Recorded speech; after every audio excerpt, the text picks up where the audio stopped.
Okay, folks, happy Saturday.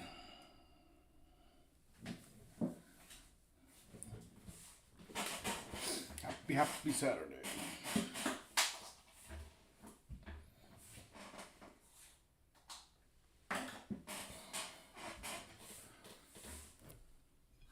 A little bit later start than I would have liked, but sometimes one sleeps through an alarm and doesn't realize it. I'm still here earlier than most people, which isn't saying a whole lot. A lot of people sleep in. That's just a waste of time as far as I'm concerned.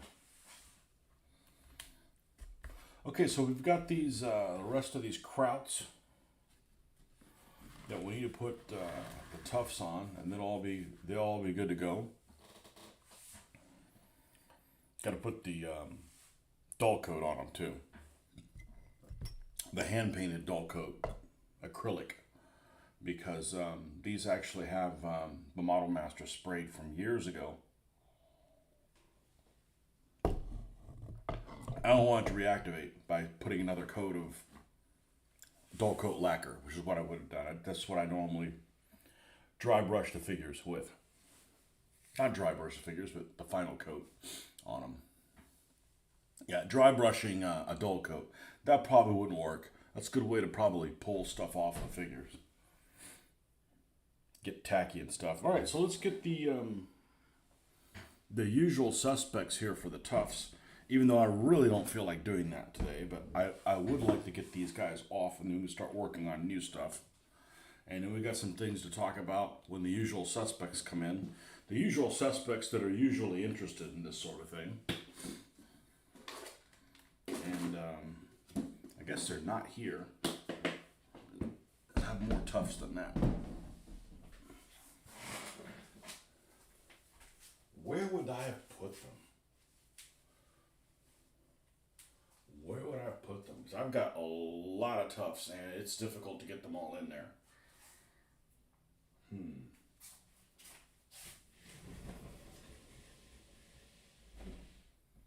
Well, I cleaned this area last week to have the game set up. That doesn't make sense that they would be anywhere other than that.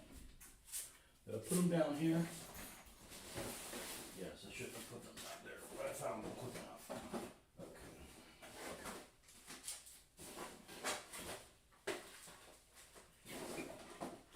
Okay. This big old carrying case, so it was for all my camera equipment.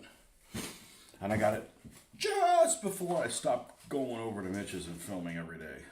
Just like I got finally got one of those carts to wheel around at a convention. Because they're expensive. Just before COVID happened. So I had to sit on it about a year and not use it for anything. And then I used it for a year and it's just sitting in the garage not being used, so. Don't wait to buy something. Buy it so you'll be able to use it. The COVID cart. Yeah, as soon as I got that, it's like, oh, this is gonna be great at Historicon. They didn't have a Historicon the following year. I'm like, that's a motherfucker, you know. Either that or don't buy anything. Don't buy nothing. All right, I'm gonna set these off to the side here. Yes, I got like this big duffel bag called divided duffel bag that I really don't have a use for.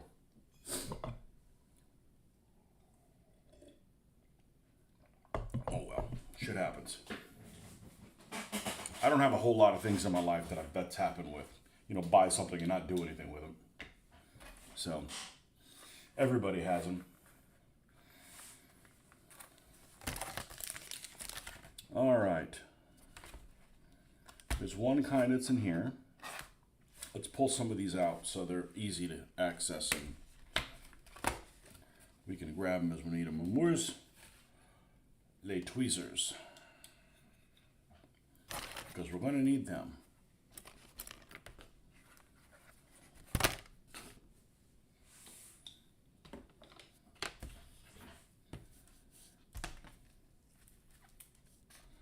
One, two, three, 4, 5, 6, 7,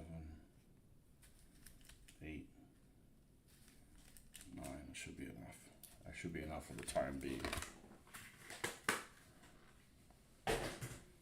Yeah, I got some crunchy stuff that I found out yesterday, but my crunchy people need to come in.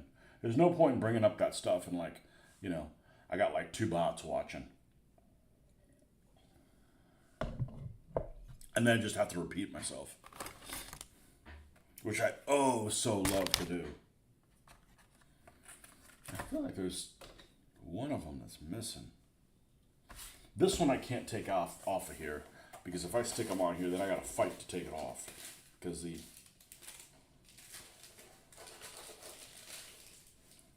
adhesive these guys use is really pretty good.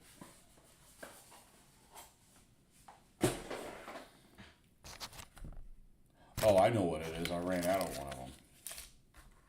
I ran out of the Gamer's Grass. Forget which one it's called. Yeah. This one's almost the same color. It just has the bottoms of it that's just really hard. It doesn't flex really well on the stuff that you put it on.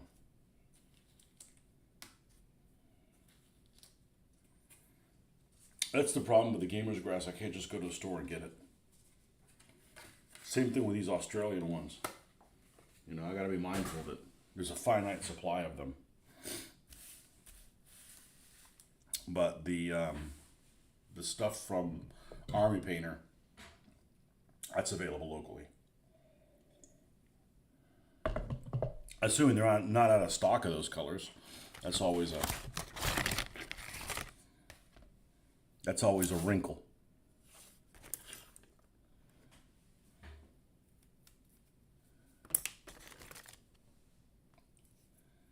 All right, let's get some Elmer's glue out here. We won't need it for the Australian tufts, but we'll need it for all the other ones.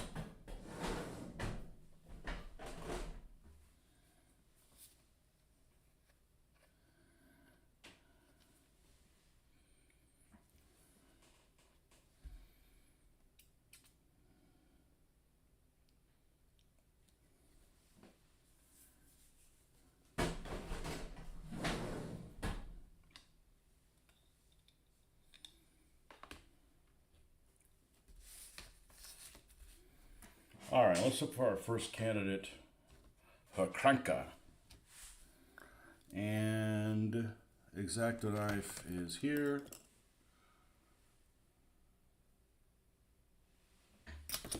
Oh, hold on a second.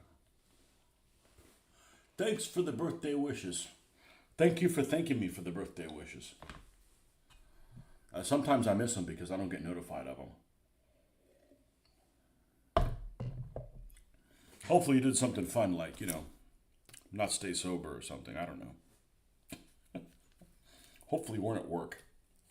I plan to never work on my birthday again. Oh, happy birthday. How are you? You having a good day? No, I'm at fucking work, asshole. No thanks for asking. So that was like 3 years ago. I worked on my birthday. I was like, I just felt like F you. I don't want to be here. It's my birthday. If I want to work on my birthday, I don't want anybody reminding me, hey, it's your birthday and you're working here, you know?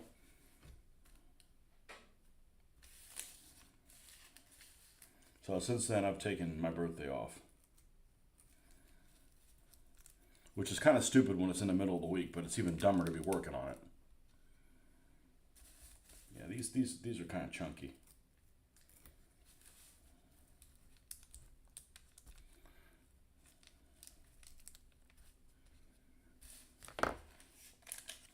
So, I guess you're a crunchy person, and I don't mean that in a bad way. You're removed. You're covered from some dental work. Is that what it is? Hold on. Top. Dental work. I didn't think you guys in the UK did any dental work. Lots of people have dental issues. I fortunately don't. I've been to the dentist. Let's see, I didn't have my first cavity until I was 26. and dental history with Tony. And I think I have one crown because it had a crack in it. It was like a preventative crown. Piece of cake. I mean, the most pain I've had in my mouth has been when I had a long time ago, when I was a teenager and had braces, and they tighten them, and then they would leave that wire that would. It's almost always at the top. That wire that went way too far, you'd poke yourself in the freaking gum. And on more than one occasion, I've gone in there and cut part of it off. Probably with this thing right here, because this is older than me. You got to make sure you don't swallow that piece of wire. But that's the most pain I've ever had in my mouth. I've never had more pain than that. And yeah, well, the thing about the dentist is you got to go. You got to go every 6 months, and I'm blessed with good genes in the dental department. So when I go for my cleanings, I have trouble staying awake. I almost fall asleep, which sounds crazy, but it's not a bad experience for me.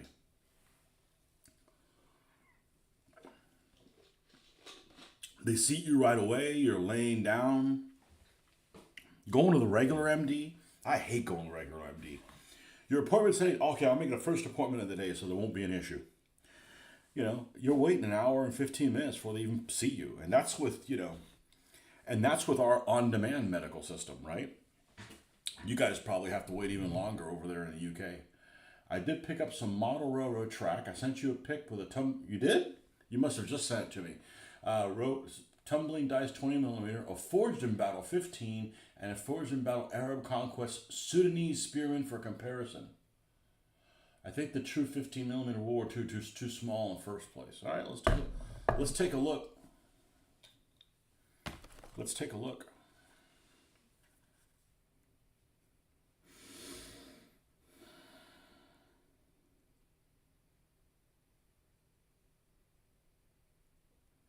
You guys get this stuff when you go on Facebook. I do. I do a fair amount of Facebook, obviously, and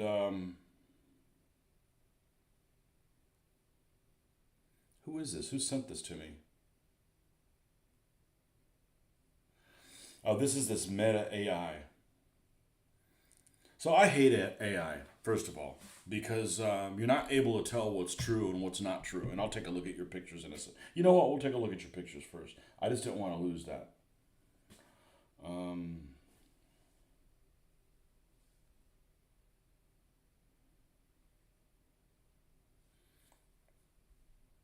The Sudanese guy looks cool as shit. I like those turban, half covered face looking soldier people. Those are cool.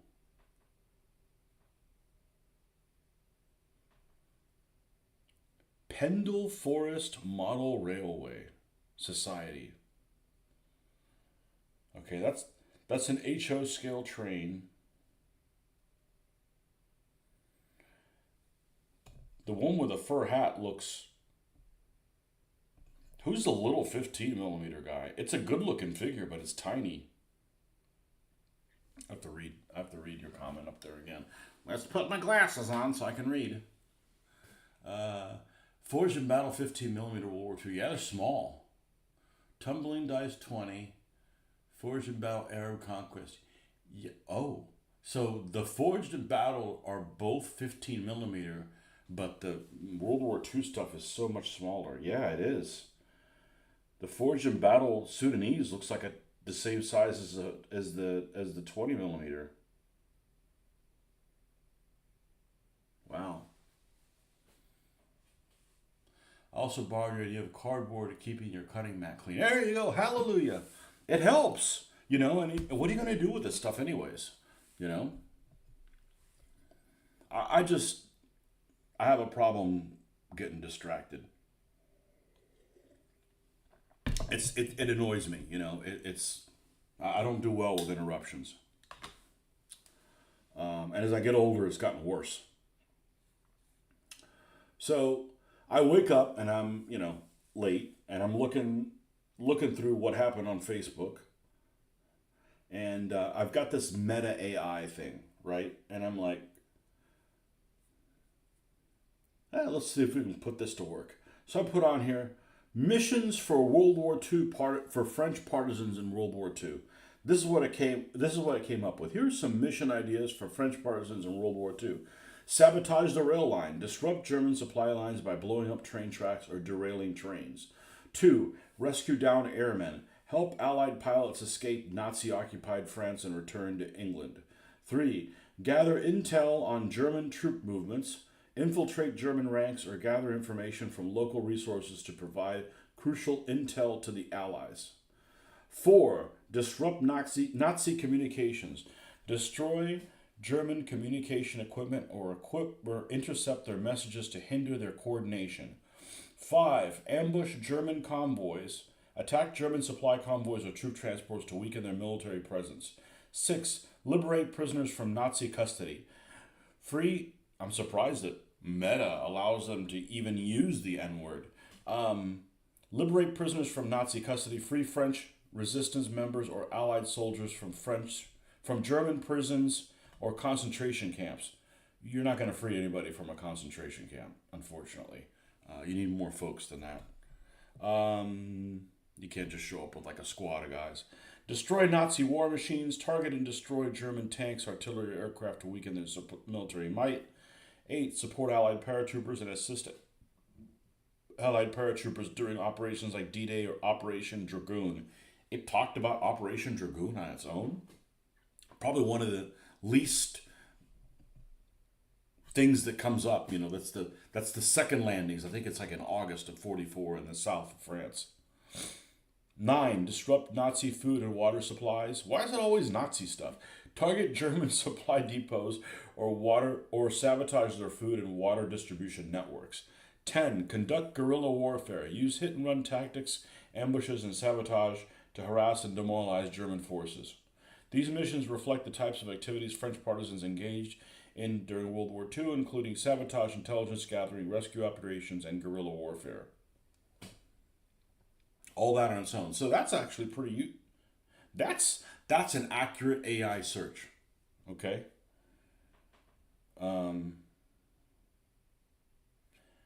Then I did another couple things that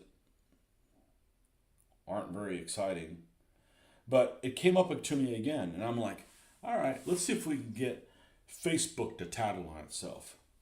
Imagine, because it says, imagine this, imagine that. Imagine Nazi party rally, right? Oops, can't generate that image. Can I help you with something else? Imagine if Germany had won World War II. Oops, can't generate that image. Can I help you with something else? I bet you could do a Soviet party rally. Damn Facebook. Not that I wanted to see a party rally. I just want to see if it could tattle on itself.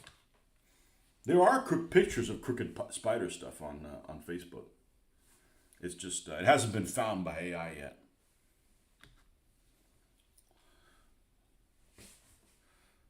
That local troll group, they must have a load of them because the chap gave me 2 or 3 for free. Huh. If you're going to do rail on your tables, you can get a length of 2 feet. Wait a second. Yeah, that's the scale I would do. Well, the more accurate scale would be the scale that apparently only you guys in the UK use. And I want to say it's called 00. You'll see it's listed even on the Airfix figures. Like it's a railroad scale. And it never came to the US. Because we jumped from HO to S, which never really took off. And then it goes to O, and O is just huge. A lot of 15 millimeter figures are closer to A7 these days rather than 1/100. Yeah. Good morning, Jeffrey. So, one of the things I've been talking about adding to my game, and here I'm going to get side railed on, but I wanted to talk about this because this is exciting, at least to me. And it's probably extremely crunchy for the rest of you guys. But I think it's an important part of the gaming I plan on doing, considering the scale I plan on doing it on, which is 1-to-1 scale for the most part. So, let me move this stuff to the side. We'll come back to this in a second.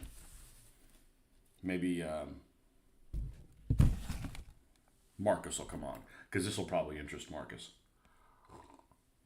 I have 2 coffees, because one was my daughter's from yesterday. She says, Dad, you can have my coffee. So I'll drink it in the morning. I don't want to stay up too late and not be able to wake up in the morning. So I went to bed at 10 and still had trouble getting up. We did finish watching the second half of, what was that movie we started watching on the plane with Christopher Walken? Dogs of War. We finally watched that last night. I'd already seen it. I've already seen it a couple times, but let's get a Sherman tank out here. Let's get a Sherman tank. Let's get one of these Corgis. Corgi M4A3 repaint. And let's get a Panzer IV.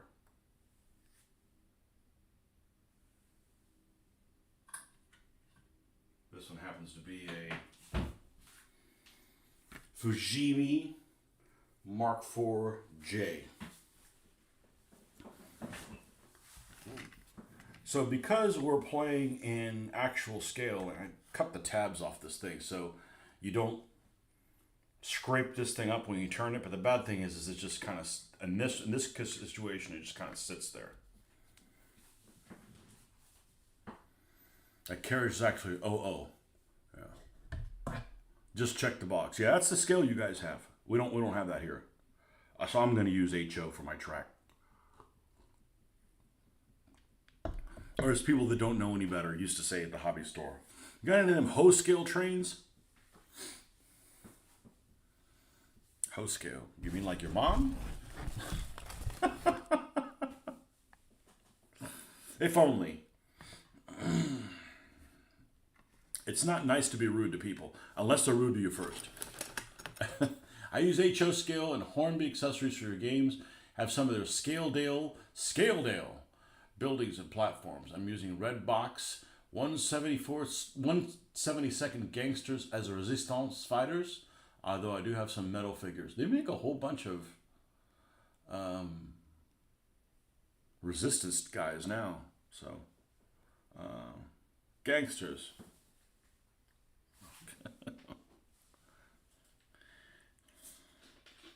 Yeah, gangsters wouldn't make it in World War II France. They'd run liquor, and liquor's not illegal there. What? I'm sure the French resistance ran liquor as well. Probably use it as a form of payment or something like that. So, one of the things that's important on this scale, and I push these guys back because maybe you'll be able to see some of this stuff here. And I don't know what the name of what I need to call this. But there's a zone. There's a distance that when you get to this Sherman tank, within this distance, the Sherman tank cannot shoot at you with the main armament because it can't depress so much. Okay? And that's just a function of, you got to figure out what the distance is here. You know what the height is, or you can find out what the height of the gun is, and you know what the depression angle is, and then you can figure out what this dead zone is, which is really not it's a dead zone for the tank, but it's the life zone for the figure. You want to get in there if you can, because then the main armament can't touch you, or it can't hit the ground to detonate to touch you, right? I mean, if you're walking around here and the 75 millimeter clips you right in the noggin, all bets are off. But that's not figured into the game, okay? But it does need to hit the ground, and I don't believe the game has something where it can shoot at 2 inches or something like that. So I had looked at this before, and I did kind of a deep dive comparison yesterday. Now, one interesting thing I had to do is I had to remember how to do it again. I knew how to do it. I had to find the formulas, and I never took trigonometry. It wasn't that I couldn't handle it; it just wasn't offered to me. And unlike history, that I went out of my way to actually take history electives, I'm not taking math as electives. I'm not volunteering to take math that I'm never going to use. Or I'm not going to use until I'm 53. So I found a really cool website. I don't want to get into it right now, but I did. That already has the right triangle.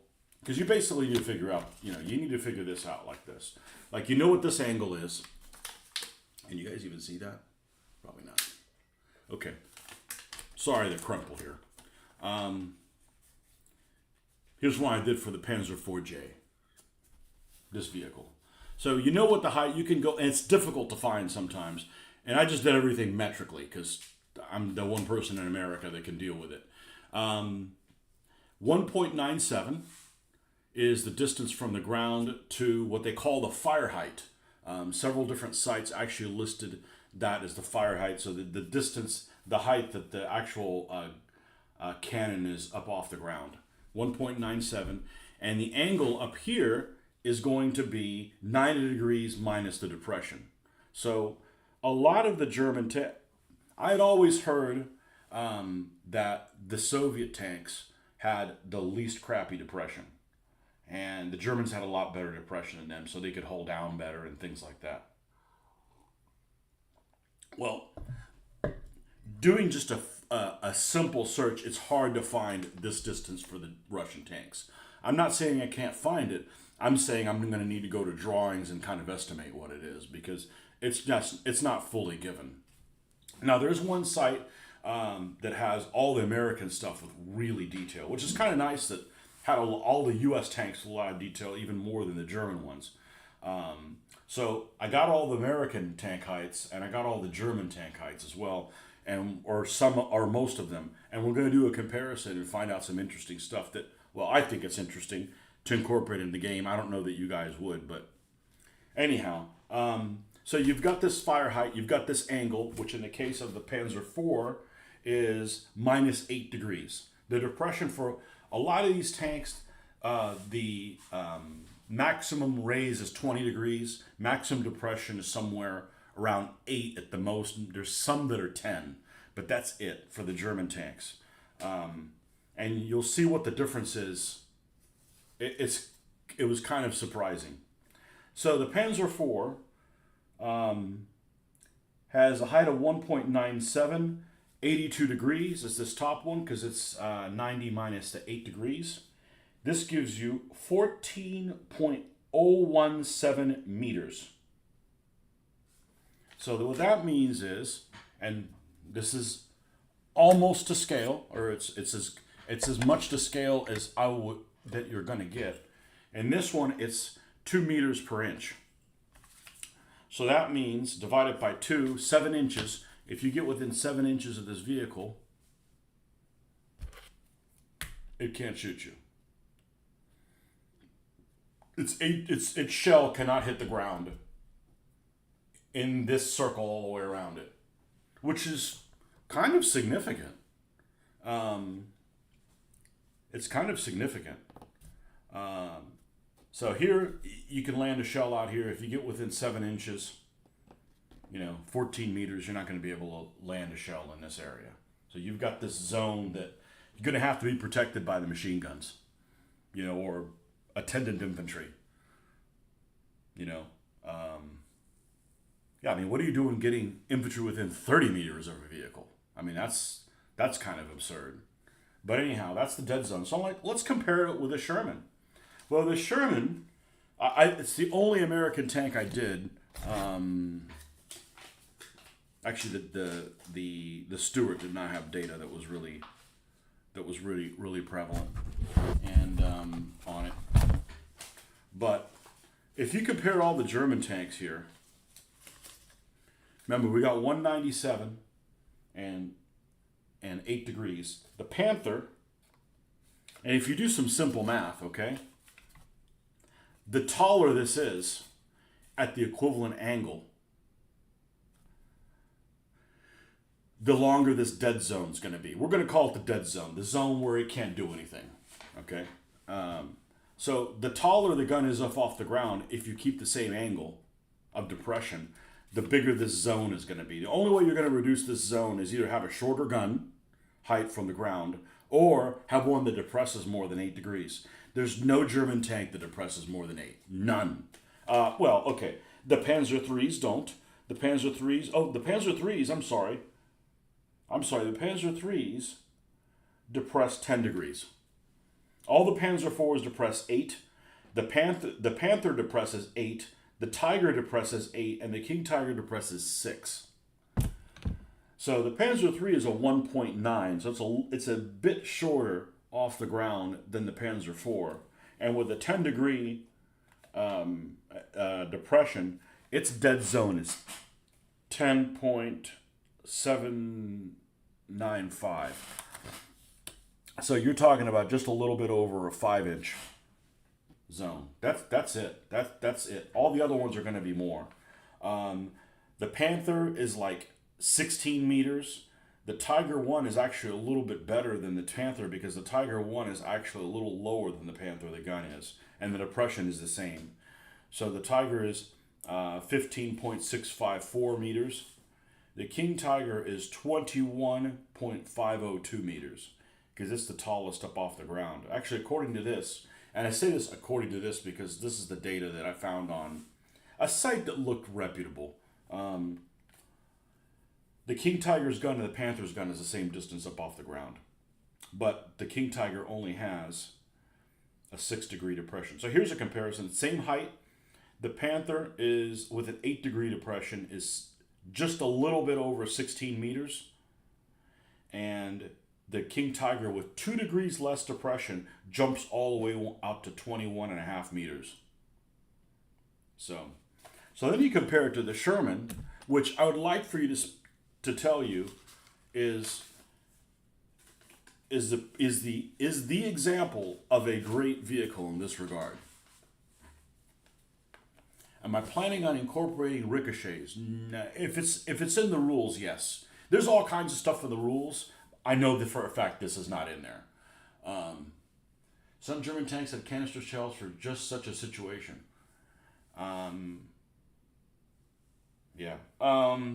The Sherman is, the fire height is 2.224.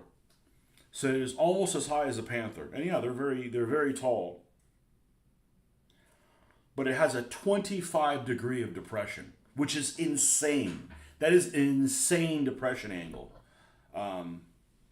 Again, if the information on these sites is accurate.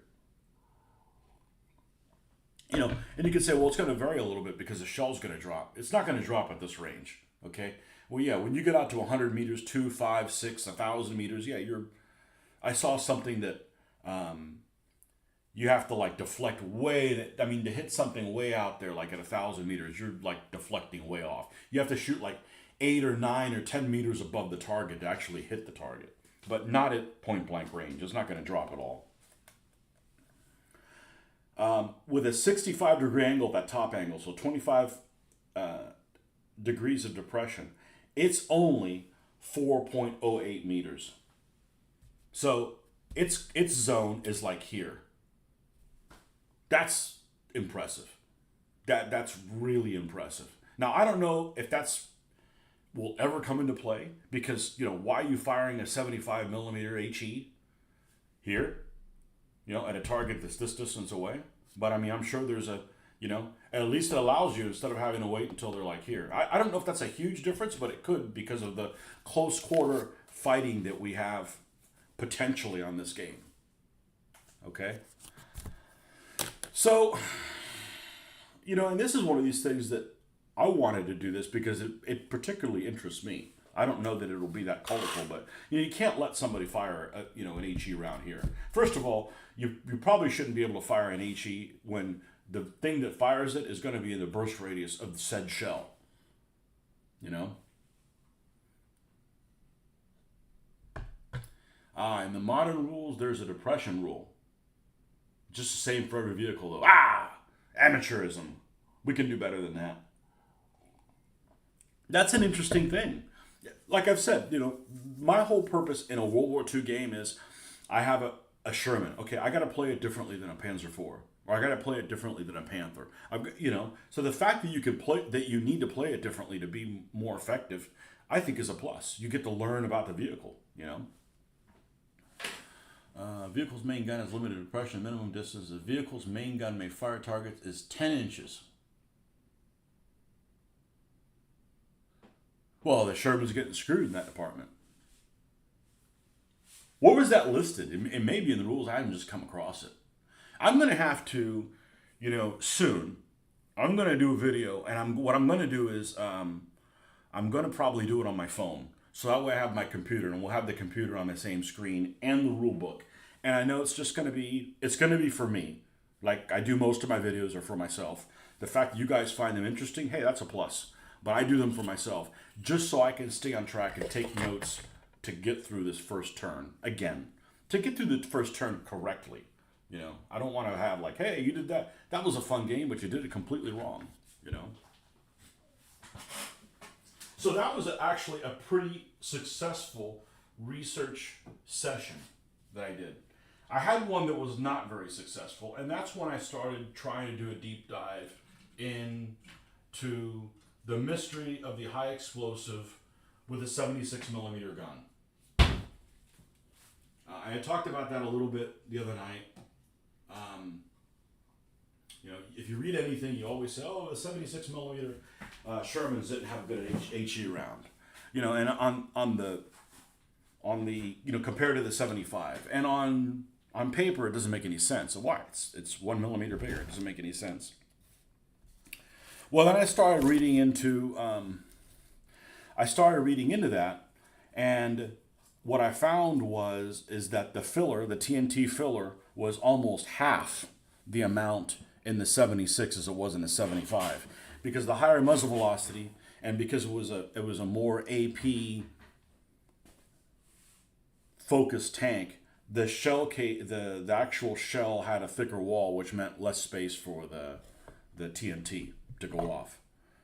I'm like, okay, well, that's kind of an important thing to incorporate in the game. So I'm thinking, and I don't know exactly what it is. We'll look into that at a future point. But let's say the burst radius on a 75 millimeter HE is this big, you know, then the 76 probably needs to have the same. It needs to have one burst radius smaller. You know, even if it doesn't say to do that in the game, I'm doing that, and that's why, you know, I'm like, that's why I don't want to play something like DBA where, you know, that's what the rules got to be. You got to play them. I'm not going to play things wrong, because it just, you know, we're here to learn shit. We're here to have fun, and we are learn to be more knowledgeable about the stuff as we go along, hopefully. So I'm like, all right, let's find out what all the fillers on things are. Yeah, that's just all over the place, because even if you find the information, different people use different. I started going down to this rabbit hole of, well, the French used this different filler and it was more effective or less effective than the other TNT, and then the Germans, you know, the British didn't use a whole lot of TNT, if any. They used pretty much solid shot, and then the Germans had some that, you know, they had some HE. It was more effective if it penetrated, but the fact that you had to make the walls thinner, it penetrated less. Even though you had an HE charge inside of it, it was more devastating if it actually penetrated into the tank. But if it didn't penetrate the tank, it was kind of a waste. And the British supposedly wanted the maximum penetration. And it's just like, okay, that's too much. We'll play a few games before we fuck with that.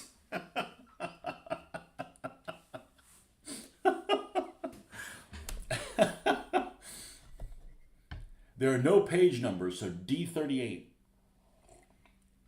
Let's see what the hell's on my D38. I don't know why the World War II rules aren't available. Maybe they're the same. These are the data sheets. This. But we're going to do a deep dive. And probably the first vehicle I'm going to do, I may have to pull something out like a Sherman. Like those two vehicles. A Mark IV and a Sherman out there. D38, you said? Under explosions. Please be the same. Shifting or walking fire. Ay, Dios mío.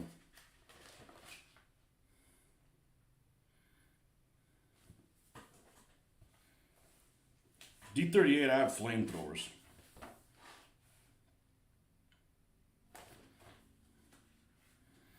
Explosions. This is demolition card charge. Bangalore.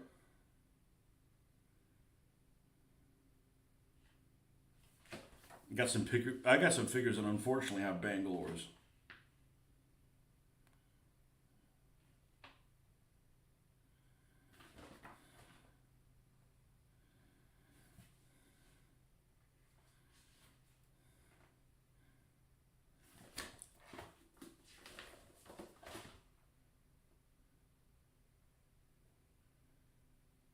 Yeah, they have a rule for the Panzerwerfkorper, which is that little pistol that has like the bulb on the end. That was like an AT pistol.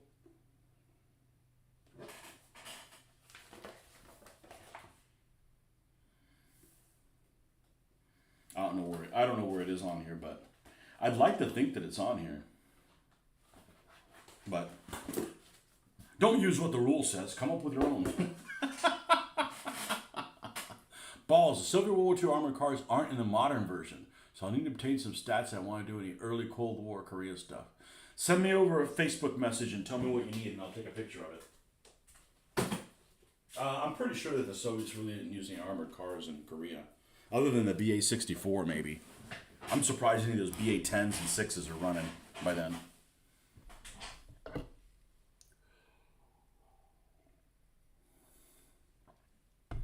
Oh, you mean modern stuff like there's no BRDMs and stuff like that? Well, you could just compare it to another armored car and do the extrapolation. Like there's no stats in there for Italians or Japanese. That's easy enough to do. The weapons data, that stuff is fun to do. Or let's say I have the right mindset for it. Did I just make a boo-boo? No. I moved it over here. Okay, perfect. All right, let's get back to this. Yeah, there's just, that I don't mind doing stuff like that. I think stuff like that's entertaining and you learn new shit, I didn't know that. Somebody says, hey, the Sherman's not very good. The Sherman has a lot of things going for it. The Sherman has a lot of things going for it. And I'm going to be really interested to see how that stabilized gun's going to work. I have a feeling that's going to be really handy because vehicles are not going to be static very often. They're going to be like on the move and constantly moving. Maybe it'll crawl, but that could make a difference. The Norks. Who the hell are the Norks?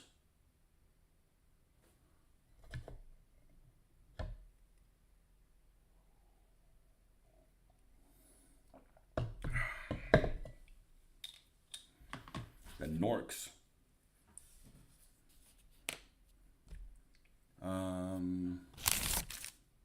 I hate going to the grocery store. Why? The Norks buy everything. Well, who the hell are Norks?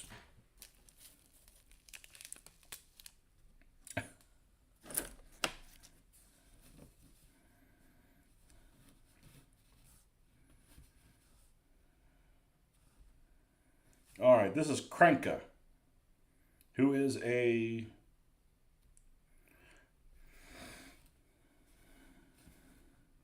It looks like he's a private first class who has a Gewehr 41.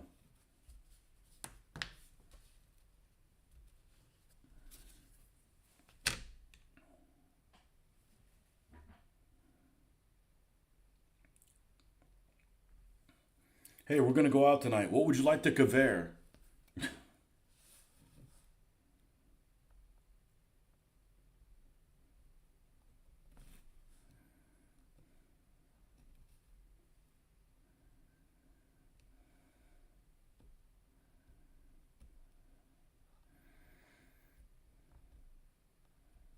So yeah, I never took trigonometry in school. I didn't have an aversion to it. I just never did it. So fortunately, I found this pretty handy little page. But like what I quickly found is like all the Panzer IVs are the same. They're all the same height off the ground. They're all the same depression. I think the short barrel ones go up to like 10 degrees. But all the long barrel Panzer IVs is 8. All of them. There's no data on the Panzer IIs. That doesn't mean I can't find any. There just was no data on the Panzer II. There was no easy to find data on the Panzer II. I'll find it. I get a scale drawing and scale it out. I mean, I'll be within 0.2 of a meter. Yeah, that's close enough. North Koreans. Norks. How do the North Koreans get fuel? They buy it from the Chinese or something? Home.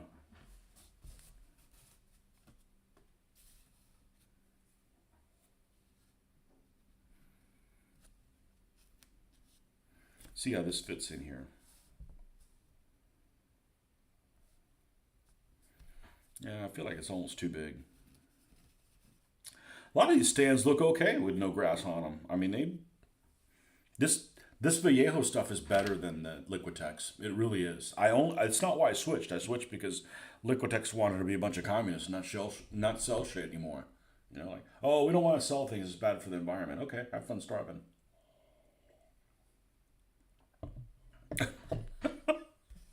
I don't know. Maybe the process of making it is really bad for the environment.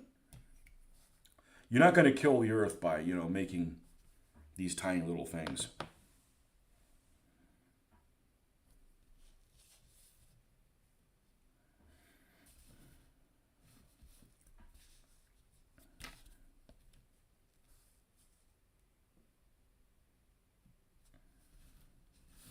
Let's grab one of these.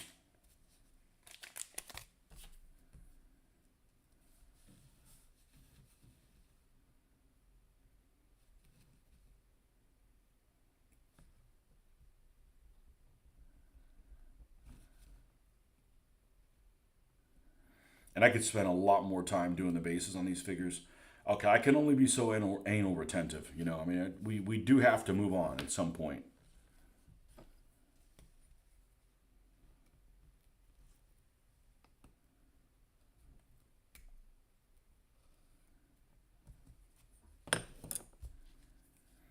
Let's see if I can shove this back here.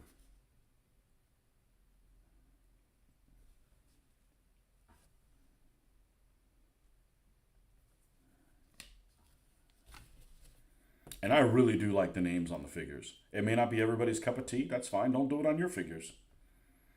I don't want to flip the thing upside down. And I certainly don't want to give them a number, like a serial number or something. I might as well just... And it's handy because, like, you pull up a chip for so-and-so, and, like, this guy, after a while, he starts looking like a Halm. Not like, oh, this looks like a 5374, like... How do you put a face on a number?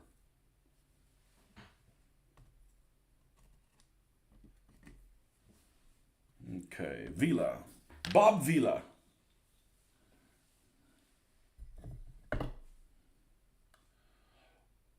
Coal is one of the North's biggest resources, yet they painted rocks black to try and trick UN inspectors into thinking a ton of the DMZ was a coal mine. China does gift a lot of food and other resources.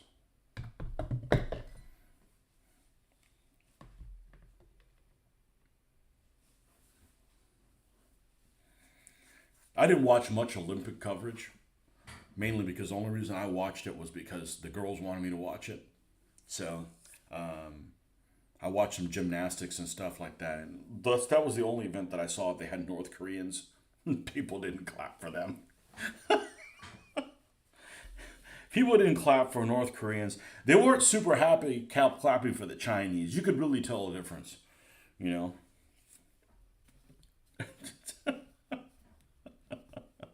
And the North Korean athlete is probably a fine individual. They're just in a bad situation, but yeah. And I'll tell you what, I think the North Korean flag is actually a pretty attractive flag. As flags go, it looks pretty good. I don't want it flying over my flagpole.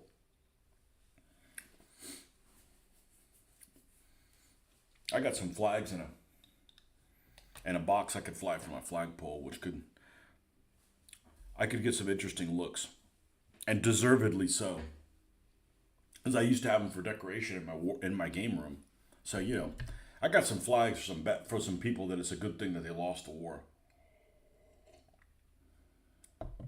I thought about running it. I thought about running my Spanish flag up on Columbus Day, see who says anything.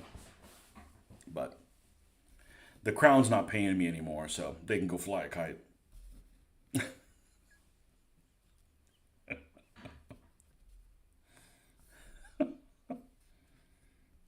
That one's not offensive. They fly it at St. Augustine. What's the big deal?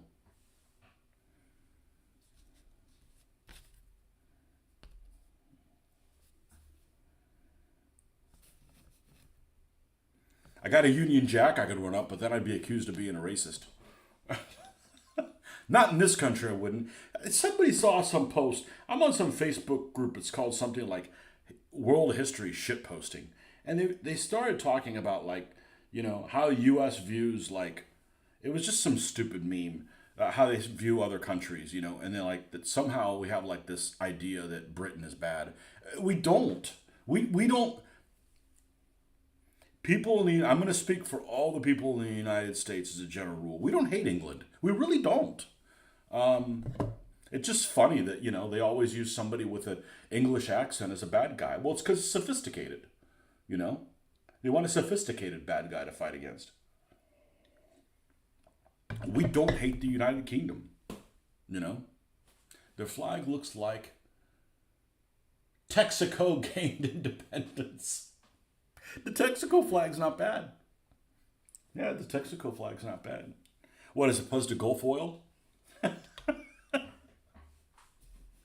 I like Shell personally. They have a good symbol. Is Shell British? I know Shell's globalist. They all are. But I mean, what is Shell oil is? They have the best. My car likes the Shell the best.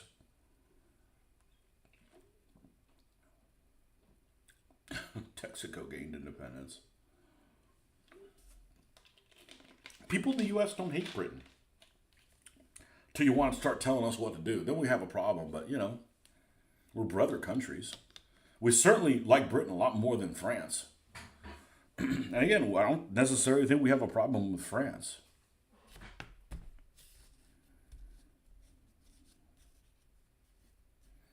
Yeah, that pretty much sums it up. We don't dislike other countries until they start telling us how to do things over here.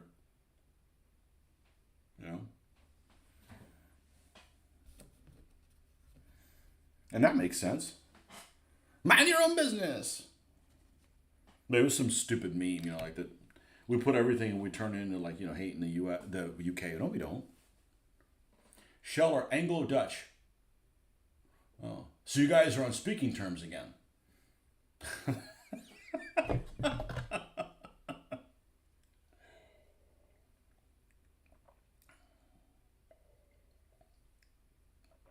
got to make sure you don't have I did a little oil tank carriage with that track. It has Shell decals on it. My car definitely likes Shell the best.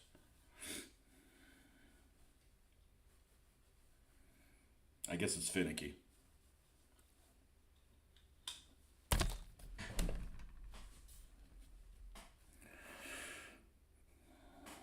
Okay, Mr. Vila, let's try to mix these up. And normally I wouldn't do this. Normally I would have a theme. But doing it this way, we run out of stuff. We use everything we have instead of, like, having these other colors that you're not using on any of the armies. So I actually like this system a little better for these particular guys. See, where's going to be a hard place to put it? Because this stuff works a lot better in a hard place. Let's put it here. Let's put that little...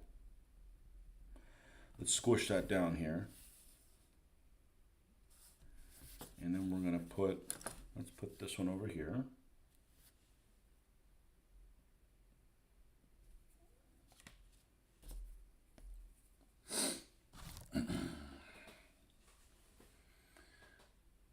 They recently moved the HQ from the Netherlands to London. Okay. Well, they have a good symbol. Texaco, it's hard to find a Texaco here. All the gas stations here that are name brand, in other words, that don't have generic gas, or actually probably should be hand-me-down gas, is BP. The BP stations are really run down.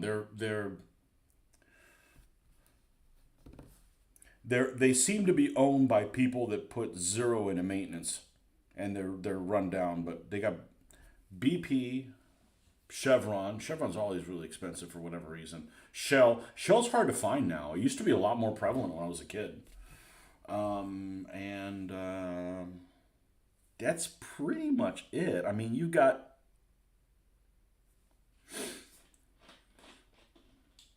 I don't know that a company like Sunoco or Sunoco, however you want to say it, is really has their own gas. They may not. And of course, we're talking about petrol. Um,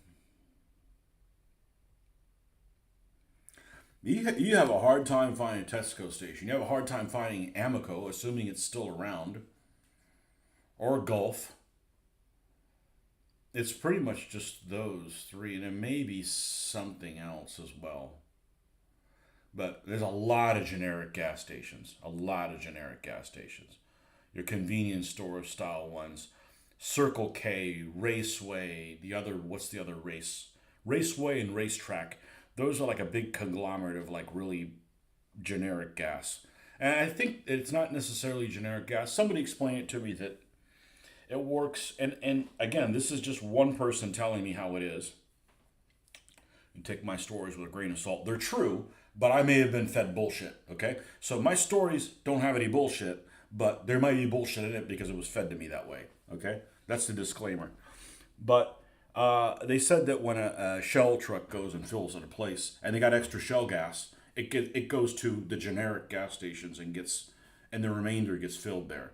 So if you go to a generic gas station, you might find yourself one that has bits. I was going to say bits and bobs. No, you can't really sell gasoline in bits and bobs, but pieces, parts of different gas manufacturers. I don't know if that's true or not. You know.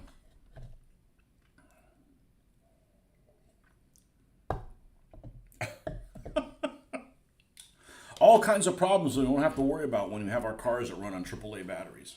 Oh. Okay, Mr. Schaefer. Herr Schaefer.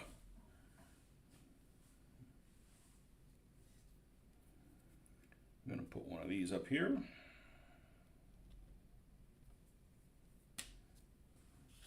Bits and bobs.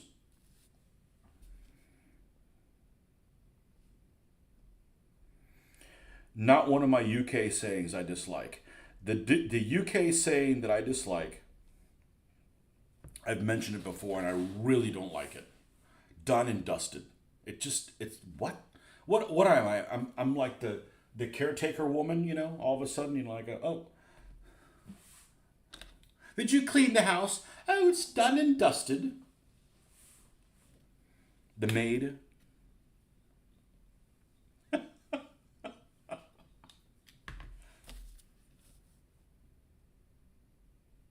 Yeah, I wouldn't want a maid coming in here fucking with all my shit. We had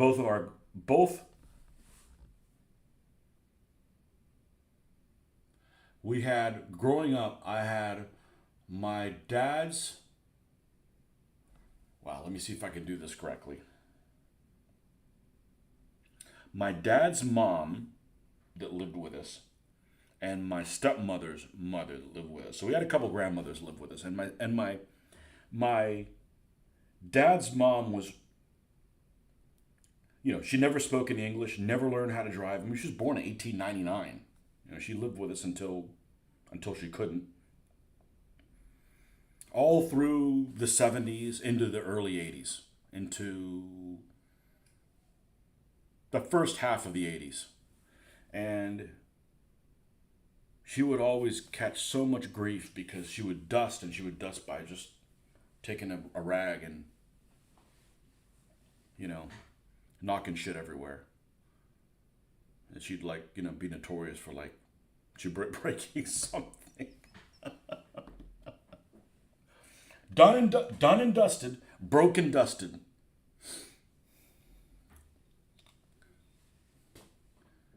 Amoco and BP merged. Okay. You get to say it after you sweep up the rocks when you do your next play test.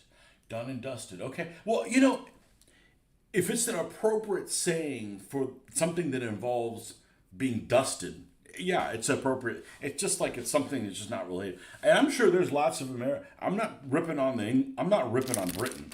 There's lots of American stuff that's stupid as hell. Okay. We're probably the originator of a lot of stupid stuff, and you guys just like to copy it. You know, it's like, don't copy that. You know, there's lots of dumb stuff out here. You know, all those abbreviations, all those new age abbreviations for things that shouldn't be abbreviated. Bay. Let's just take one letter off of it and create another word. Like, you're just lazy. You just can't afford a second consonant.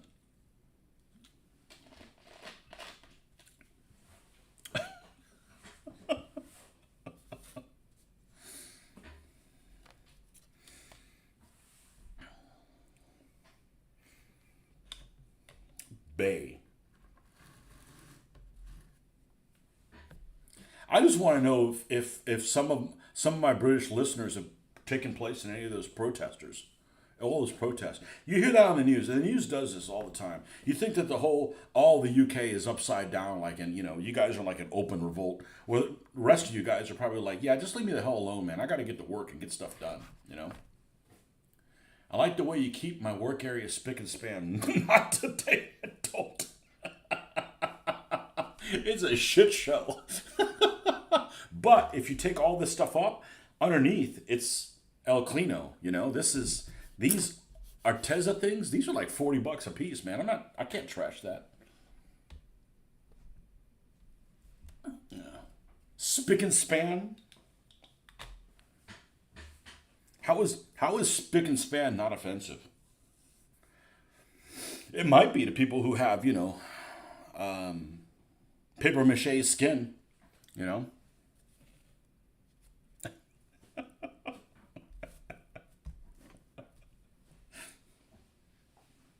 Spick and span.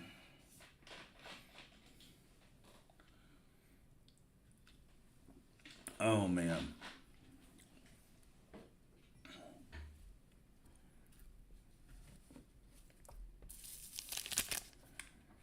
Let's do this bright one. This is worth. This is one of my favorite. This is one of my favorite little Nazi fuckers.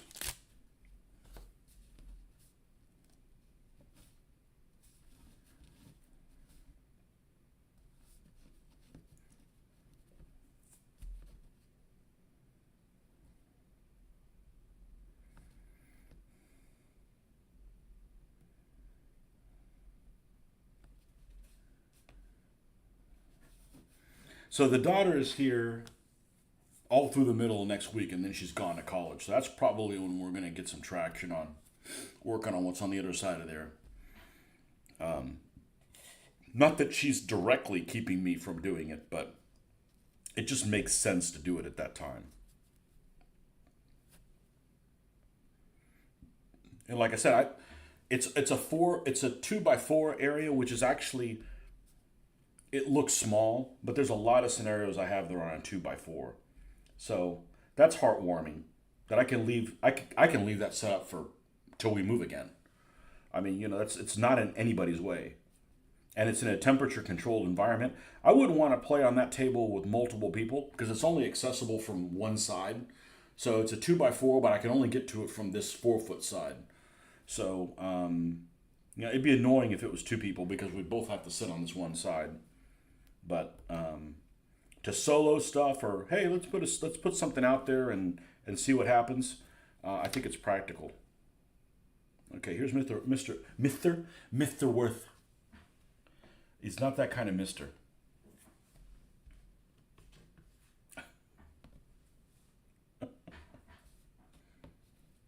Hi, Mister. Hey, Thaler.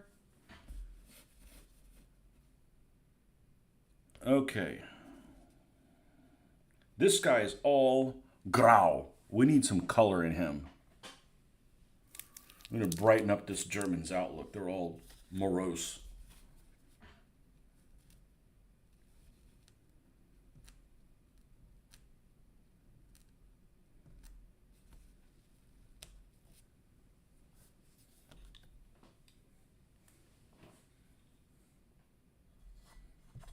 Spick and span.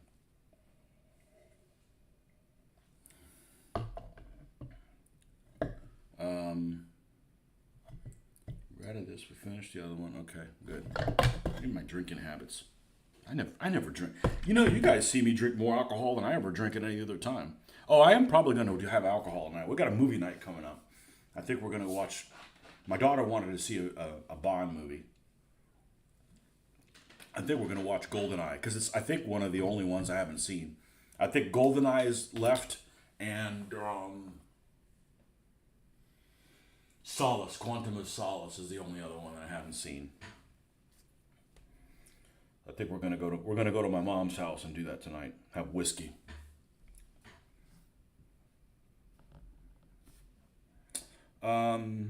Right.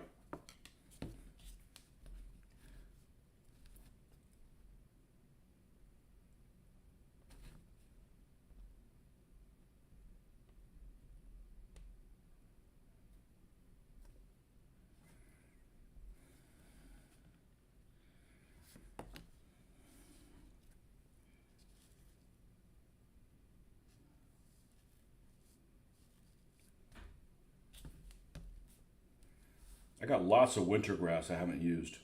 You know, stuff that works for winter. I don't want to go that. I don't want to go down that. That is just an open wound. No, that's just a deep dive into that mess. A rabbit hole of unusual size.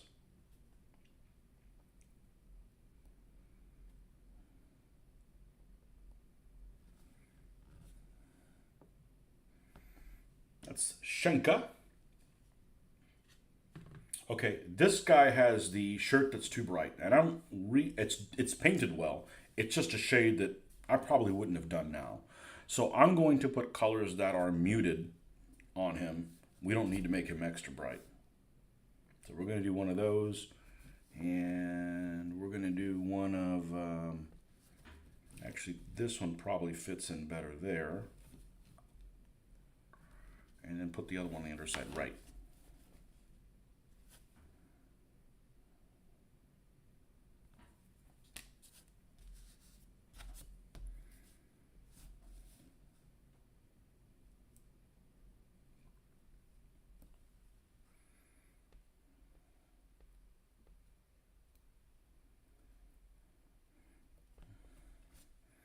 So you know how I said I don't want to have two soldiers with the same name. The question is, am I going to break that rule and say, let's say I have a Brit whose name's Smith, and an American named Smith. Is that acceptable? I don't know.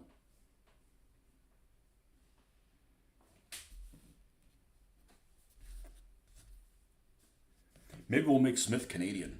No. I'm not going to make any dedicated Canadian figures. I don't think so. So.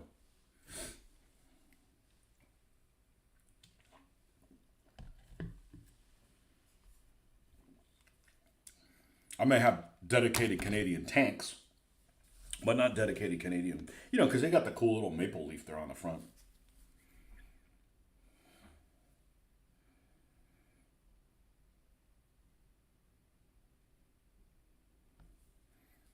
So I have a Canadian flag that's useless because I had all my World War II flags, right? Like I got a 48 Star American flag and the Rising Sun and, you know, Crooked Spider and the Union Jack and all that. But my Canadian flag that I had, I think I have a Canadian flag, which is the standard Canadian. That's me being ignorant.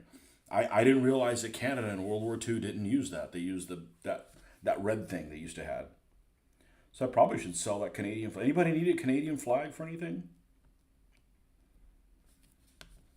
I haven't had those up. I haven't had those up on a wall in 25 years. So you could use the Irish spelling, Smith. Ooh, I like that. That's a good idea. Damn, you're smart. Or is that one of my favorite Englishisms? Brilliant. I do. I love that one. It's brilliant. I love that one.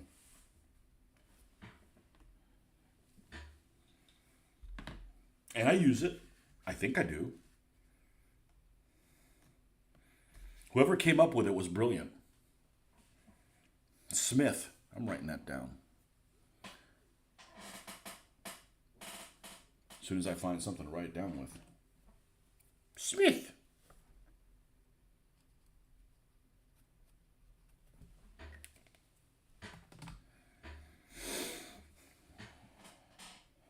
I did not know that was the Irish spelling. The mixed spelling. I never thought about putting Irish and stuff like that in you guys' army. I'm definitely gonna have a couple clans in the U.S. Army. I'm gonna have some Irish and some Italians. They don't get along.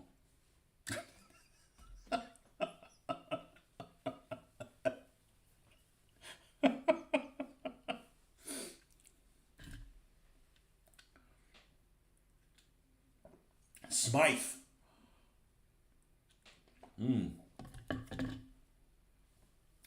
Parentheses E.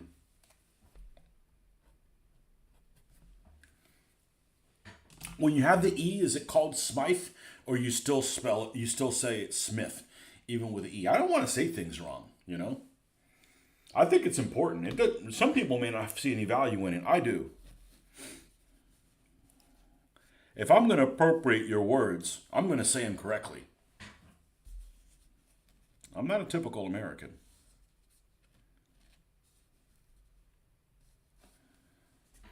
Otherwise, we'd be doing Pacific. I don't know. When I was a kid, I feel like when I was a kid, there was a lot more.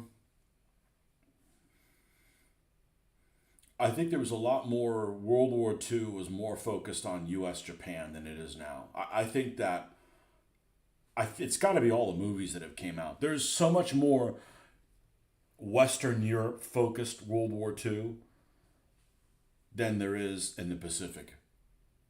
It seems like that's the case. When I was a kid, it was like all these black and white movies that were the U.S. and the Pacific, and it's like now they're just like they don't make them as much, or it's just been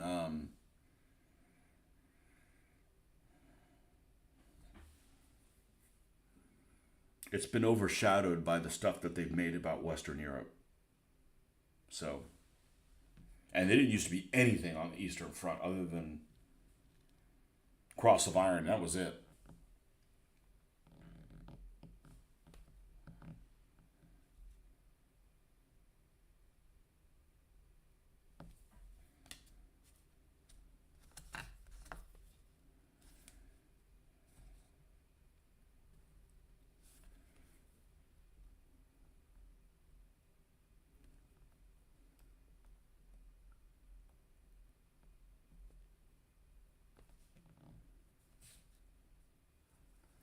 Langeman the sniper. I didn't know there were special sniper rules. He could pull his chit and hold on to it and play whenever he wanted to. Well, I don't know if it says this. I don't know if it says this, but if we decide to go with that route, he's got to play it before I draw another chit. Not like, okay, so-and-so's next. Oh, I'll play my sniper chip now. No, you missed it. You need to say, I want to play mine before you know who comes up next. Otherwise, that's dishonorable. That's dishonorable play style. Cheating, by other words.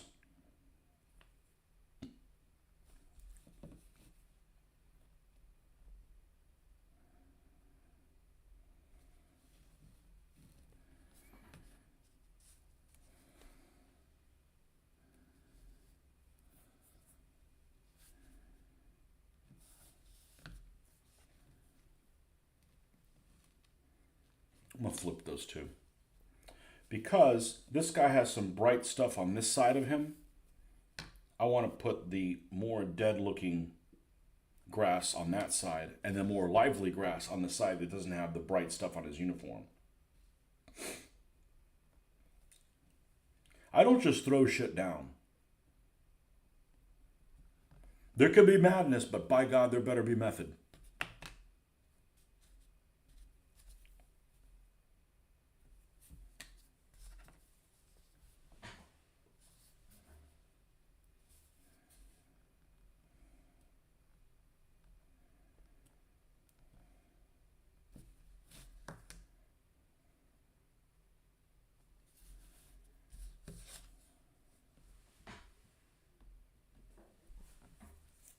Got about half of them done.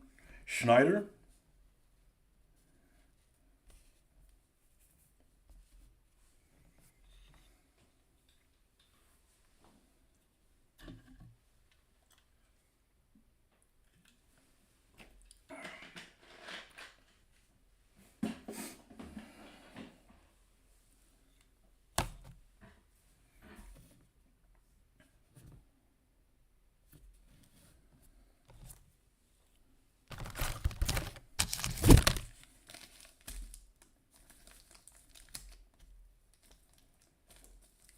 Do a head count on this stuff soon.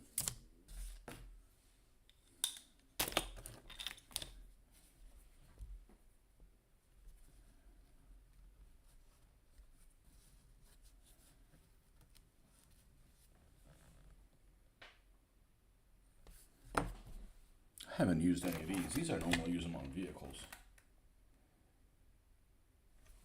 Let's pull a couple of these out here.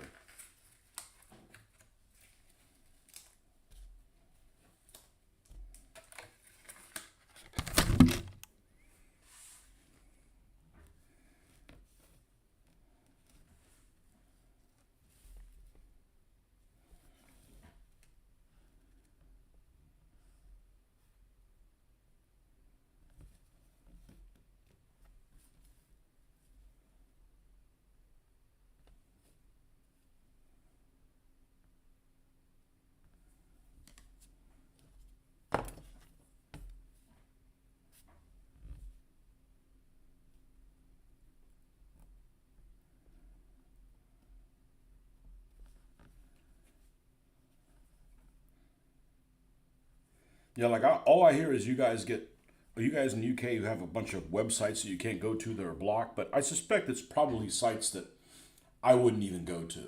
You know, like I don't even use Twitter or whatever the hell it's called, X. You know, so if that was one of those places that was blocked, which I don't think it would be, I mean, I'm sure really extreme things are what's blocked. Now, you guys can still go on Facebook and stuff like that, I'd imagine, you know. But there's probably, I mean, are there any sites where you guys can't go to that have been blocked in the last week or so? Or is it just what you post on there? I mean, I don't post incendiary stuff on any place anyways. It doesn't really affect me. This is from the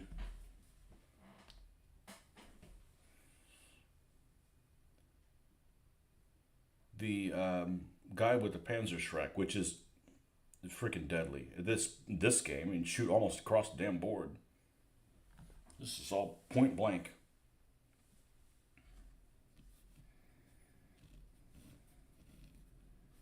And we got another one of these ones here. Who's got a lot of space on him? Mueller has quite a bit of space on him. I think we'll put it on Mueller. I think this little thing can grow just.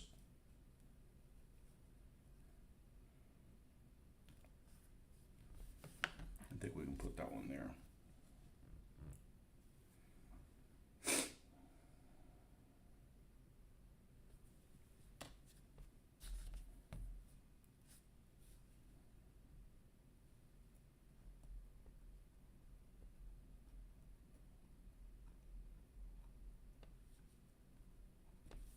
Okay. And then we're going to put one of these little yellow ones over on this side over here. Make sure you don't post something you're going to get in trouble with. Now, I think the only sites we can't access are some U.S. news sites. That's because the site won't let us access due to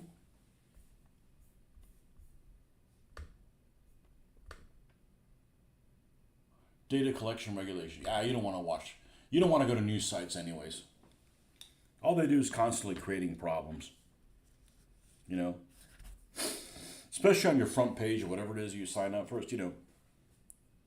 Tainted meat taken, all this tainted meat. There was a post yesterday that said, I mean, it came up and there was a picture of like somebody with money and it said like Social Security payments.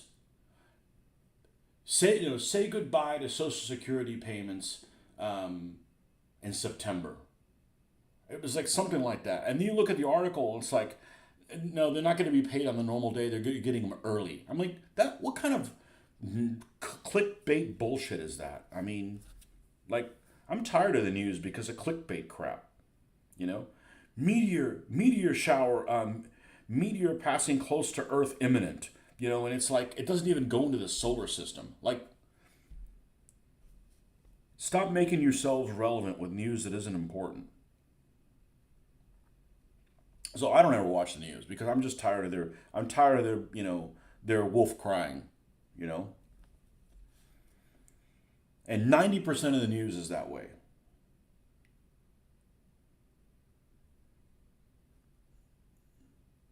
or it's manipulated for you. Like for instance, and it could be just something simple, and it could be for different reasons, but that whole breakdancing thing that came out, like at the Olympics, right? That girl that did the breakdancing. So I'm like, I don't want to see when I look something up and I go to there's 15 different places I can go to, and they're all edited footage. I don't want to see the edited footage because I know that people manipulate the footage to however they want. They'll show you what they want to show and not show what they don't want to. And it's not in the nature of just like, well, we need to make it more succinct. No, it's like I want this to pull to show this point of view and not the other stuff. And it doesn't matter whether it's left, right, in the center. It doesn't matter. I don't want to see manipulated footage anymore. So I'm like, okay, let me see this footage of this girl breakdancing. And you couldn't find it. And I know it's because of legal rights with NBC or whatever kind of nonsense it is. But it took me forever to find out exactly like what's the big, why is everybody making such a big deal out of this? And I finally saw it and I'm like, well, okay, I get it now. But why was it so difficult to find the footage of this one thing that wasn't even political? And there's so much stuff like there. Like,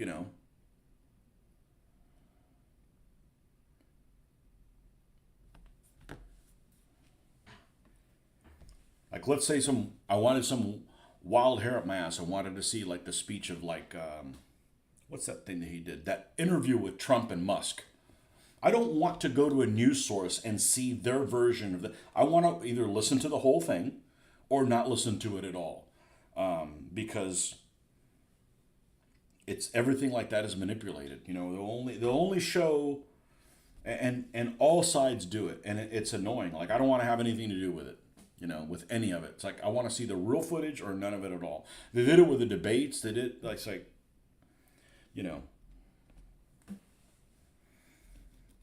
I can't believe that people aren't onto that. I mean, I'm not that smart of a person, and I can figure it out.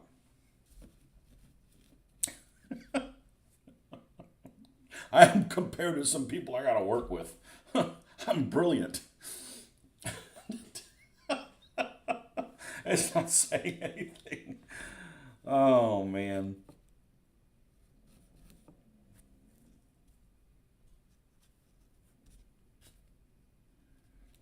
I don't really like this color. I don't know who the hell made. I think I'm pretty sure this is a gamer's grass. I don't like this color. It looks stupid. You can't use the word stupid. We use it here. We're a stupid friendly place. Yeah, so he's got this yellow Panzerfaust, so I don't want this yellow on that same side. It's going to get lost.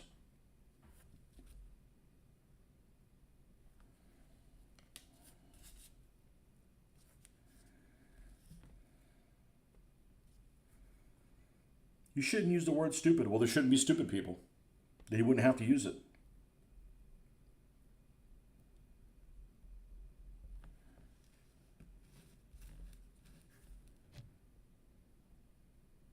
You should say ignorant. No, ignorant assumes that there's a cure for these folks.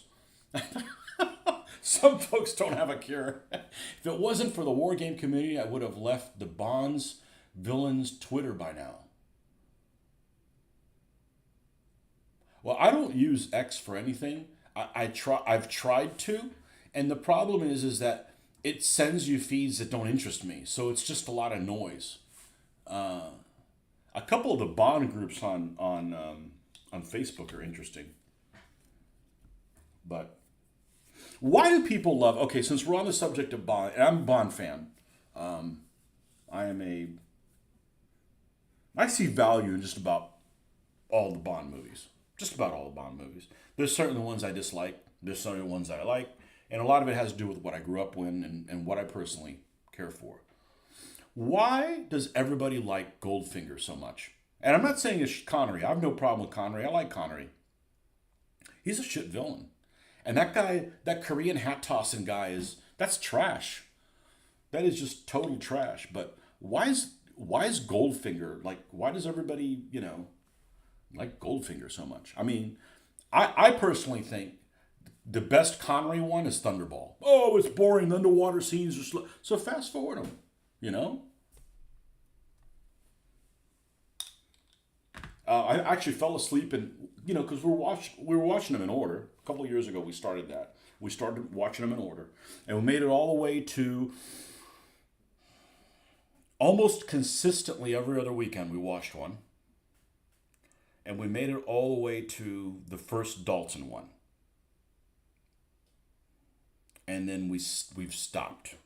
And I think we're gonna skip the second Dalton one. We're gonna watch Goldeneye. I haven't seen Goldeneye. I've never seen Goldeneye. And everybody says this, and I believe them. It's just that I just hadn't. It just didn't fall in place. But everybody freaking loves Goldfinger. I'm like, I don't get. Yeah, some of the classic stuff on it, but the guy didn't even speak. Somebody else dubbed his voice. He's a shitty villain. I don't know. I just think it's a dumb plot. It's got nothing to do with Connery. I have no problems with Connery. Even with the Diamonds Are Forever, it's all hokey-ish or whatever. I have no problems with Connery.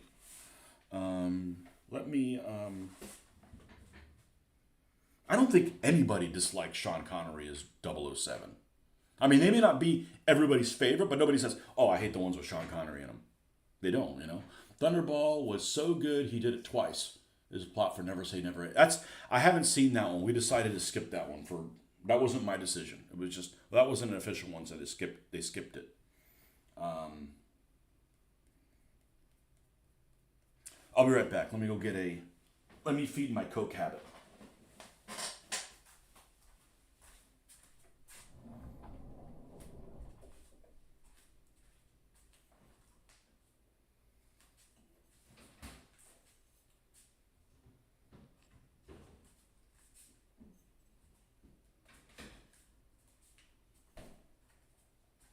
The only thing I'm going to say that I am, the only thing Bond that I will not budge on at all is there's only one Q, and that's Desmond. There's only one fucking Q. The rest of them can go fly a kite up their ass sideways. There's only one Q. I preached Dr. No a lot more since reading the books. I expected it to be really boring. I cannot stand the girl in Dr. No. She is just, and it may not be her, it may just be the lines they gave her, but I'm like, okay, she was the first one, but she's like, I'm not a fan of dumb bimbos, And she might be the most intelligent person in real life, and they just gave her bad lines, But I actually expected the first one to be a lot more boring. From Russia with Love, I fell asleep. I didn't really care for the Italian girl that they picked to be a Russian one. And it's got whatchamacallit in it. I'm a huge fan of, oh my God, I can't think of these people's names. Red Grant, whoever played Red Grant. I'm a big fan. I think he's an excellent actor. Still fell asleep in it. There's parts of it that are just really, really slow. Maybe I caught her on a bad night.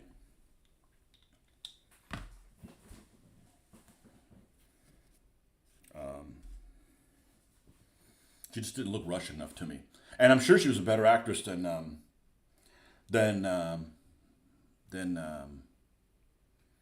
Wow, I'm really bad at names. Well, I don't think about these people all the time. Then the Beatles' wife one in. I can't think of the name of the movie. Right. Well, I'll be back. I'm gonna go to see some therapy. Get a. Ringo's wife. Ringo's wife is a terrible actress in that, but at least she looked more like. Those Bond girls get cast because of what they look like, not necessarily their acting abilities. Sorry, they do. I met him at a fire brigade open day in Aberdeen about 40 years ago. You talking about Connery?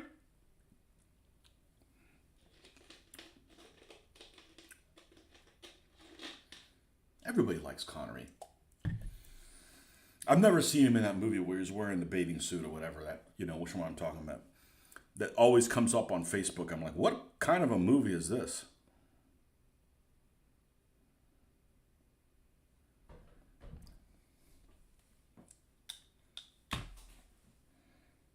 Everybody likes Connery.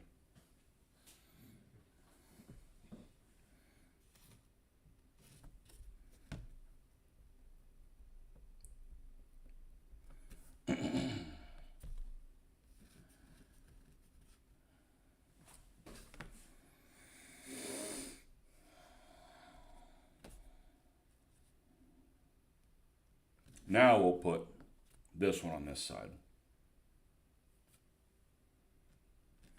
Yeah, but I don't know why Goldfinger is just like everybody's got a Woody for Goldfinger. I'm like, I don't get it.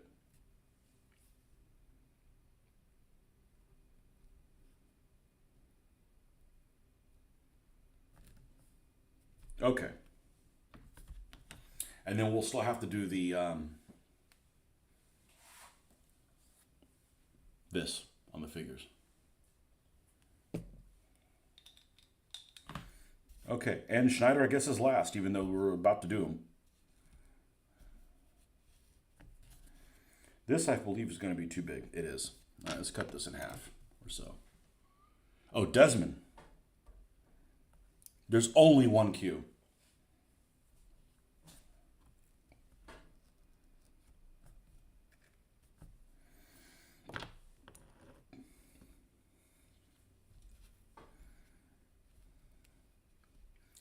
As they say on the internet these days, I'll die on that hill.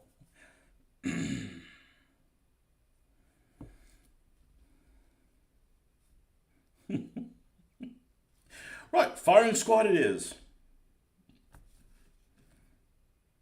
There's only one Q. Most people will agree with me on that one.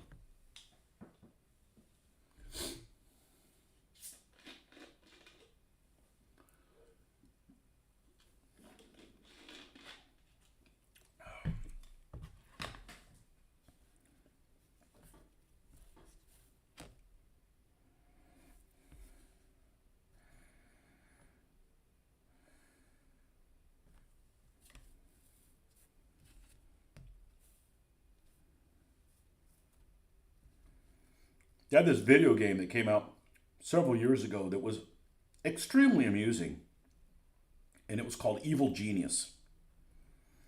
And I think they may have made a second version of it now.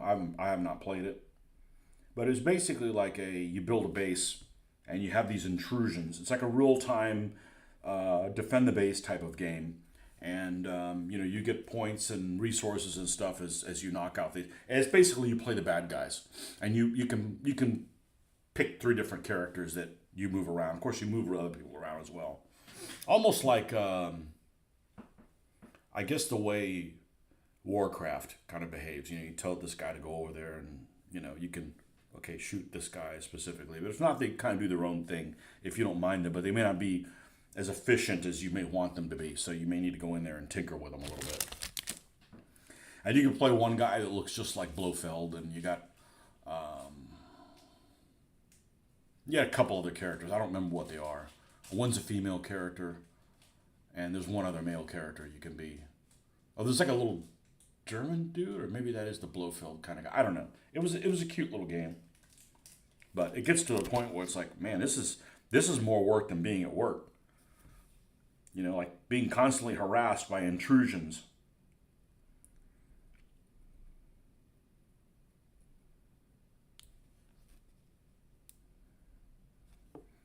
Sometimes you find things that are like amusing in that Bond-esque type thing. There was a first-person shooter, I don't remember what it's called now, where you play a girl agent. And it was definitely a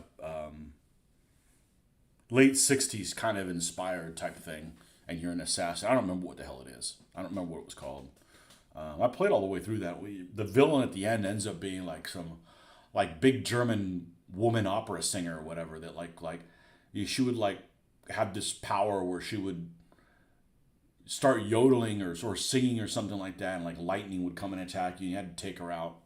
I forget what the hell it was called, but you played this.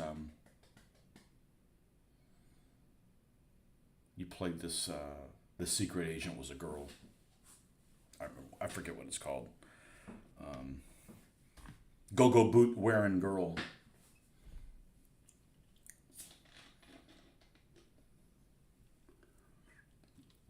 If I saw that now, I'd be like, man, the graphics on this are terrible. But you get used to it. That's why I don't go back and play retro shit. Like I already suffered with EGA graphics. I don't need to go back to that again. I don't need to go down. I think this guy rates another tuft. We're gonna put another one of these back here.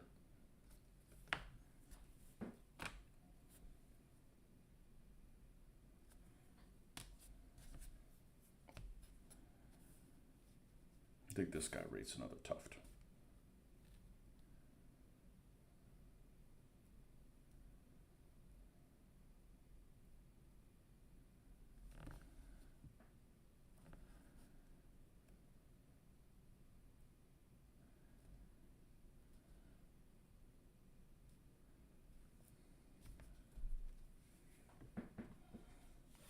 All right, what are we going to put on this little mortar stand? Well, just a minimum of things. Here's this tiny little bit of grass.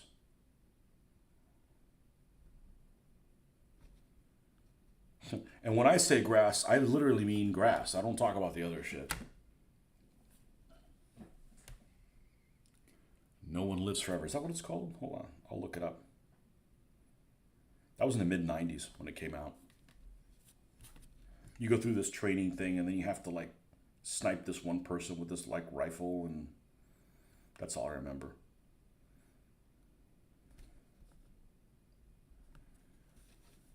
Had interesting music.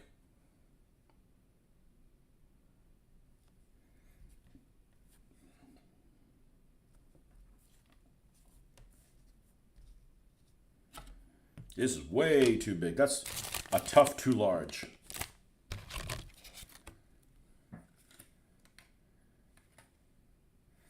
Let's use one of these.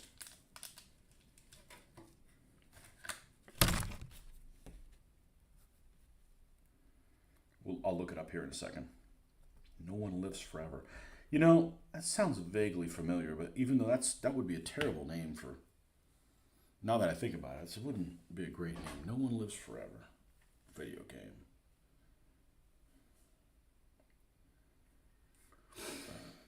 No One Lives Forever. Video game. That's the one. Yep.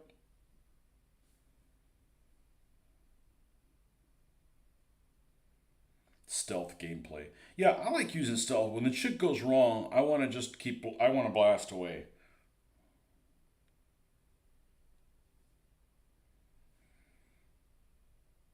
Yeah, these graphics are definitely remind me of Half-Life.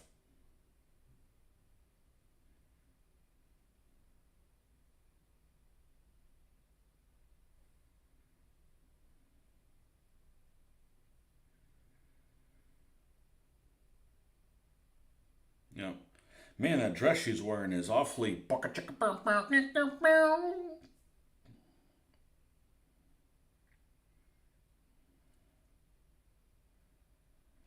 Kate. Oh, they made a second one? I really liked it.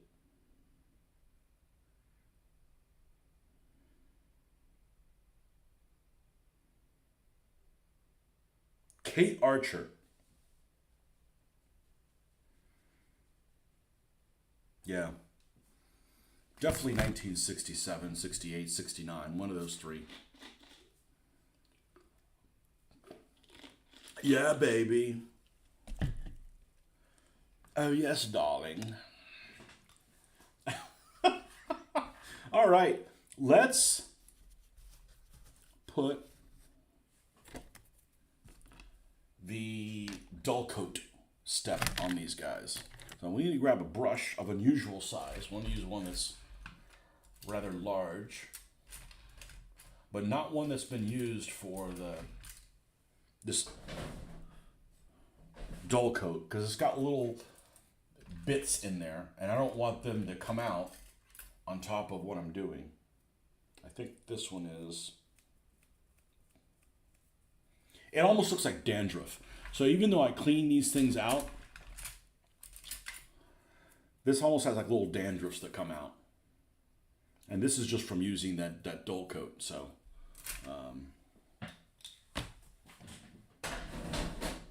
No One Lives Forever. Yeah, you'll play that, or you just happen to know what it is? Yeah, your final boss is like some German opera singer, and like lightning would come down. You had to like dodge the lightning and shit like that while you're because she's a sponge. She's a bullet sponge.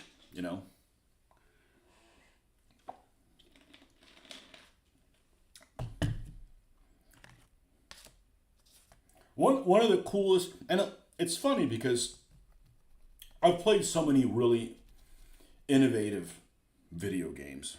I'd say that's one of them. One of my favorite ones was L.A. Noire. I thought L.A. Noire was excellent. Where you question people, and it was all done in the late '40s. I thought it was really, really good. Period music, I have it, but I can't remember playing much of it. Yet I finished it.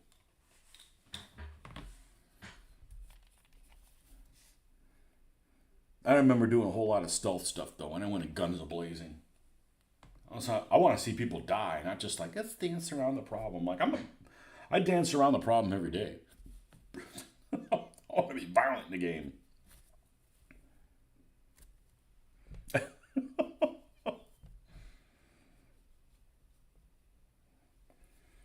L.A. Noire was good. Nothing will come. Nothing will come close. I don't think to ever that first time I discovered Half-Life. I stayed up all night. I didn't even go to sleep. Went to work. I was in my 20s. Also, I can't do that now. I'd be dead.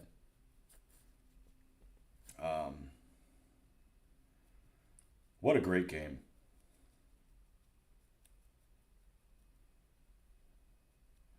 And I just don't have it in me anymore to play those kind of games. Like I was kind of. I think I went on the Xbox the other day and I heard something about Far Cry, some kind of comment about Far Cry I came across. I'm like, what the hell is a Far Cry? I'm like, what is this like Branch Davidian Far Cry 4 or something like that? So I remember them when it was advertised way back then. I never played it. And I'm like, it's available for like $8. Like that's a steal. But I'm like, I don't want to get sucked into playing this that is going to keep me from painting and keep me from. If I'm going to do any kind of gaming, I'm going to play World of Warships, which I've pretty consistently played every morning now for going on a year probably. Well, you have to. You're not going to unlock stuff. But at least there you're sailing. You get to look at ships in action. I mean, yes, it's unrealistic and stuff, but it doesn't cost me any money. I can quit at any time.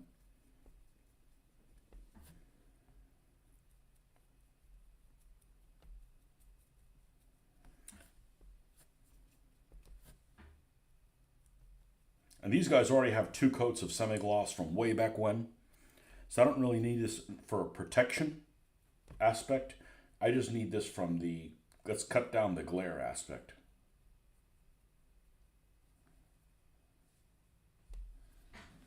So one of the things I'm going to do is I'm going to attempt to repaint the little smocks on these guys as it's made out of Zeltbond. I was watching some videos last night to kind of get me I watch other people do stuff so that the first time I do it, I'm happy with the results. Not that I can't figure it out on my own. Although I am going to figure out my own colors. Yeah,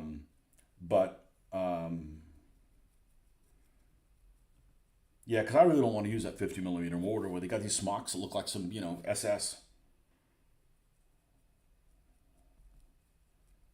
looking smocks.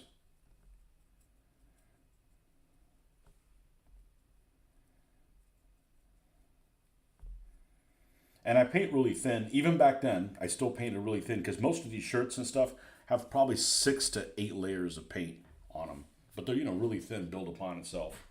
Just like I do now, I just don't do that many. I don't do that many and they look better now.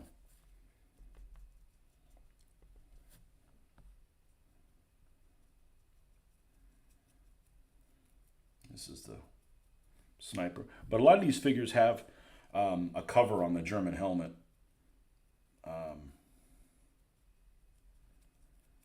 That would have been the Zeltbond pattern. Because these are just regular Wehrmacht guys. So if I really like that, I'm not opposed to repainting just the helmet part.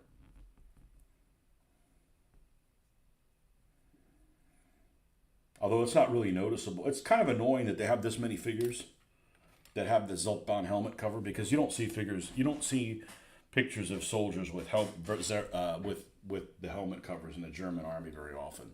You don't. I mean, yeah, you can find them, but it's not very common.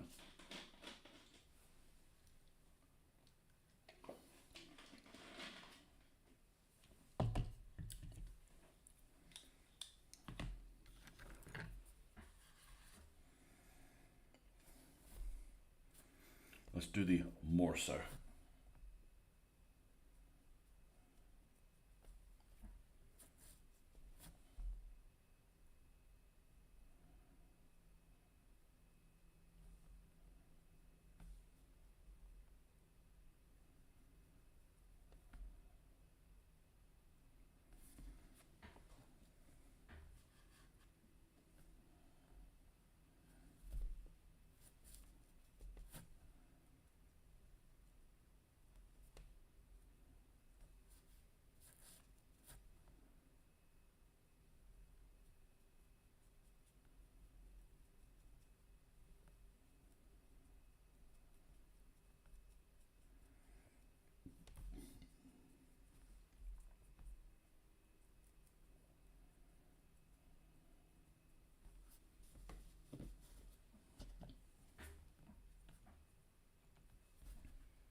Maybe I'll change my mind at some point and doctor up my FAA Russians.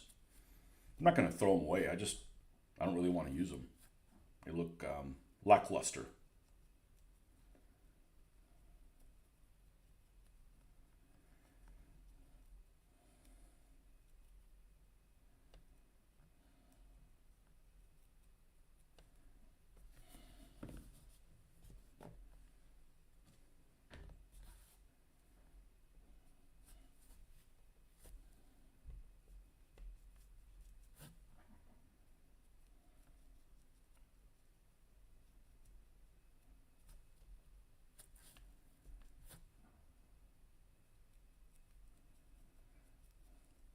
This is a very rare weapon, a Gewehr 41. But I think if you took all the figures that I have, painted and unpainted, German figures, that I have either a Gewehr 41 or a Gewehr 43, I may have 4 figures that have one. Maybe. So the proportion's about right.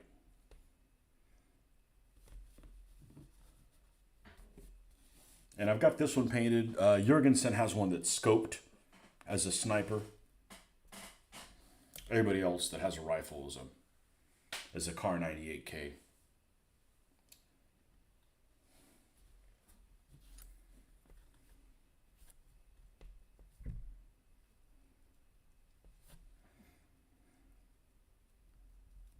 So the other night we watched which I didn't realize was a Netflix movie. We watched the Forgotten Battle with the daughter, and she actually liked it. She actually didn't want to watch. She wanted to watch something else instead. I talked her into watching it. I said, "No, you're going to like this movie," and she did. And once again, I had forgotten half of the what happened in the movie, so it was kind of a new movie for me.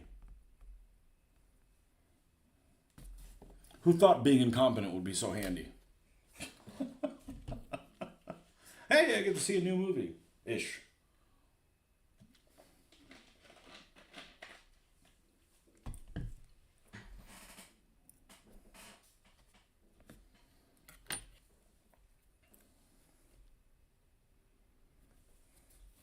A newish movie.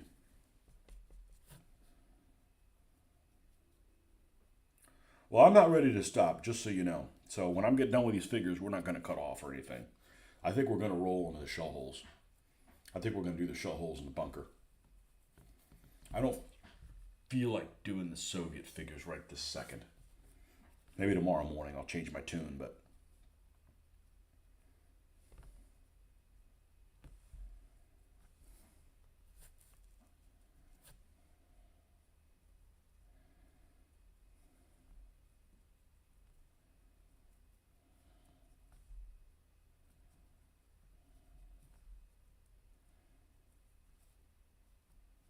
I don't think that this Vallejo flat or matte finish or whatever the hell you call it is very protective.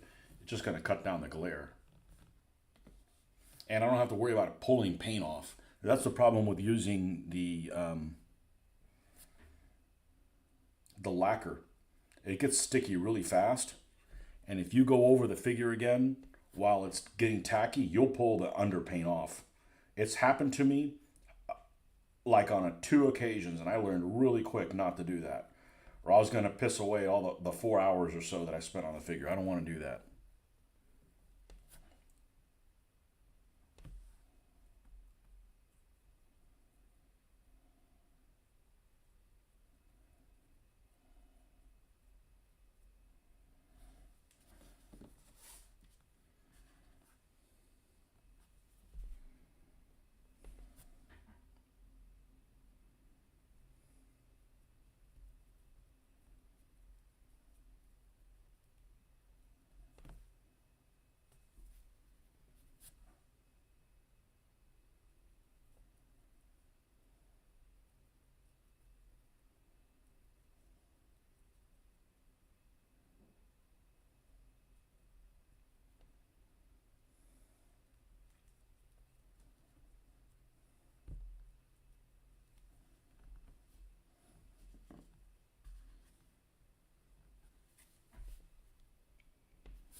All right, well, while these guys dry, let's rinse that. Let's put all the tufts away. Here's the container for this.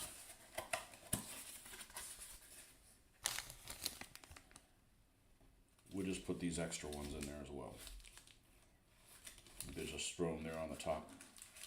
Those will be the first ones that we start consuming for the next batch. Oh, these as well. I got all these clumped together. It should be fine.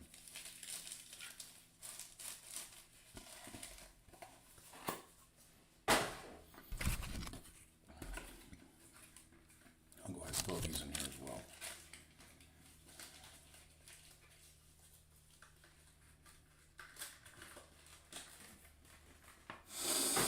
All right, now we need to make some semblance of order here.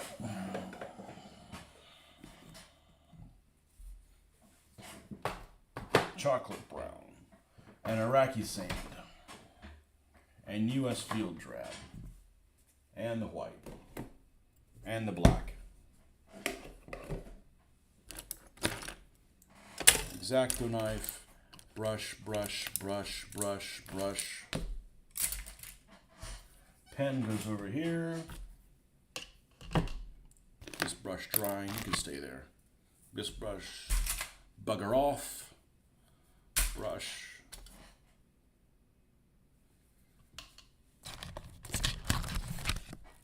Lids. I'm definitely collecting these faster than I can consume them.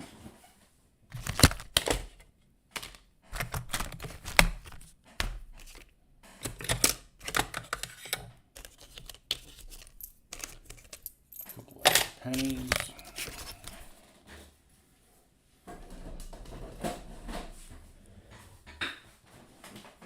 You get a height advantage over this mess.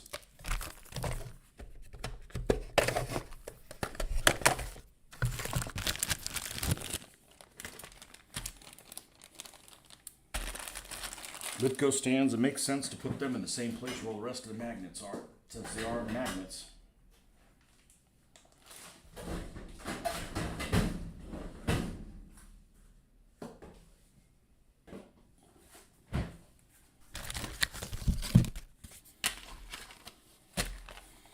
Well, this could definitely use a vacuum. Got little bits and that's still useful. We've used that. That's overstayed its welcome. Oh, look, we've got two other tough colors. I'm not completely out.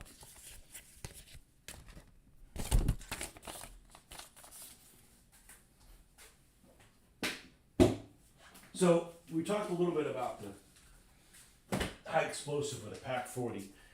I think that's an error in that book. I still think that they didn't have very many rounds, but dice. Freaking dice sitting here from the last convention. D6s. It's going to be a while before we need to use those. We're in D10 territory, folks. Percentile, baby, percentile.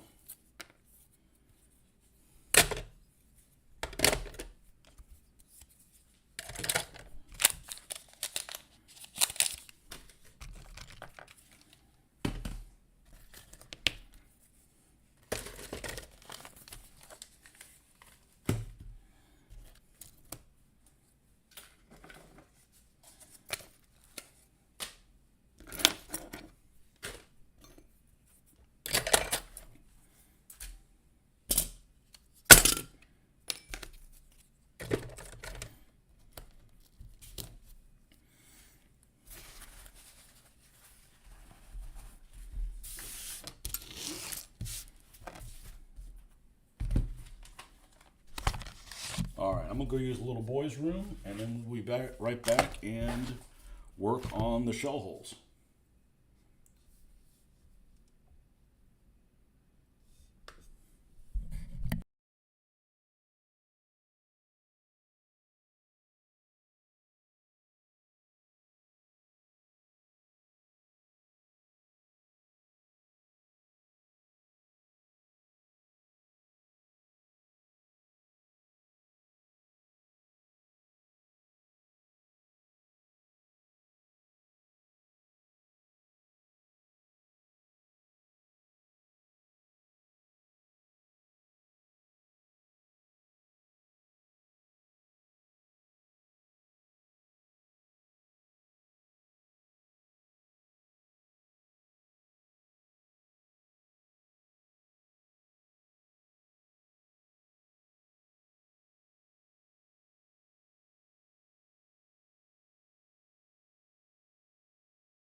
I thought I'd be right back. I guess I didn't.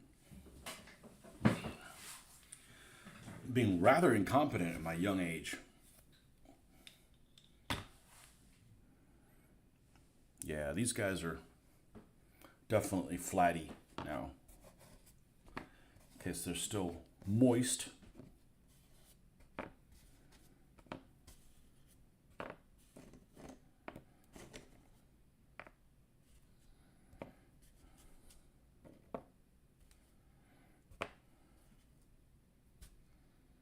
Yep. That stuff works really well for, it flattens things pretty well.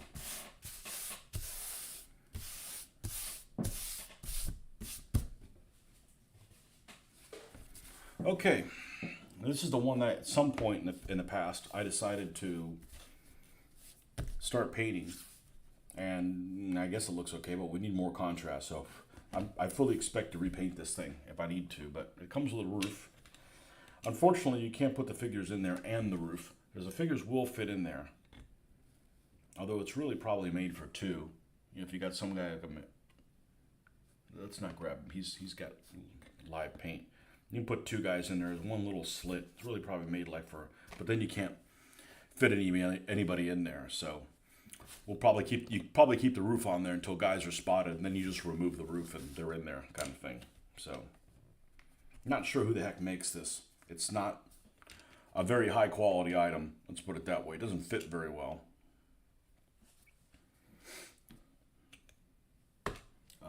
Got 2 of those.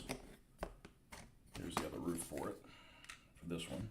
This is actually the original roof. This is the replacement one, okay? And then we've got 4 of these little shell hole things, which unfortunately they have sandbags on them. And unfortunately the sandbags are all in the same spot. So in other words, it's literally the same mold of all 4 of them. That's unfortunate, but it is what it is.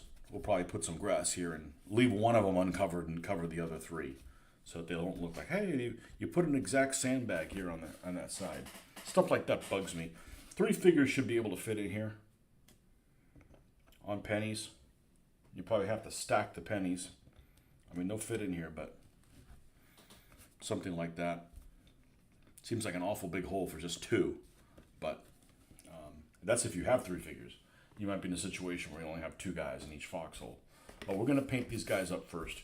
And I'm not really sure what color I'm going to use.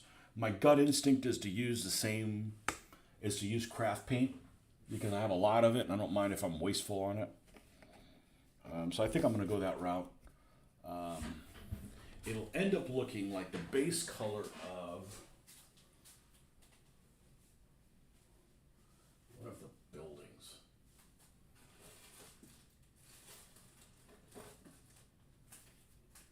If I do that, it'll end up looking like this-ish. I probably wouldn't use the lightest color on there. And that'd probably look okay on the battlefield. So I think that's what I'm going to go with. At least there's some consistency in it. So let's grab this color, even though it's extremely watery. Raw umber. Which usually raw umber, I don't usually see it this dark. It's more of a, or I'm thinking of burnt sienna. Burnt sienna is like this type of a color. Raw sienna, sorry. Oh, excuse me for not cooking your steak properly.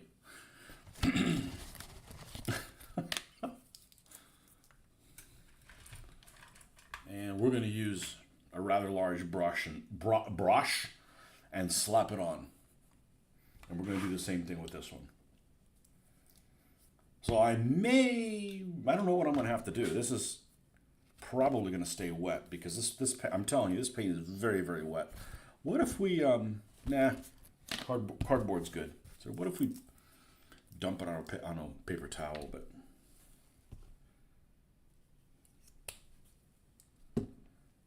yeah, I'm supposed to do that here and then dry brush it here. Where's my producer?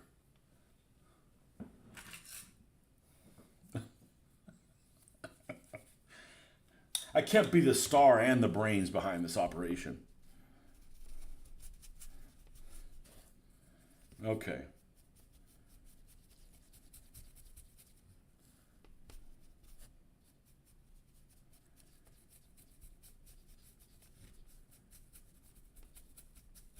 We're going to want to cover most of this, and I'm going to get this shit all over my hands.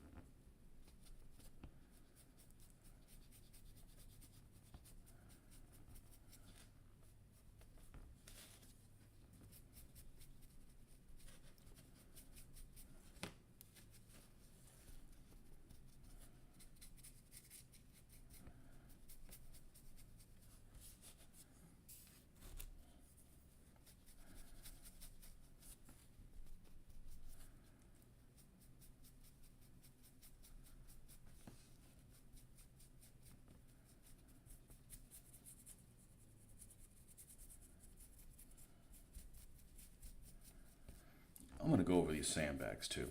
Hell with them. Because they're going to have to get covered anyways. They're just going to be covered in a different type of color.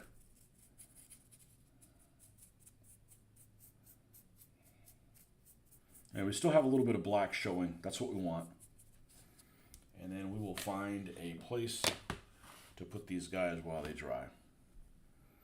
And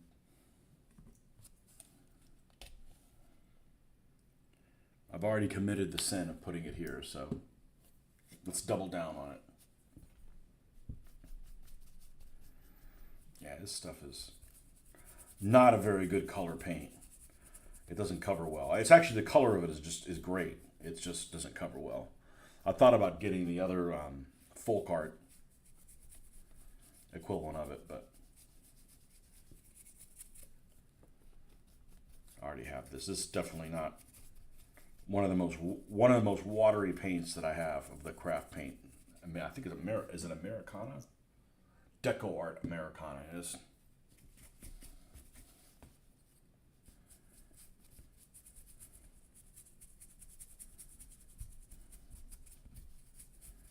Very watery.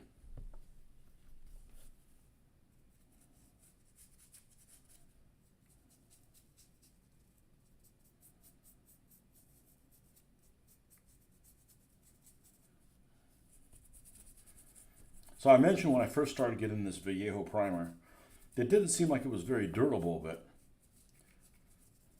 I guess it works pretty well. If you put too much of it down, it doesn't cover up over any details, and that really can make up for a lot of shortcomings.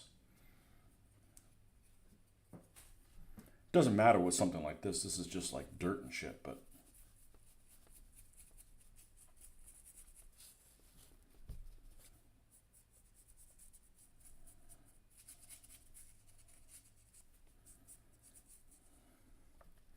I don't know where I got these. I don't know who the manufacturer is.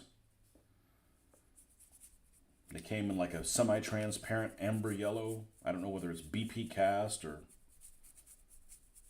I'm really not sure who makes these, but they're actually pretty decent looking.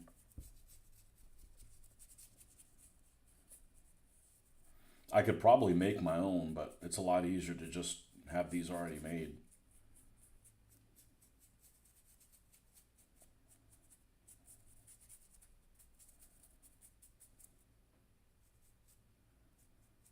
You just have to pretend that they're sunken into the ground, not on top of the ground like this.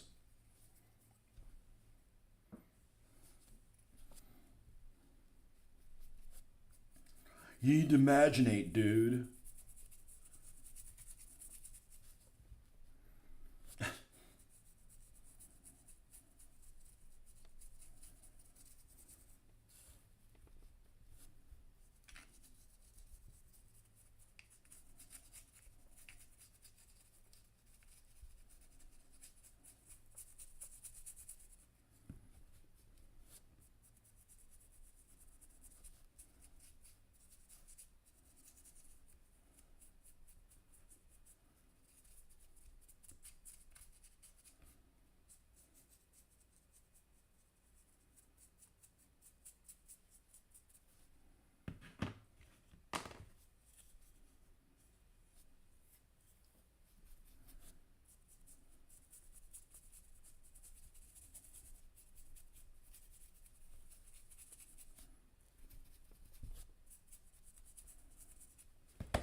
And I think what I'm going to do with this is,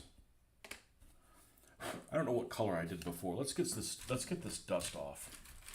Let's get a brush that's fairly rough, and then we're gonna paint over it with this one. I'm not going to go back and bring it all the way back to black, paint the black on it, but I'm going to go ahead and do this on there.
We still on? I never hooked up my phone to check. Hopefully.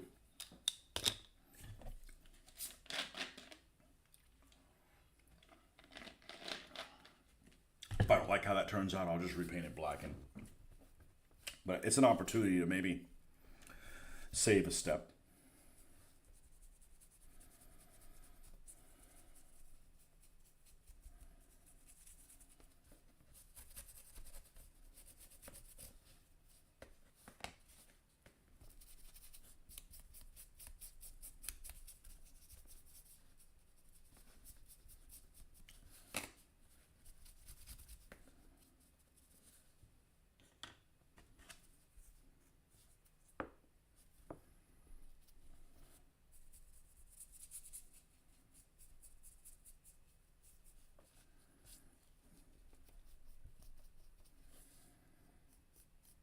There's so much stuff on the internet that I just find unaffordable because of the shipping associated with it.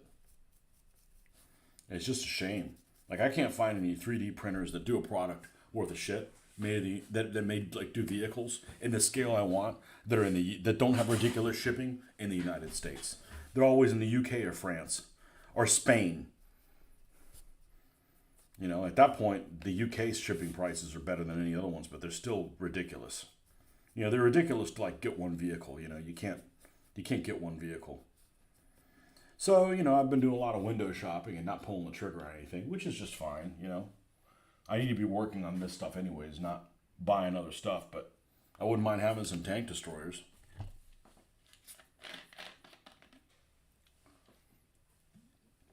M18s, M10s.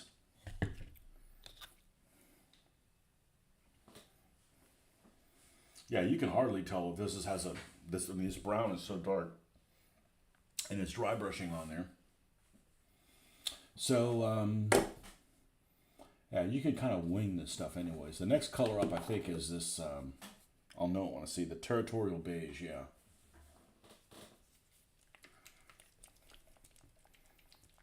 Let's see if we can get away with dry brushing this on top of it. And if it's too wet, we just stop. We need to rinse this stuff out. Territorial beige. What if you have a territory? It's not beige.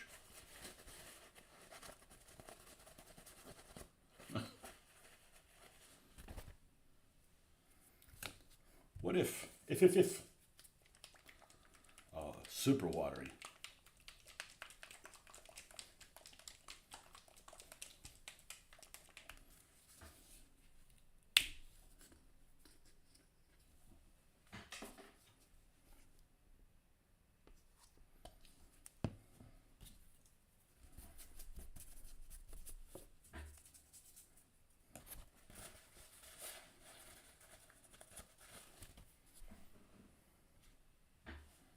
Let's see if we can get away with this.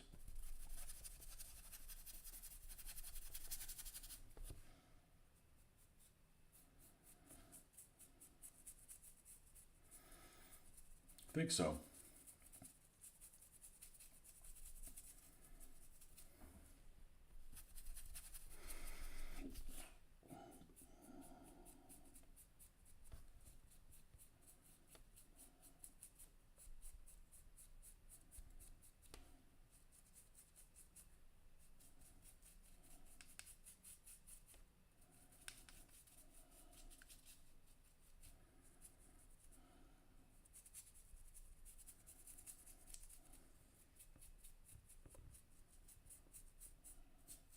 And I'm not going to just paint one all the way through. I'm going to do them all because I'm pretty comfortable with this color mix. It's going to take me where I want it to be.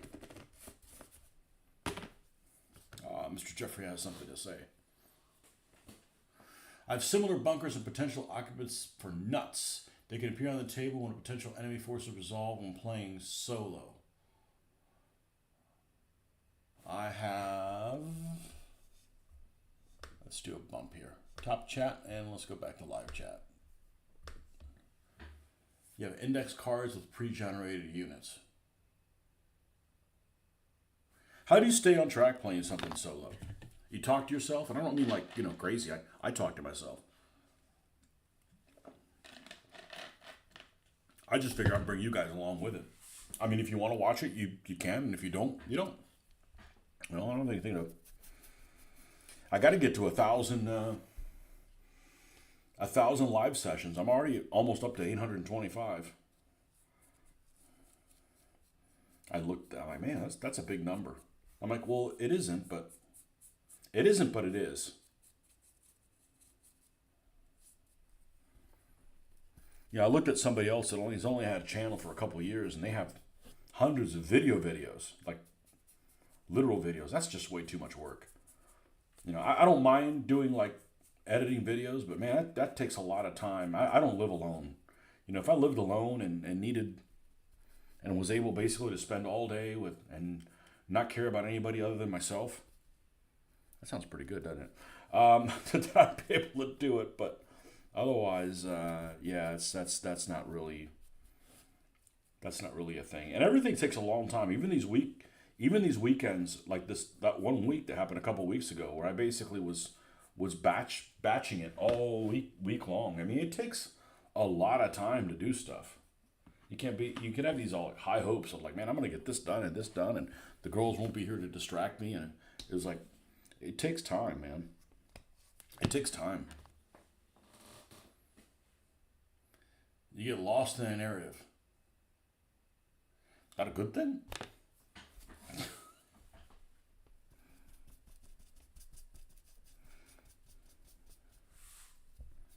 I always wonder if I'm just like running around in circles saying the same shit over and over again, but I guess everybody does to some degree,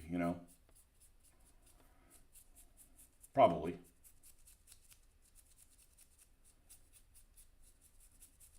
I'm sure I have mannerisms that repeat themselves over and over and over again, drive you guys crazy, but we're all that way to some degree or another.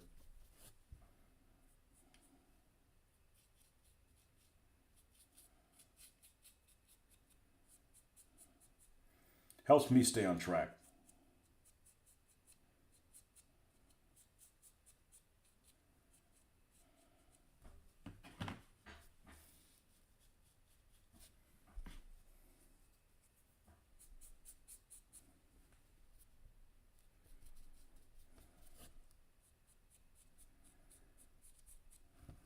I see no point in pre-planning any of this stuff, and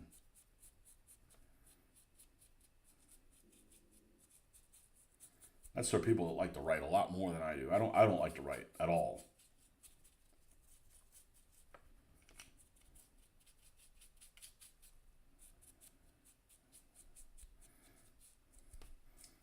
I didn't paint these sandbags at all, did I? Shame on me. We'll come back and be consistent.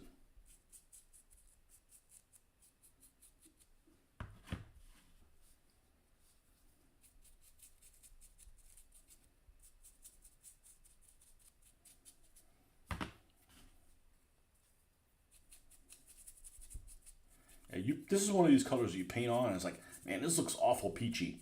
And then it dries, and you're like, oh, that's exactly the color it should have been. Some colors behave different than others when they're wet.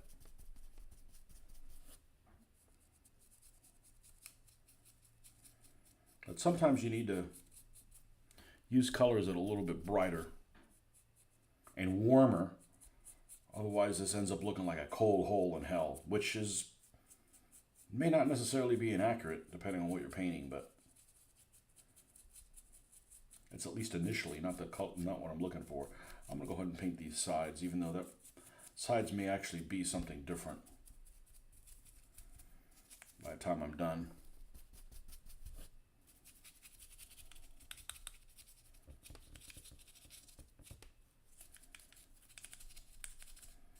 This will look all sloppy, but it's like the inside of those buildings, those destroyed buildings, that I really was unsure how that was going to turn out. After I finished one, I'm like, yeah, this looks good. But along the way, you got stuff that's just slopped on. You're like, I don't think this is going to turn out well. Like, nope. Stay the course. Trust your experience. And then we'll do the same thing with this one that's been repainted before. And hopefully I don't love how it turns out.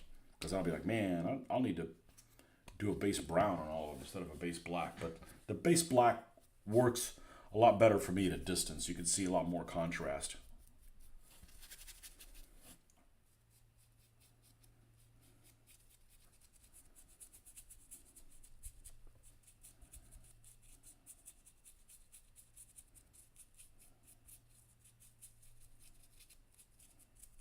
I'm pretty sure these are BP cast. Which was one of our vendors at our shows, and the guy that ran it just disappeared off the face of the earth. I'm not really sure what his issue was. Only thing I really didn't like about his stuff is the resin that he used smelled like mothballs. Which, makes me think like, is this going to kill me? I mean, it smelled a lot like mothballs.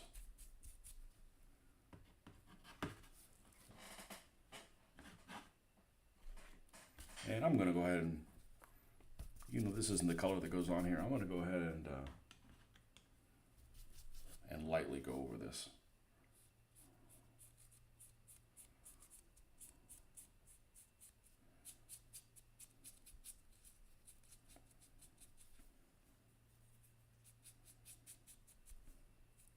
It's the first coat that gets really messy.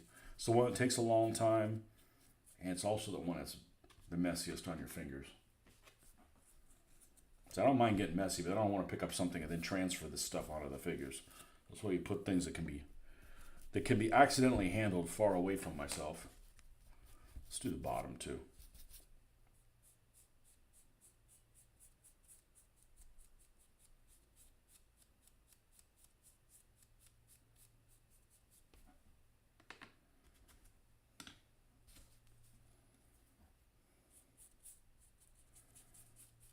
Bottom of this one's a lot wavier. The imperfections of making things out of resin. Old school things out of resin.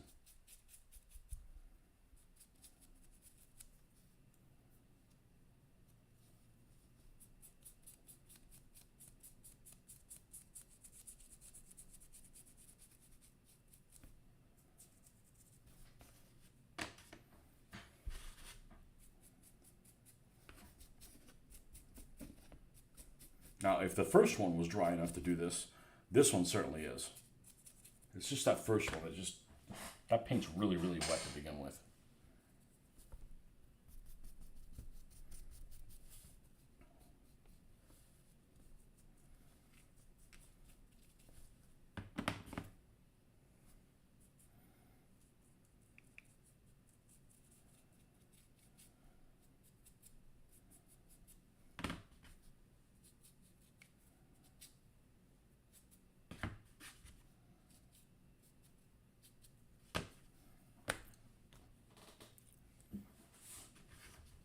Okay, I don't know if we need this intermediate color. What's this one? Something fawn? Yeah. Fawn, and we should just jump on to country tan. Let's go through all the steps. This isn't particularly unpleasant anyways. And then the last, what we're going to do is we're going to paint these sides something a little bit different, like some other kind of a warm brown or something like that, and then we'll come in and dry brush with that last one on there. 7 viewers, everybody's awake. Good morning, folks. Happy Saturday.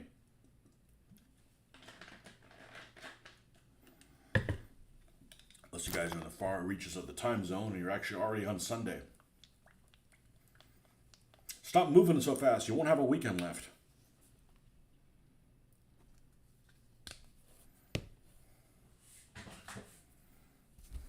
Or you could be somebody like Mitch that actually has to work today.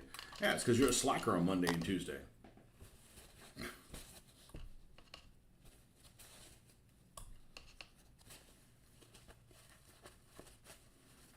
We should be on back tomorrow morning. Probably be back on later today. Probably.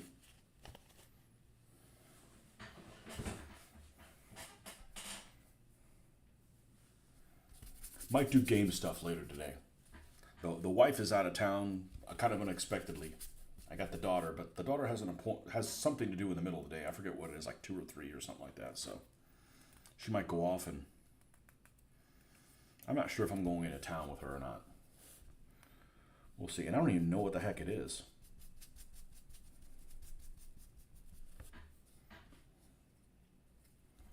This is, what color is this? Fawn.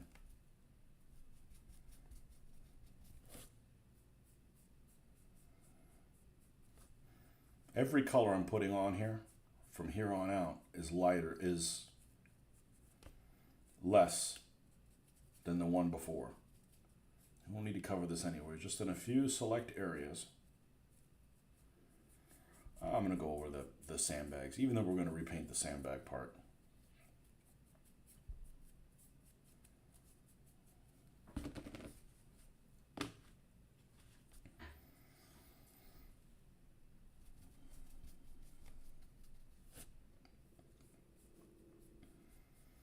And there's probably Vallejo equivalents of these colors, and you probably cover better, but I feel a lot more at ease using these paints that I can be wasteful with, for lack of a better word, and not feel bad about it.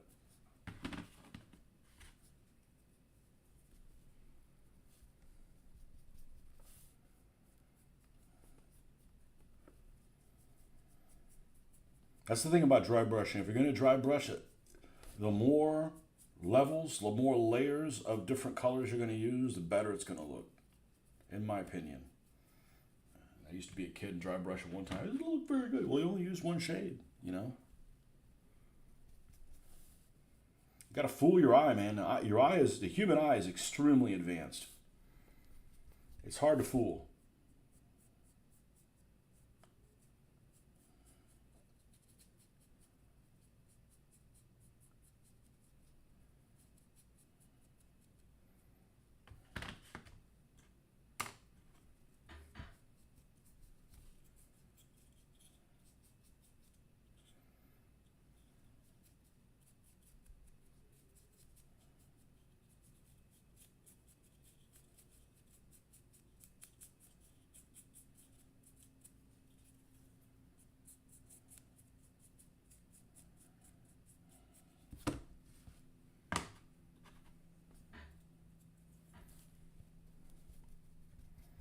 It's funny, these colors, as they have more and more white in them, they're more and more thicker.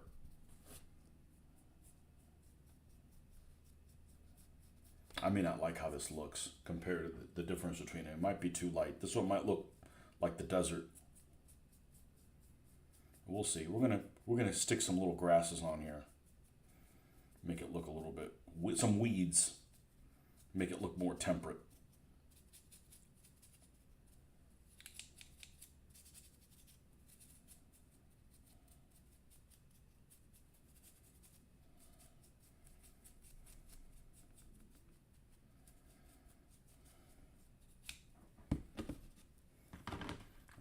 Inside of this.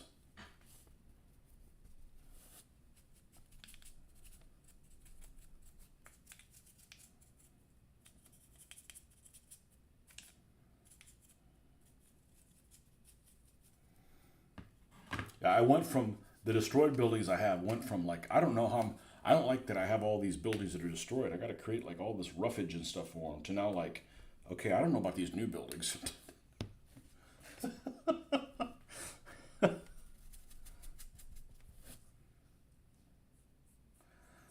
I like the destroyed buildings. I'm just going to lightly go over that.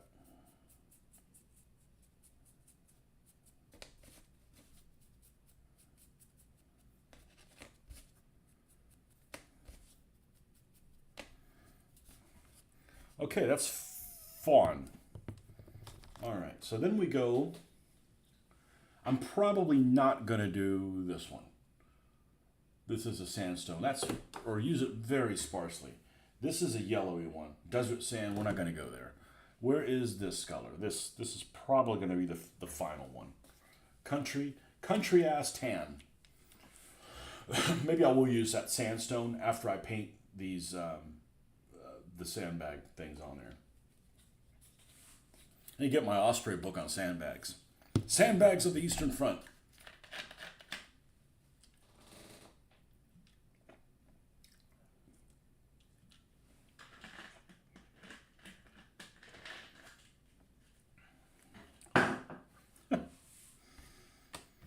Sandbags of the Wehrmacht. Part 3. Africa.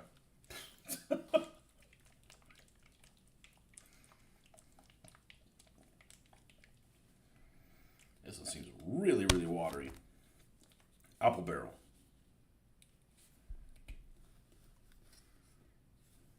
Barrel is one of those. I'm a really good speller. Barrel is one of those words that I always like. Am I doing this right? I always want to put two L's.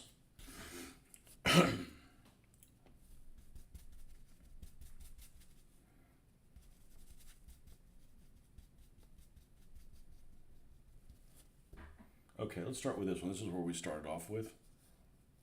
There we go. Just lightly.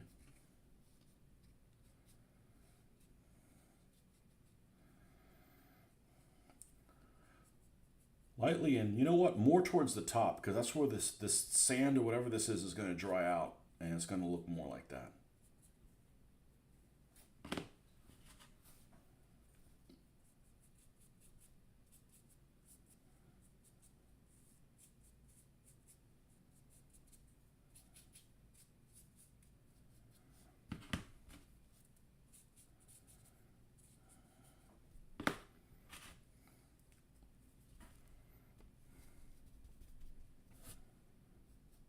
And these, of course, are multinational. It's not like, well, this isn't Doug how a communist would dig it. Well, whatever. They're all for, everybody gets to use these.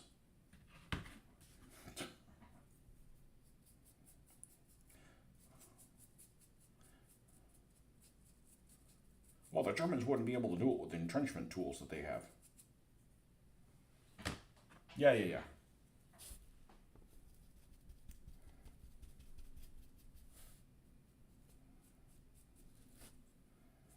Yeah, your mom just called and said it was time for your weekly shower.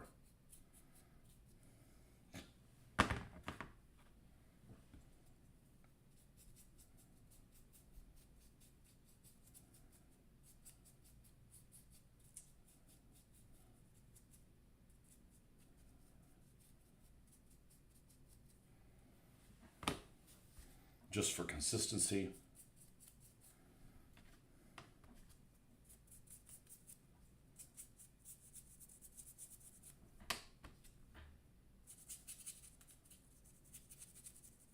All right, let me put my glasses on and step away from it and see what we're looking at.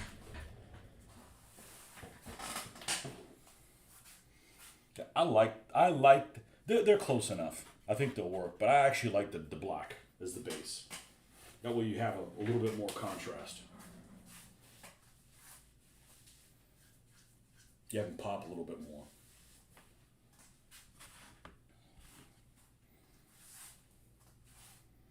Let's see. Let's grab. Well, we got some krauts right here. We'll use some krauts.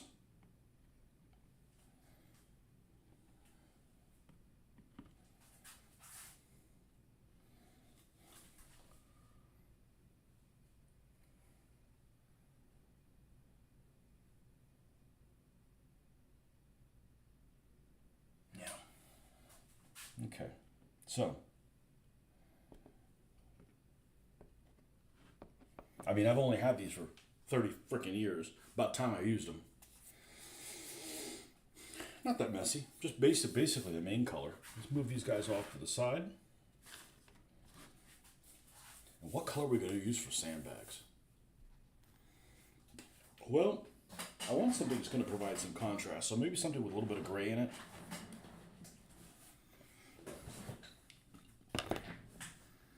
Let me do a quick search for peace of mind.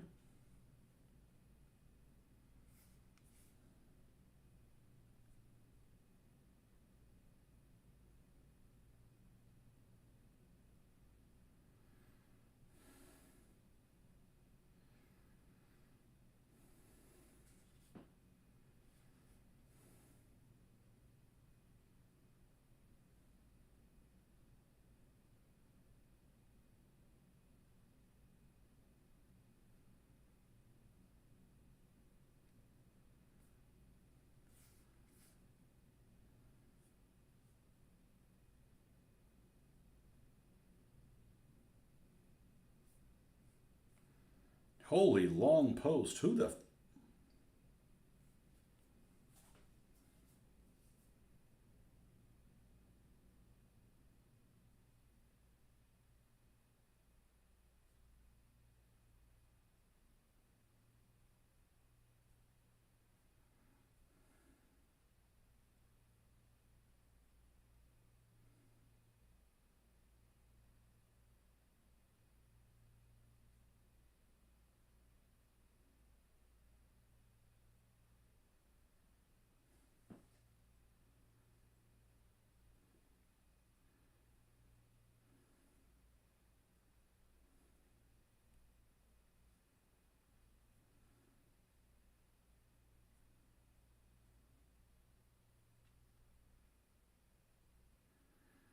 Okay, so we're going to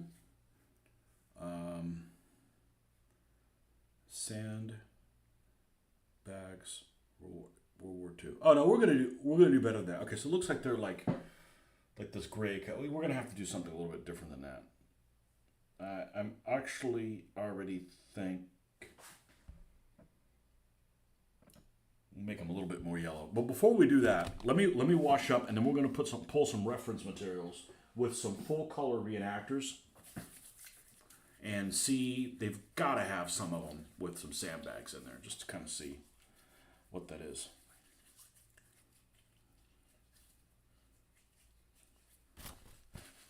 Yeah, so we could probably use something like that when we come in and brighten them up. So before I commit to them being some kind of a yellowish type khaki, which is okay. Let's see what the reenactors have. Let's grab this one. World War II GI in color photographs. I believe this is a Windrum green. It is. Had this a long time. And let's see what we have, if we can find any sandbags in the background. Here's a Sherman. That's the one thing about miniature tanks. Miniature tanks always look better than the real tank. That's like all like one color, like boring, you know.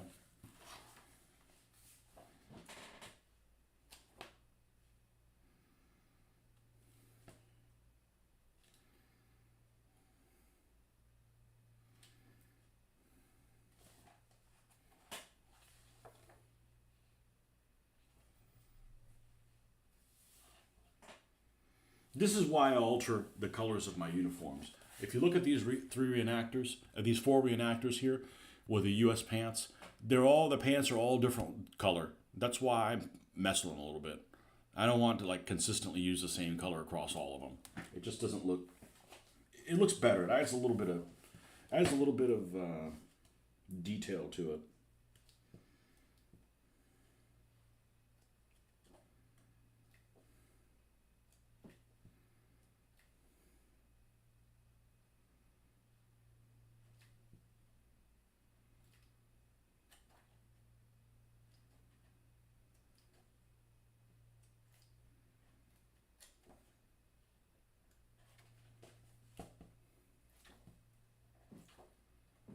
No, I may come empty-handed up on this one.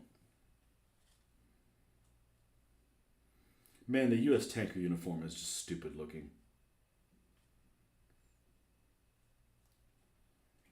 Not ripping on any veterans. I'm just saying they don't get to design it. They had hell. They had to wear the dumb looking thing. It just looks dumb. It may be practical. It just looks dumb.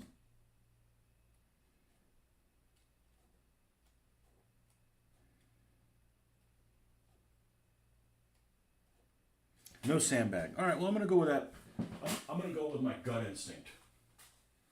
Well, it would have been to do gray. I guess it's not gray. I know exactly what color I'm going to use. It'll be an opportunity to use this beautiful color anyways. I think I can use that one.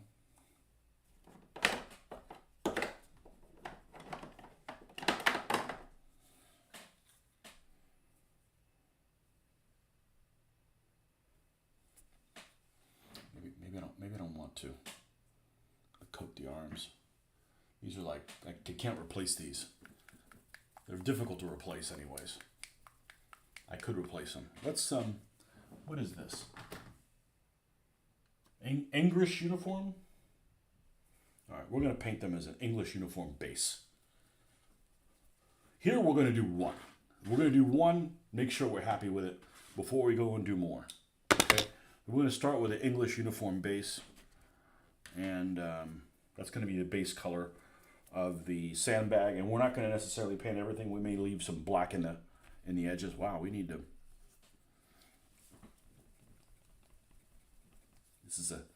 This is a new one. Ooh. I didn't think I needed to put mixing balls in this one yet. No, I'm not going to get a paint shaker. It costs money and it wakes everybody up in the neighborhood, so. Besides, that keeps me from having everything.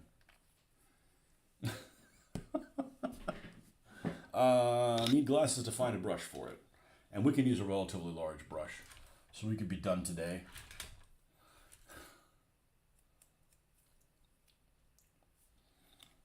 That will actually, should work just fine.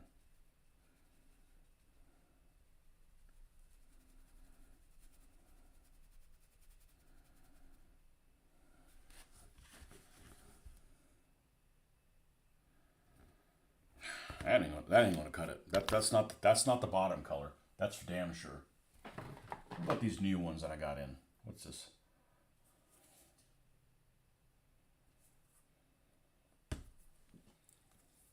Let's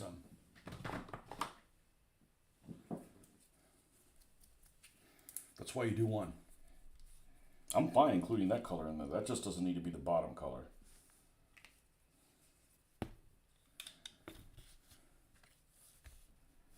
Let's rinse this. I don't operate by throwing another color on top of it. Then you want to reproduce it and you got a problem on your hands. Let's do this. It's more natural for me to do this. SS Camo Black Brown, or whatever it's called now.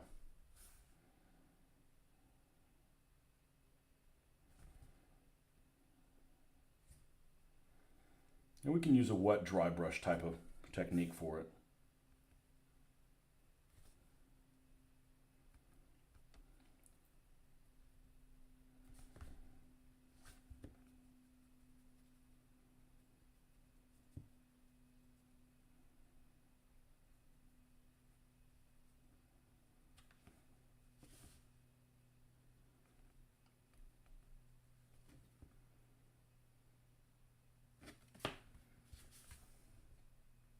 I am going to go ahead and paint all of them. Now this one will be the one that actually has this sandbag that fell down here. The other ones I'm going to try to not focus your attention on that. So I'm not going to paint the sandbag down here like it's a sandbag. We'll try to cover it with something. Okay. So these, for instance, will be the same. But I'm just going to ignore that there's a sandbag down there. See how that works.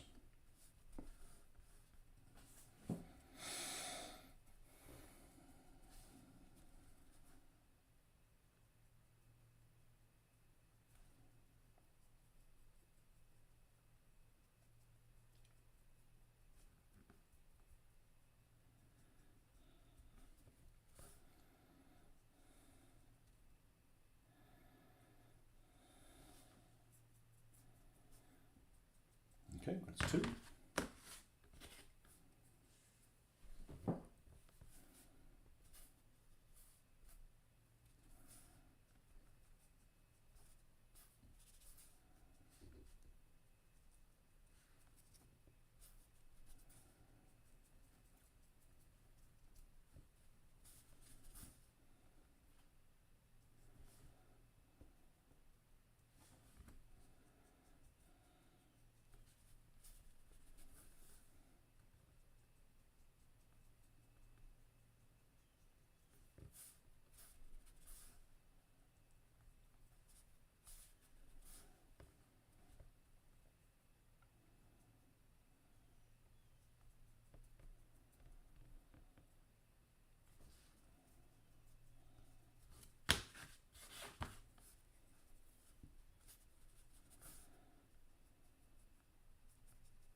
It's funny, I came here this morning, this room was freezing. I've not touched the air, and it's like I could use some movement.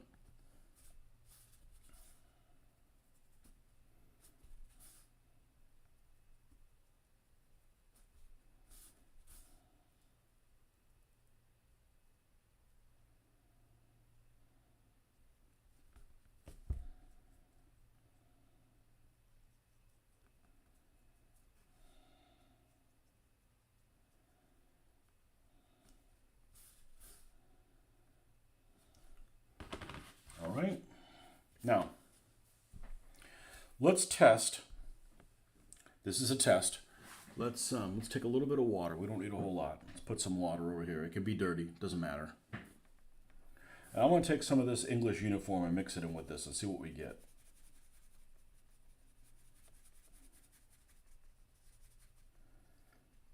And then let me take the driest one, if I can find one, and then just kind of do a wet dry brush on top of it.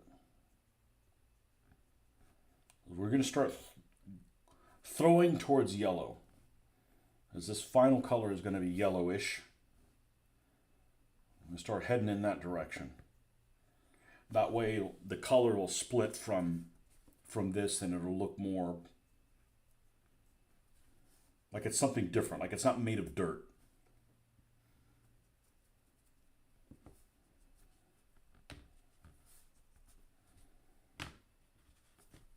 I think at this point I'm going to do 1. Then we're going to take this English uniform again. Let's put it down.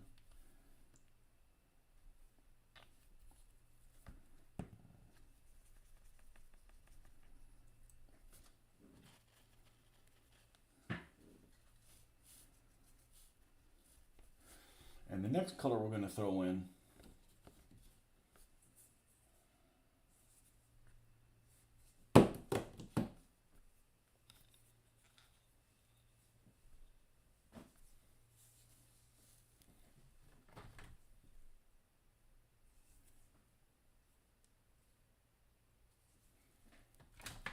take it one step at a time. Pretty much straight English uniform.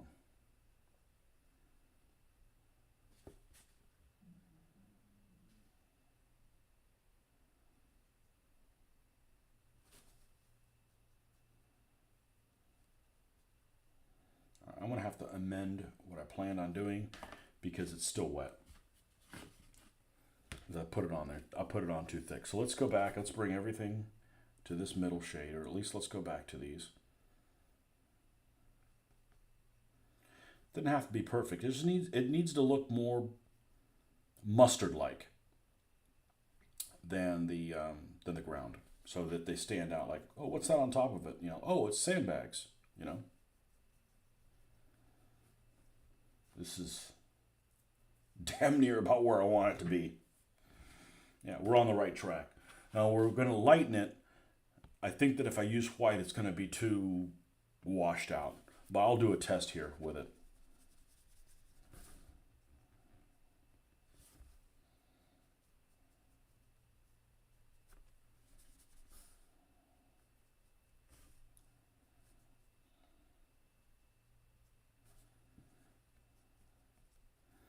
Now the sandbags, because they're done with painted with Vallejo, and Vallejo has more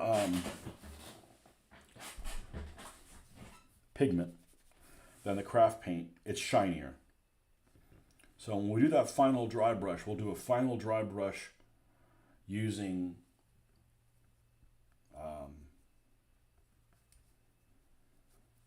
the craft paint, and that should tone it down some, even where I don't need to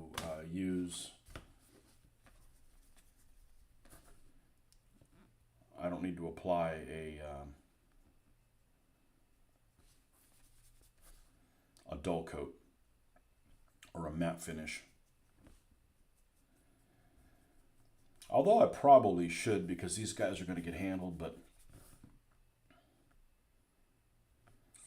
you can't spend an inordinate amount of time with everything, or you're never going to get anything done. So this is a corner I'm willing to cut.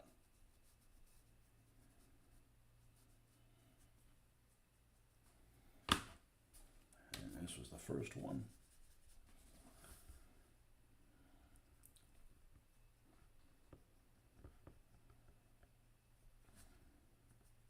Yeah, see, only the base color is the one that takes a long time, because you got to get it everywhere. You don't want to miss anything. All right, now I'm going to put a little bit of white on here. I'm actually going to use the craft white. I used to use this for a long time. I used to use black craft, and I used to use white craft. And the other paints I use did I get paint on myself? Oh, come on. Let me go powder my nose here. Hold on a second here. Shit happens. I'm going to leave that picture up because I want to see what the... Yeah, we got a little bit of it on this.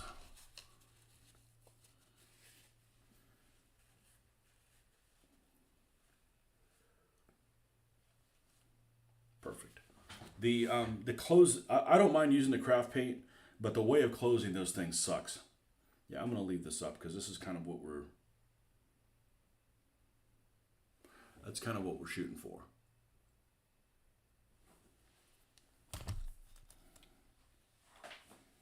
So let's take this, let's make sure this is pure.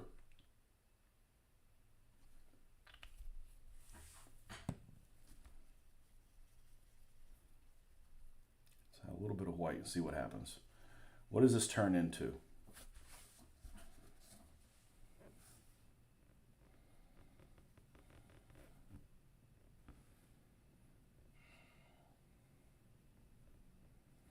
I don't think we're going to add the white just yet. Let's make sure that we have everything in this. Oh, this is good. This is turning out.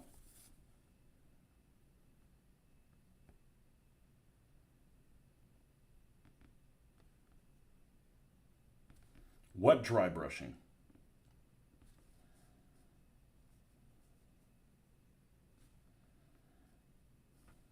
And yes, I could individually paint these with a layering technique, and I spent all week doing this. But there we go.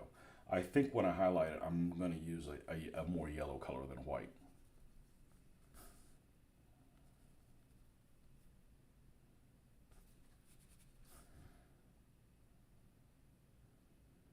Because the final color that we're going to put over all of this is going to be like a sandstone color.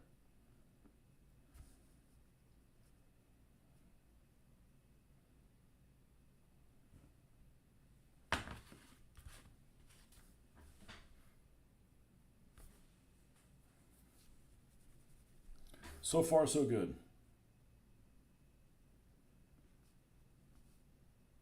This is the kind of stuff you can't explain to somebody. You just have to friggin' do it. It's like you're flying a plane, right? And you're going, you can't put on autopilot. You're always like trying to trim it. No, this is starting to go in the wrong direction. No, this is going to end up looking too faded. You just kind of have to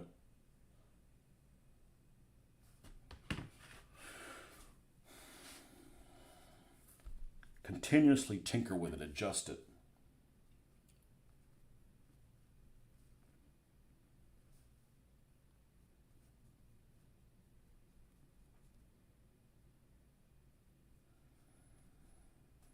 if I add white, it's going to start turning too much into the same color underneath it. And we're already going to dry brush them together as the final one. So they need to be a little far apart from each other on the color wheel, so to speak. Now, is there a Vallejo color that is jumping out at me?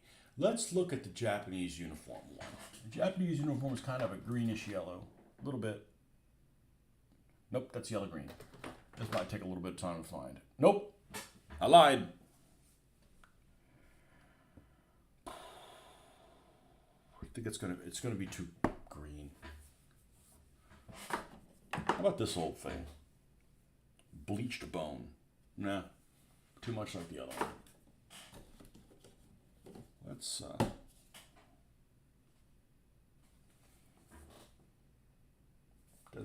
desert sand. Let's do a little test over here in the corner.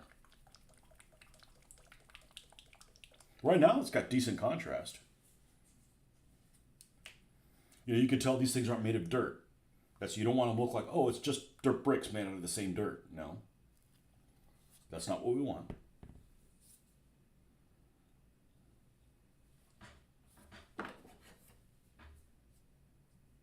Bubonic brown. This is one of the. I think this is the color that I used for the little the bread bag for the Germans. I don't know if it's alive. It may not be alive. Those stack in there nicely, little hexagons. Ah, the good old days. I like the first generation Citadel paint a lot.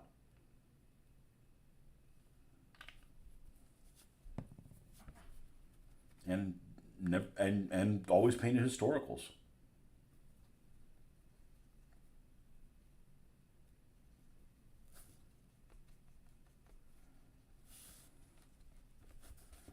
Let's try this. Let's find the driest one.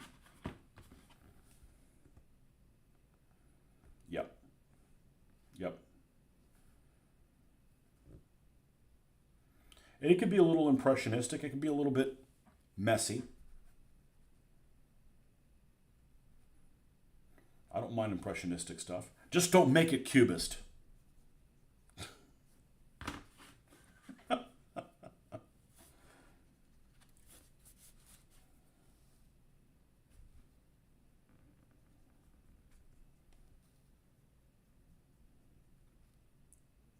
said every layer, other than as you go up, it takes less and less time to do.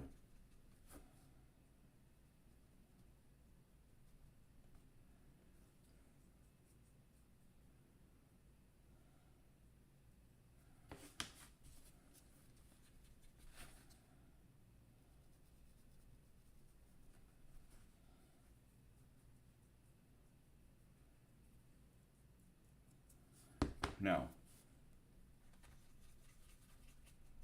what if I use straight this? I got to go really light if I do that.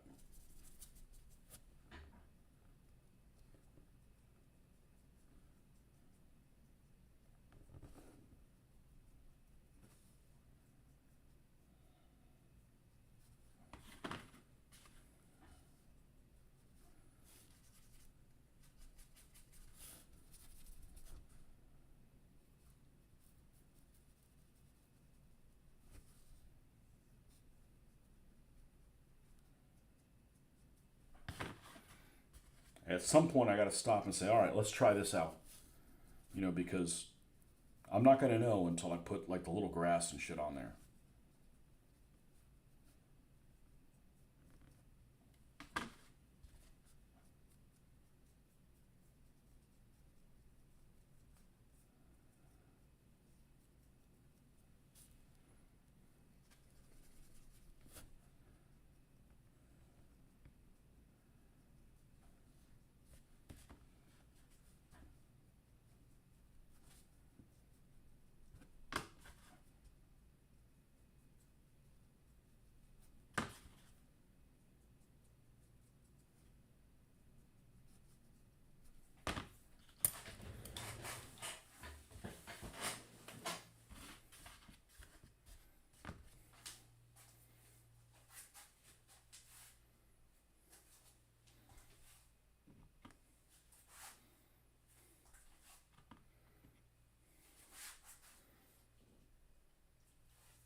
Let's focus on these three.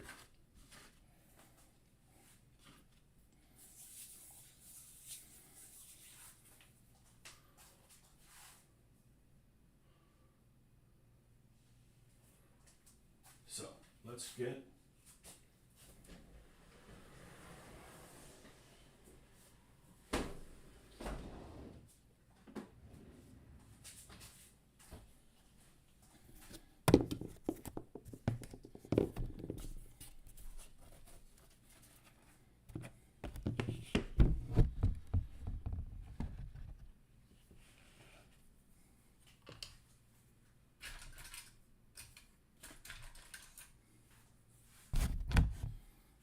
where's my other little tray?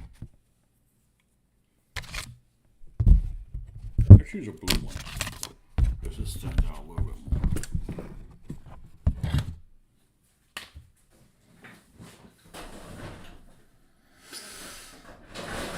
What is this? Matte medium. I don't remember why I had this for. Probably find a use for it.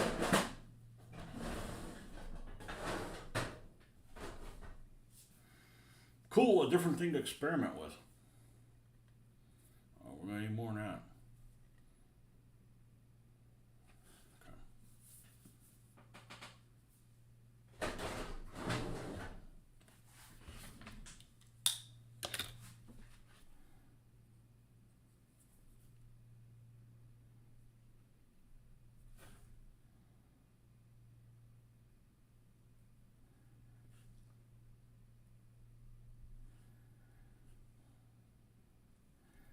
Now, this one that has that stupid thing in the way, on this one, we're going to put grass over it. And a couple other places.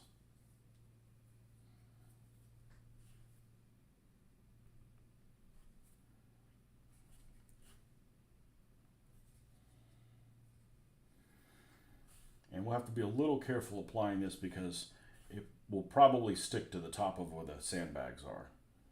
Because it's still sticky enough to pick some of this. So we don't want to sit around all day and remove all this stuff. Okay, and we can add a little bit more if we need to. But let's try this. And this is a big enough tray to do this. This is actually a really good tray for this stuff to be on.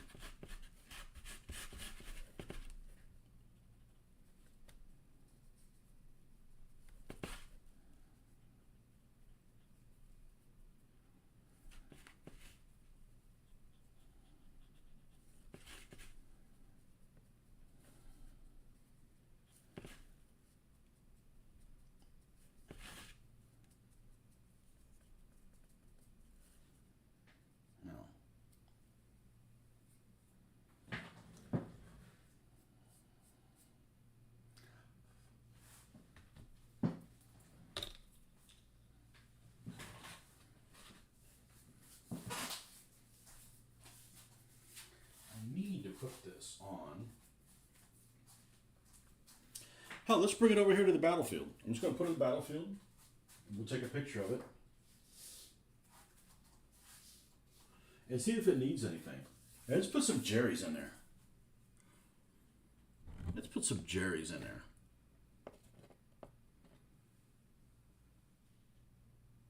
And we'll take a photo of it, bring it up to the camera, and see what you guys think. I don't want to turn this whole thing around. It'd be kind of a pain in the ass to do that.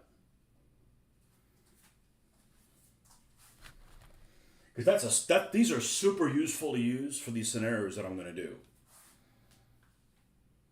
Especially if, we're soloing them. It's like, let's take a photo of these guys. Let's get, move this camera over here so we have some consistency in the light.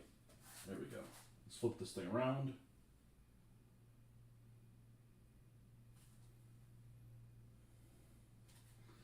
And one close up. All right. I've only had those things for over 2 decades. About time we use this stuff. We got to use this stuff up so we can buy more. Okay, so here's how this looks at a distance. Not going to really see that, so let's zoom in a little bit. A bit grainy. So let's look at the close-up picture.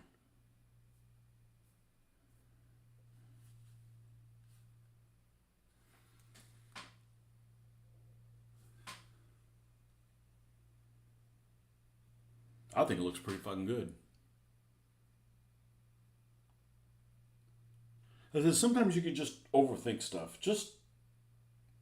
Yeah, having that little bit of yellow with a sandbag just adds something. It adds a different interest there. Instead of it looking like, you just kind of lined up 50 things and just dry brushed them in the same way. I think I'm pretty happy with that. I'm really happy with that, actually. Yeah, it's got that little bit of yellow in there.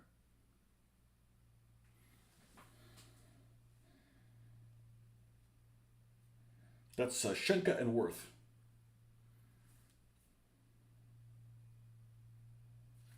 Yeah.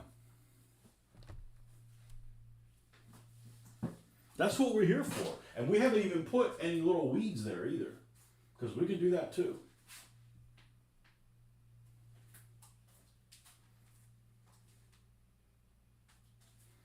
Yeah. Well, we set up kind of a scenario here. I'm all up for adding, like, okay, well, we got this other little thing. Let's add that to it. Let's add that to it. You know, see little stuff that we can work on there. That's what we're going to game. That's what we're going to do to test stuff. No comments. That's because you guys are in awe. Hey, you may not like it. That's okay. I see lots of stuff I don't like, you know.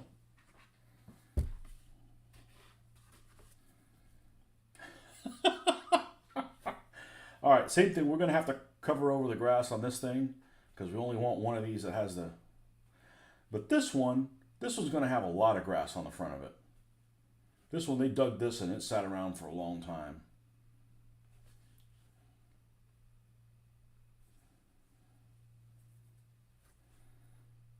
That's why I say sometimes, you know, you can get into analysis paralysis. And what I've started saying is just throw paint. And I don't mean by throw paint like be sloppy. But just start painting and figure it out as you go. You know, instead of like, well, let's figure out the theory of this before, just fuck it, man. Just start painting. You could have already had it done before you talked about how doing it. And I need to remember that sometimes. You know? I'm guilty of that same shit.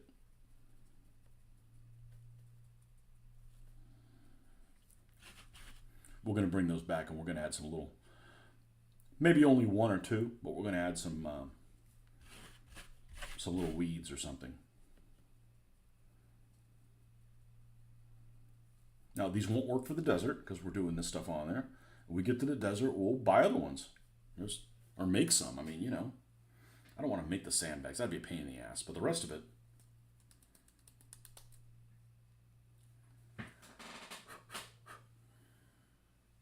okay.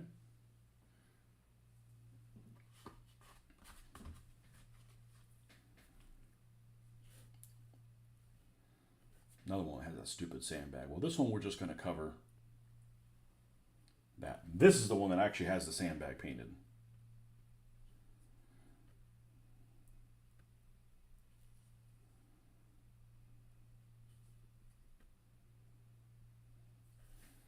F4, I mean, shit, we could bury a whole friggin' squad here.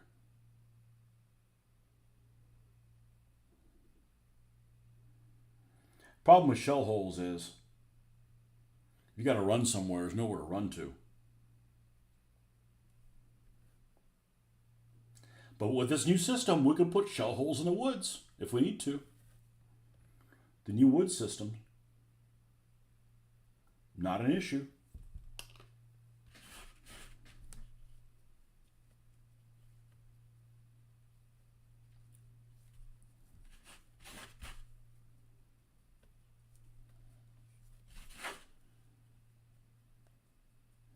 A lot of people base in white.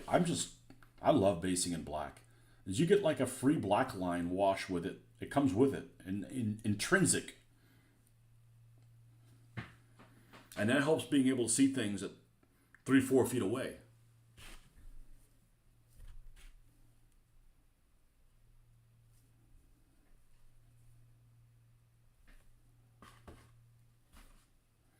And this one we will show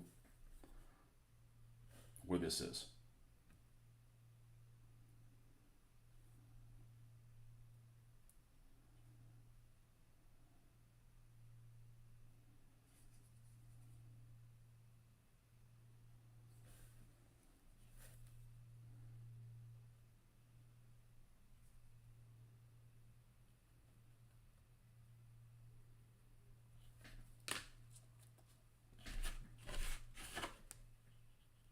Feels good to finally use stuff that I've been sitting on.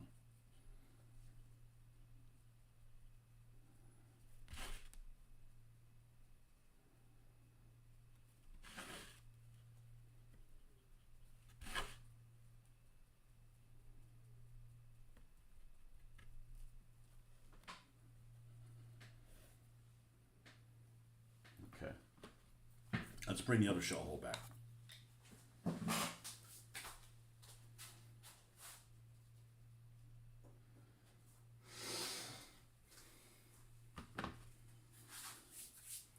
Let's get those weeds I put away.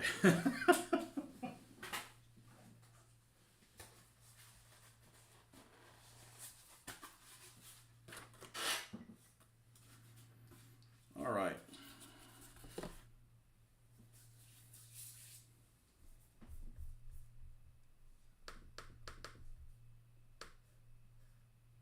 Okay. Let me check one thing.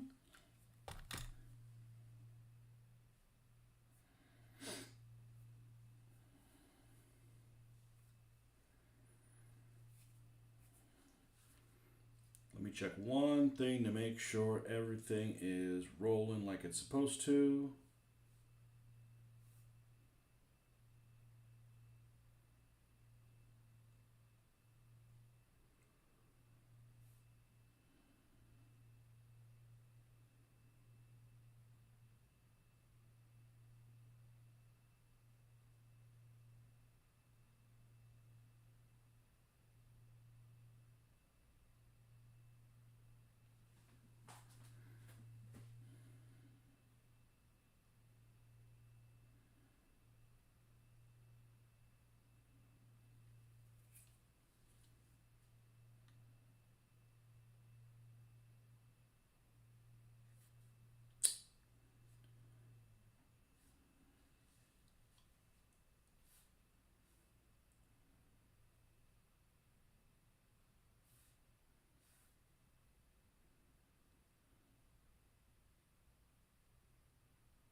It looks like I'm disconnected. Which, if I am, you guys won't hear this. Well, that's really freaking annoying. I don't know why that happens now. It looks like that's the case. Let's see. I'm somehow not able to do this. Let's go to here. I want to go incognito. Continue. Okay, now.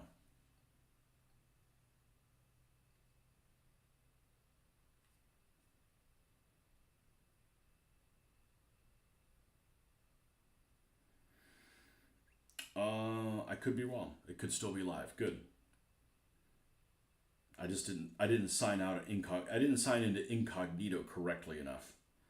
I just don't get a notification if something happens. Okay, we're good. I'm sorry. My condolences. You guys are allowed to be quiet.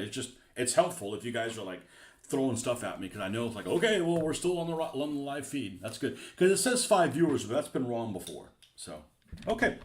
All right, excellent. I just want to make sure I'm not wasting my time just rambling off saying really interesting shit and there's nobody and like there's nobody will even watch it, you know. So, okay, so we have these, we want to add some, maybe some grass or weeds or some shit like that to it. So let's take one of these and see what this particular coloration would look like. We're going to need our tweezers, wherever the heck they are.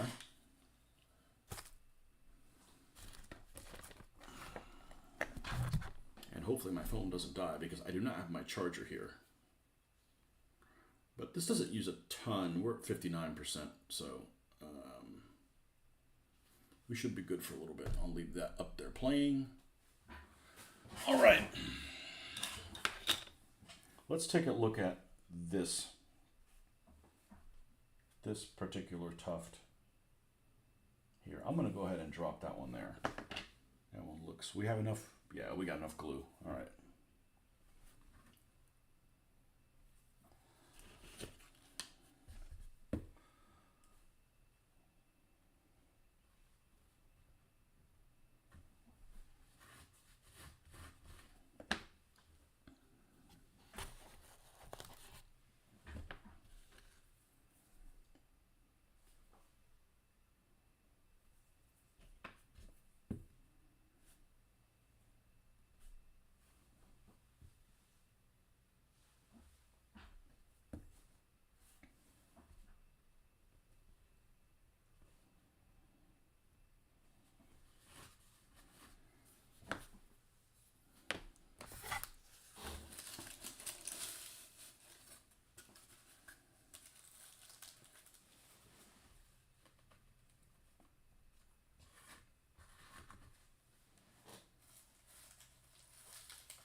Okay, so that one's pretty much done. All right, since we're on the stickum ones, these are really good for putting in places where are really irregular. It's hard to get something else to stick to.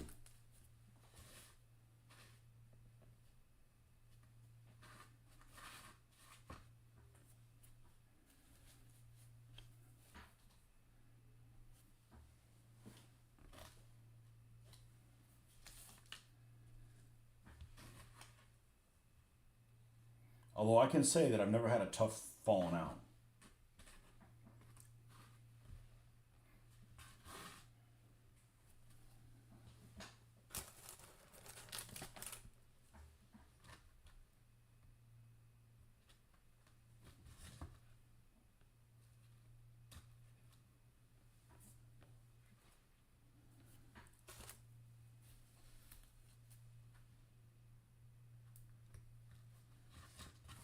This one we won't put any in the back.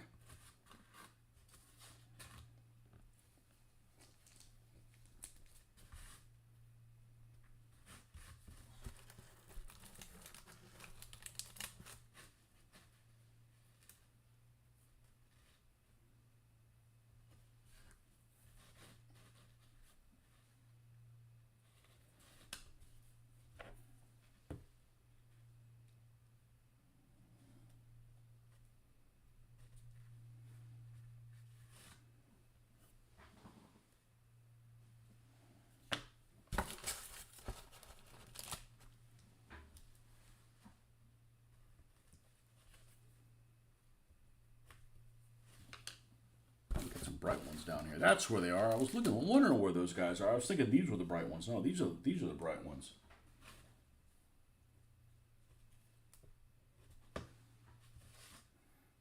Yeah, all it took is one good rain and then stuff just came out of nowhere. That's the backstory of this.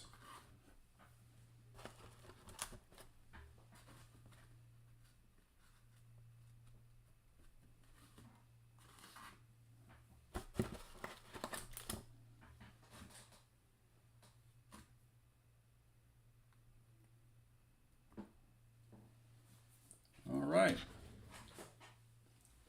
So here we have our shell holes.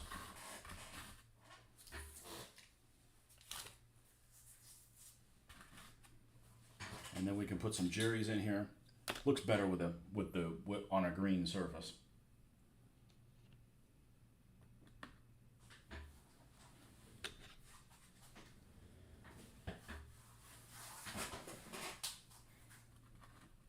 Okay, we're going to move these over there.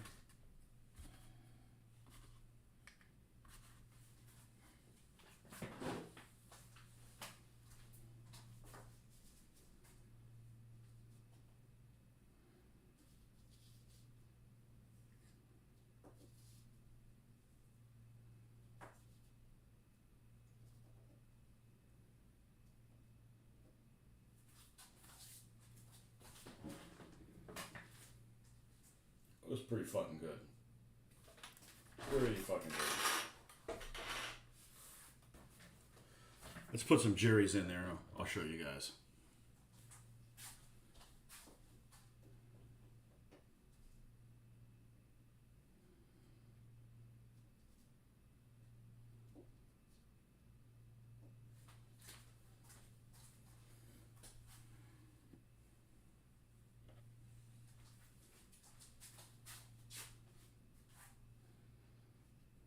And I'll say it again.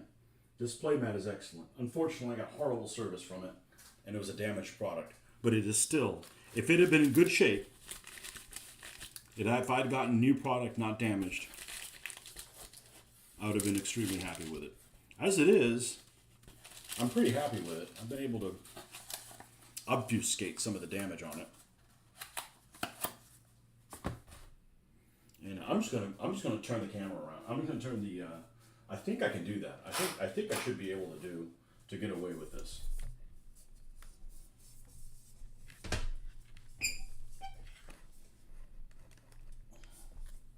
I actually need to loosen up this up a little bit. So let's not turn this thing off or anything. So here, okay, here are the shelf holes that we just made. And they blend in really well on this map. And they look like they're part of this type of terrain. So, this is just a dirt track, and this same dirt that was in there is prevalent in this. It's also prevalent in this stuff. I need to add a little bit of grass on the ends of this, so it's, it looks all together, but pretty happy with the look of that. And I think the thing that makes the difference is this little bit of yellow that's on the sandbags just makes it pop a little bit. So, we have a tree that's on break. No siestas for trees, pal. See where the end of this washer is. That's about right there. Bam. Okay. Okay, so that's where we are at with that. Now, let's look at the other bunkers. The roof. Okay.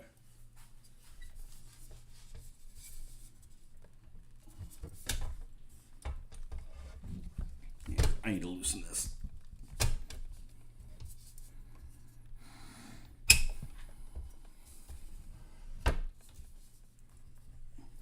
Turn that over, so then that way this can rotate. This way, this can rotate down. Come on. There we go. Now stay in place while I rotate that. Push it back, and then we can rotate down. Okay. And rotate this back. All right.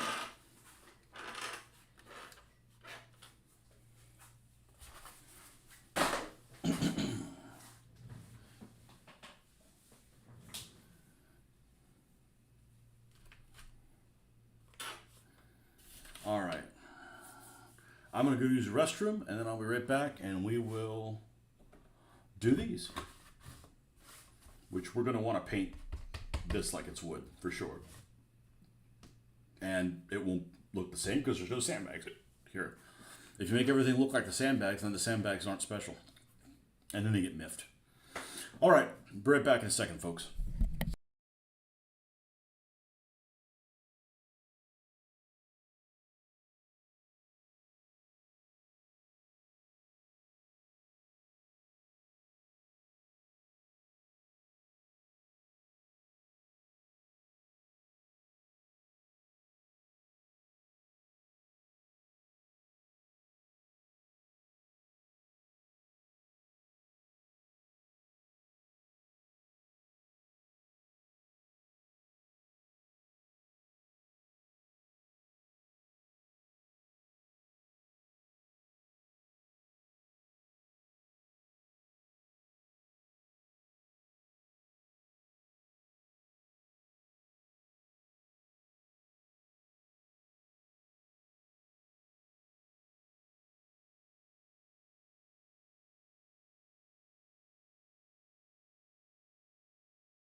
Okay, as promised. Oh, I didn't bring the phone charger. Well, what have we lost? Yeah, we've lost like 5%. We'll probably, yeah. So, what the hell are these walls made out of? Well, I don't think that they're really made of concrete. I don't think they're made of concrete. That'd be really thin. This is like, stuff that you just kind of threw together and put at the front, sent to the front. There's a Russian scenario. There's one of the small scenarios of Gross Deutschland. Pull it out. That has the Germans on the attack, and the Russians in these. One of them has a little bunker. It's the Gross Deutschland at Kursk book. And it's right here. It's the field gray one. They all have a different color. This one happens to be field gray. Gross Deutschland at Kursk. And one of the scenarios is a prelude. Yeah, it's just a little 3x4 game with a ravine, like a huge ravine. I think what I would do is, I would probably get some styrofoam and put everything up on styrofoam except this one, leave a gap here, and that way you can just sit there, and then you can put some sprinkles in the ravine. That way you actually have a ravine that's sunken. I think that's the way probably to do that and make it look the best. Forward outpost is heavily reinforced as it is proof against mortar fire. That proof against mortar fire? Well, you could just say that it is. It has numerous firing positions and a capacity for 10 soldiers. Yeah, it's not going to do it. We're going to have to make our own forward post. Okay. All Soviet infantry may start in foxholes or trenches.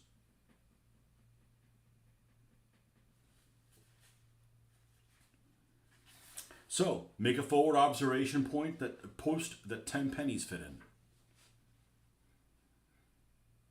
Yeah, this is a platoon headquarters squad for the Germans and 2 infantry squads. And the Soviets have a forward observation team, a rifle squad, and a medium machine gun team. Yeah, the medium machine gun team is guaranteed going to be in that forward observation post. Can they do that, or is it limited setup?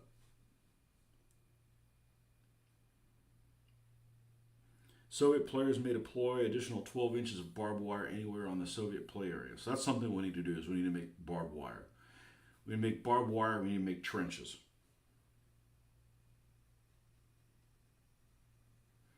And one of the other scenarios, also it's on a 3x4 that has the 2 Soviet riding things. It needs an anti-tank trench. That one will actually make the physical anti-tank trench. And I think that we'll do that with the 2mm MDF. And it'll be something that's sticking out of the ground that's supposed to represent something that's sunken into the ground.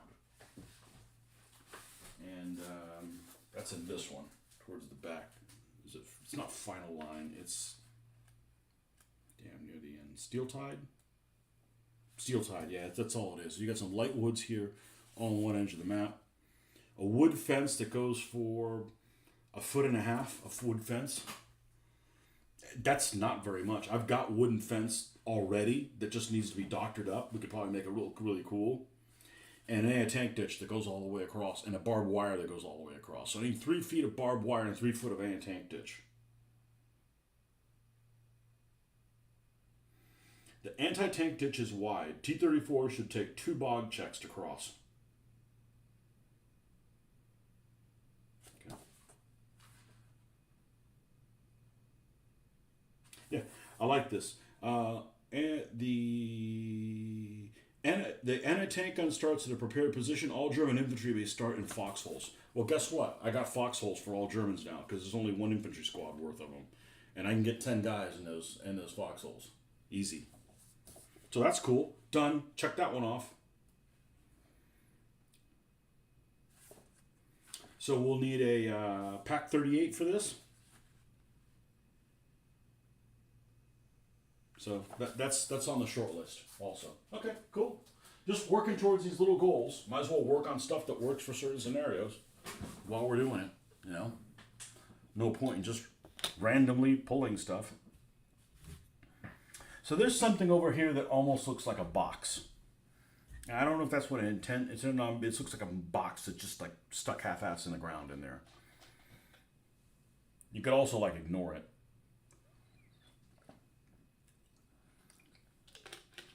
And the first thing I'm going to do is I'm going to get rid of this.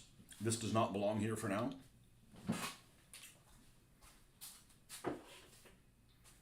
And we're going to paint the sides of these bunkers and start working on that.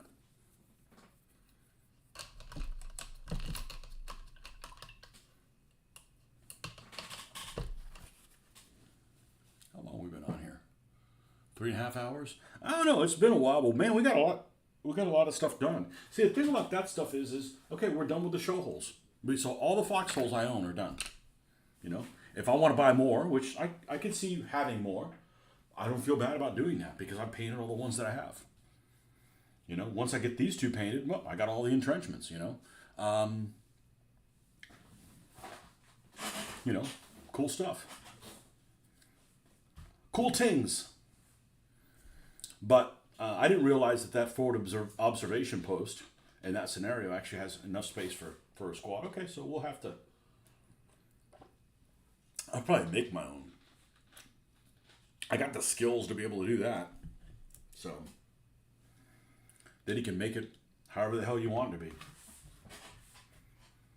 And you don't have to pay shipping on it. I'm not charging myself shipping. Let's put this back.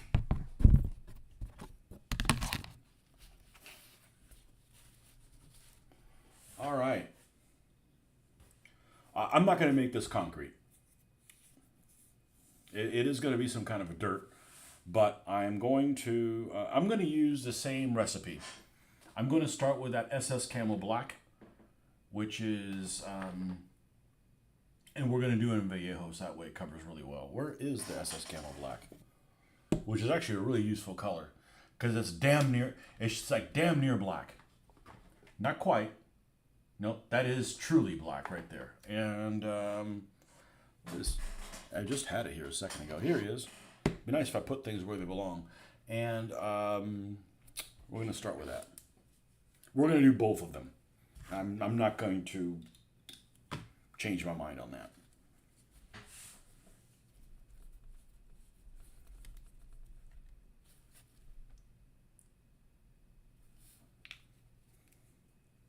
And this is why I do this first thing in the morning.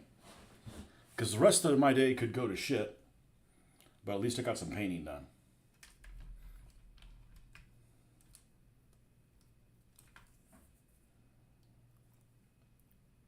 That's a little too small. Let's get one that's a little bit bigger so we can be done this month.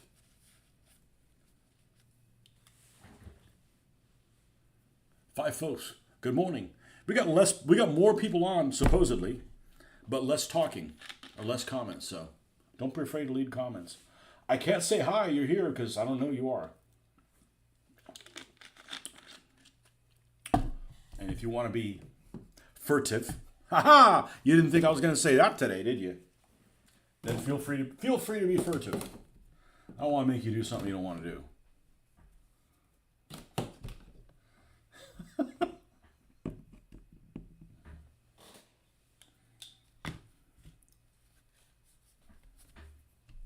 Let's get some dirty water over here. It'd be better if it wasn't dirty, but it doesn't make that much of a difference. Not for this. All right, we're going to paint this.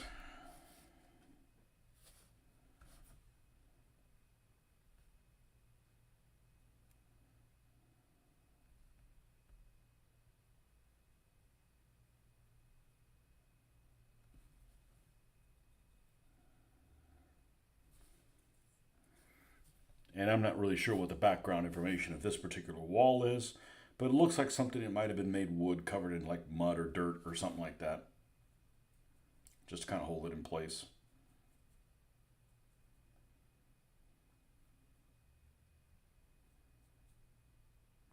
mainly withstand rifle fire. 75 HE might be a bad day for this thing.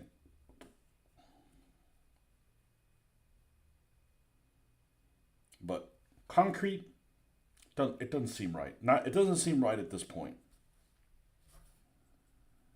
This is not Atlantic wall type material. This is like, hey, we have this strong point. We need to do whatever it is with it.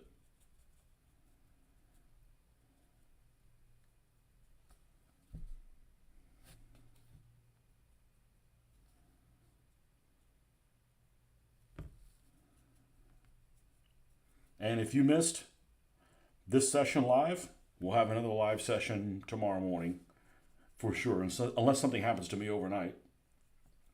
You better hope not. I better hope not.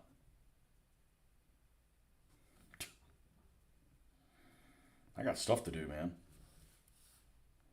We got journeys to go on.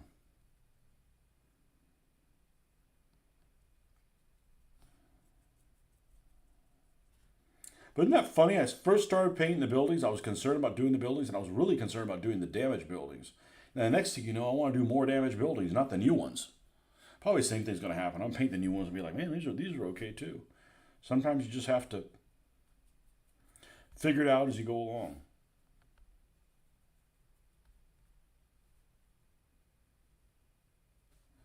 All this is stuff that if you don't like how it turns out, you can just repaint it. You don't even have to repaint the whole thing. Just repaint the part you don't like.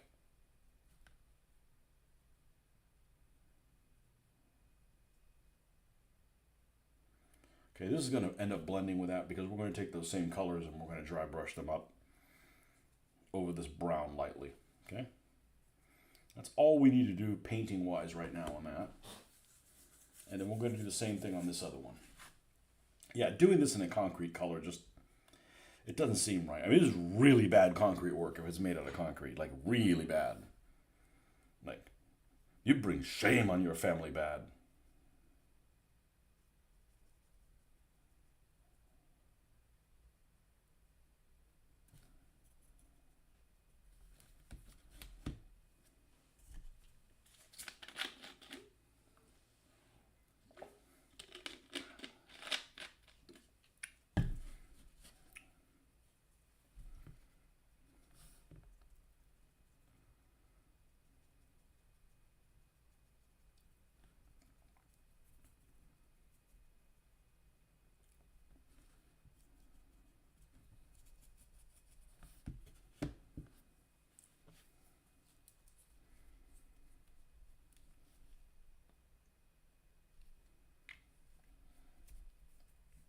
And they're both built the same way. Where it's like, hey, how do you build a bunker?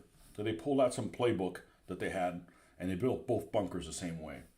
But this one's definitely rougher than the other one. They were bought at two different times. I want to say this one I got relatively recently, when I got the Panther turret bunkers at the last convention. It was either the last convention or the one before. And I already had this one, the one that was already half-ass painted. I was on my way to painting it, and then, I wasn't online with you guys cheering me on quietly. That's why I do this stuff, man. I do this stuff for me. I do this stuff so I can get things accomplished. If I wasn't being filmed right now, I would have already found something else to go into. But we're on this horse. We might as well go for a ride.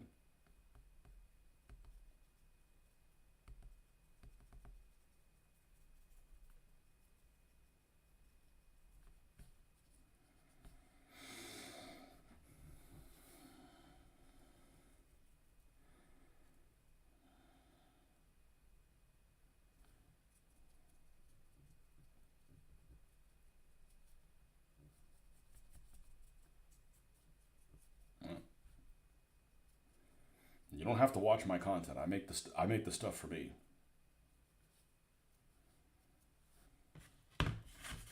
That doesn't bother me to say, I didn't know you did live YouTube.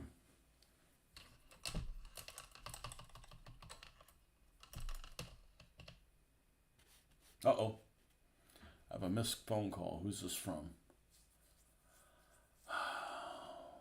Well, let me send a message. Actually, let me take a break and make this phone call, and I'll be right back. I think I'll be right back.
Okay,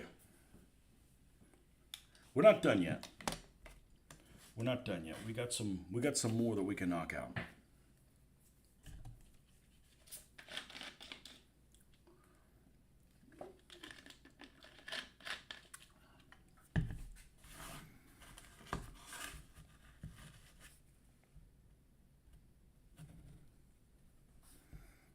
You know, I would have bet good money that I'd gotten disconnected. I shouldn't have gotten disconnected. I'm not doing anything different, but I know sometimes it's finicky. I'm not sure why it works that way. Actually, technically, it'd be like I don't know why it doesn't work that way because it's not working. Okay, and even though I dry brushed all the, I'm fine leaving it with a black underneath. I don't need to come back and repaint this entire thing in the same brown or something like that. We can blend that together. While this is drying, I am going to repaint this wood things in. Let's get the chocolate brown, which is a lighter shade, and go ahead and paint whatever wood that is. It almost looks like it's bamboo, but we're going to pretend it's not bamboo because the next thing you know, all you can do is for the Pacific, and we don't have any Pacific stuff painted yet, so that would be a bad choice. That would be not so smart. But it does look awful bambooish, especially this one.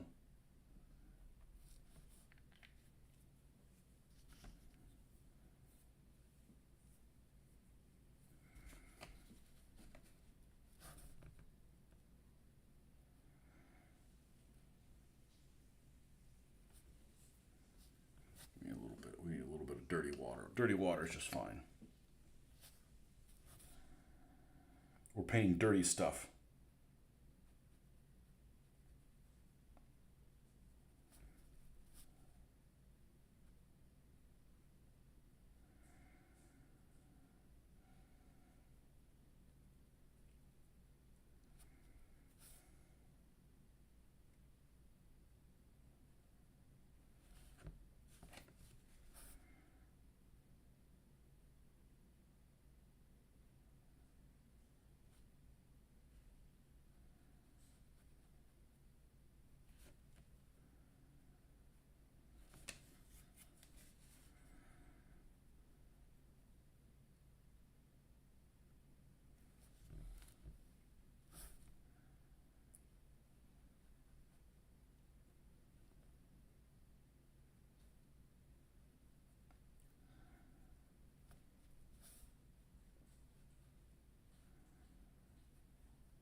I know if I was painting figures, I would not be using the dirty water, but look, we're painting stuff that looks messed up. I don't skip steps very often, so this is an opportunity to do just that.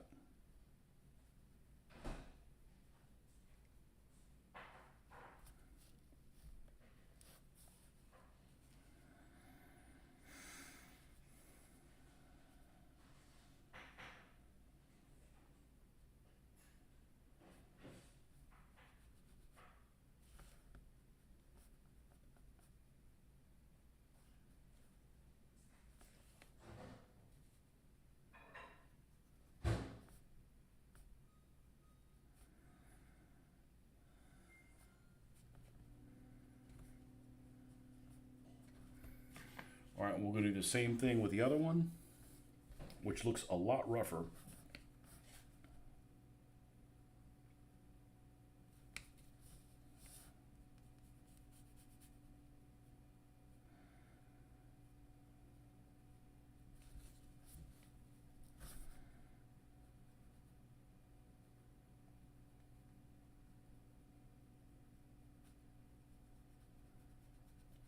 The This is the original one that I had.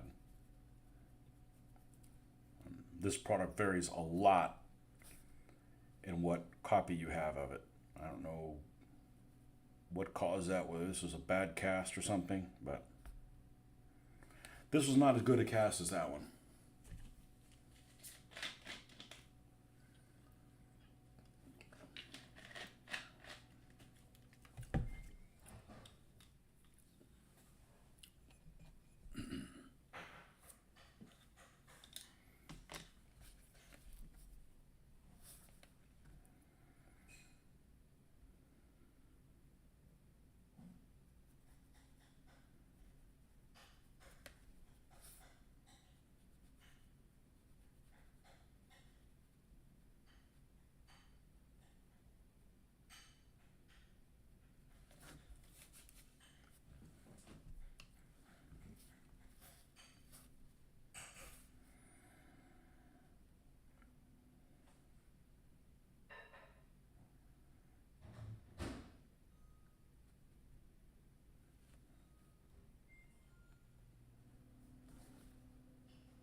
All right, now let's take a look at, let's put more of this chocolate brown down. Let's take a look at what the chocolate brown behaves with white on added to it, which is my standard lightener if we need to do something in between the two.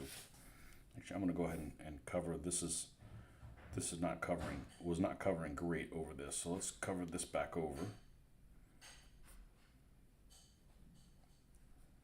And let's just mix some up.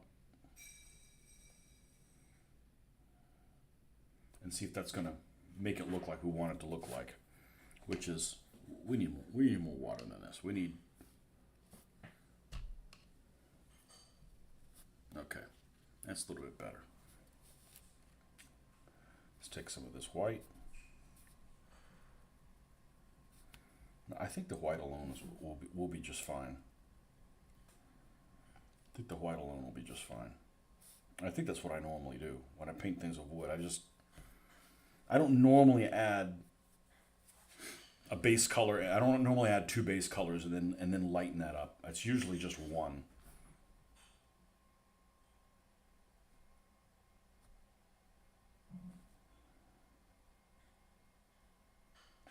So we're just gonna kind of come over this.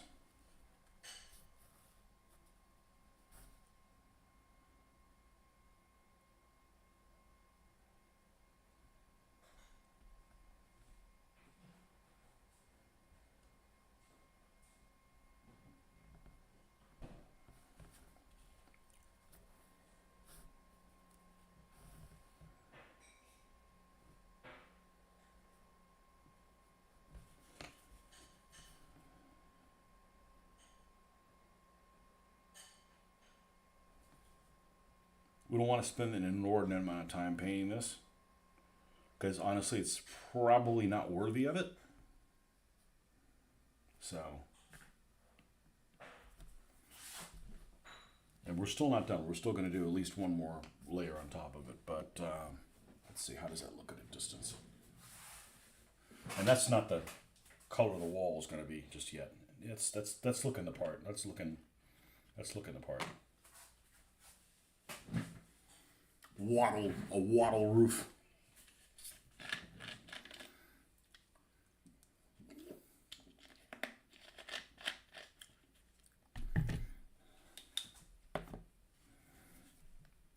I don't know how that's going to translate into the game, but this is the little bunkers that I have.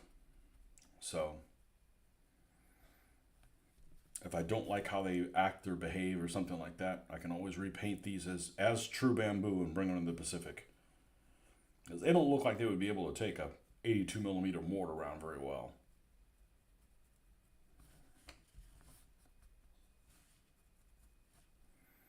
All right, and then we're coming back to this first one. Let's put a little bit more of the core color in, add a little bit more white to it than we had before.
And the same thing with this one.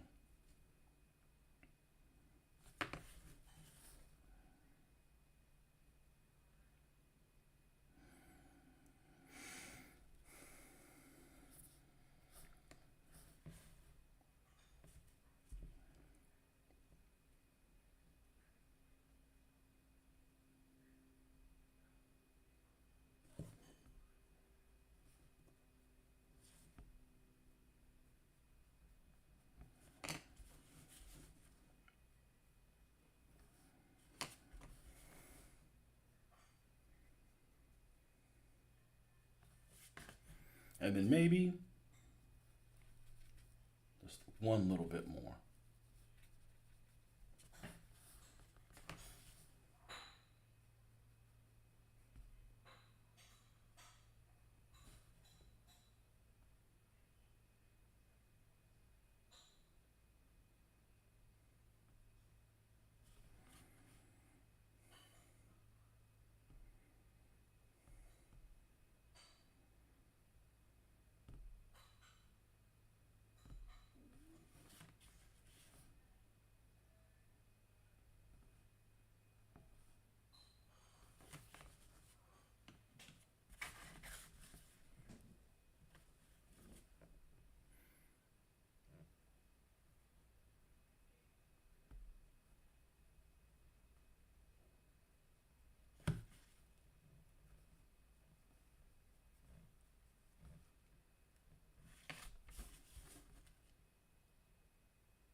Now, what are we going to do about the wall color here? Well, I'm not necessarily opposed to doing the same type of color, and then we do a final dry brush on it to tie it into the dirt a little bit more.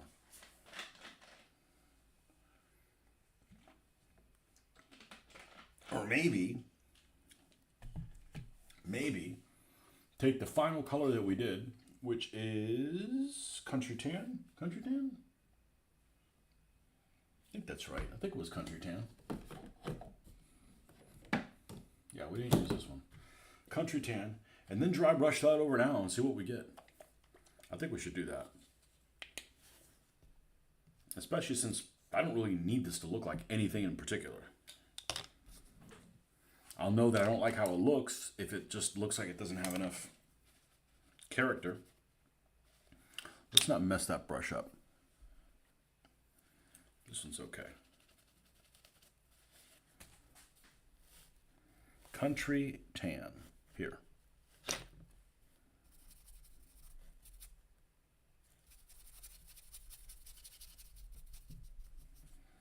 Right? Yeah.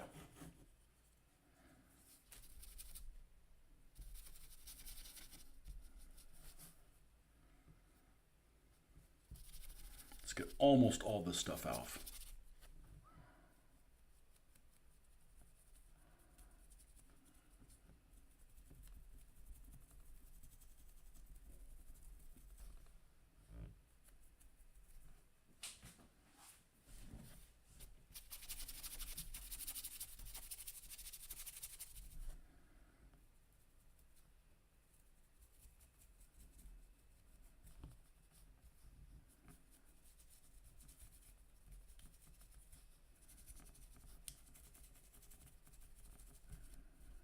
And it almost looks like gray.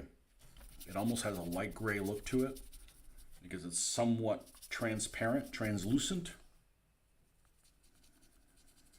And you've got that rich, dark, almost like, not too much unlike Hershey's syrup or something like that. That's what this color is. It's got some red in it as well. It's got a little bit of red in it. This German camouflage black-brown.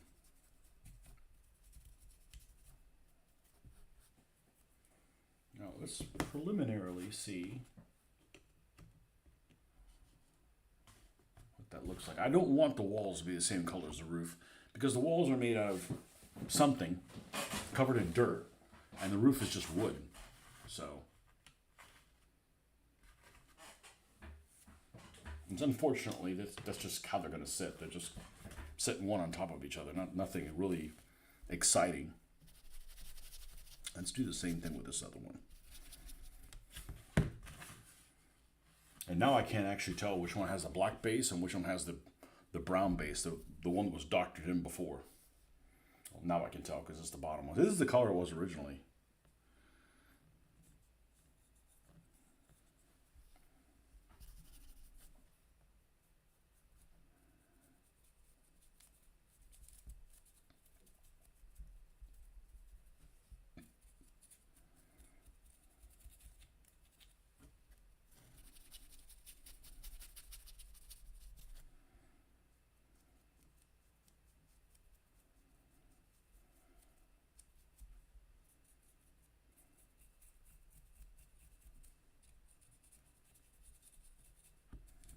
I'm pretty sure these are BP cast.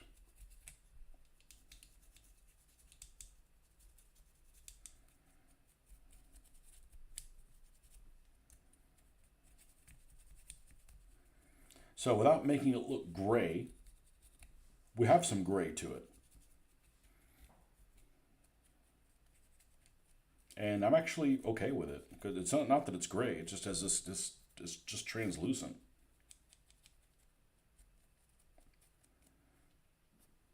And I don't know that I want to use another color over that. But I will test it in a small area. The next color we would go up would be, well, this is going to look and make it look kind of like the desert. It would be the sandstone, which I have a lot of this in the buildings. Actual buildings in the city have a fair amount of sandstone in them.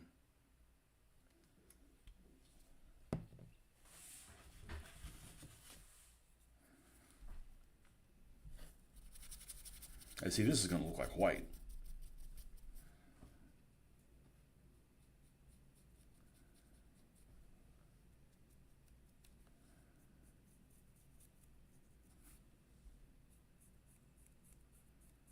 So I'm okay with this. I like the idea of having more than one dry brush color.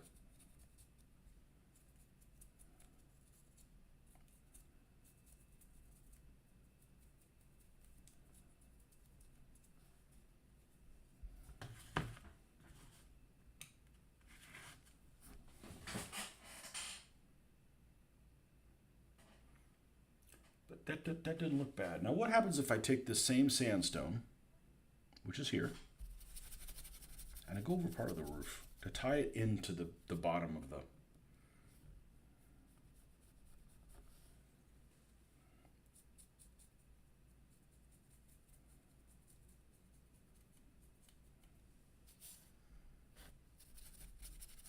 so you just got to do just start going with your gut and like, well, what happens if we do this or do that?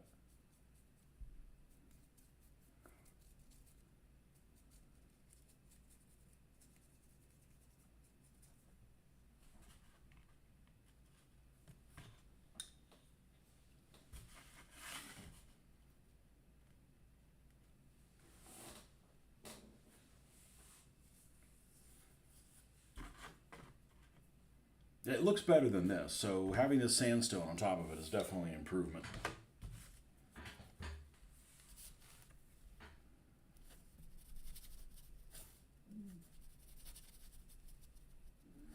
But this is the color that we added to this brown, and it turned into like gray.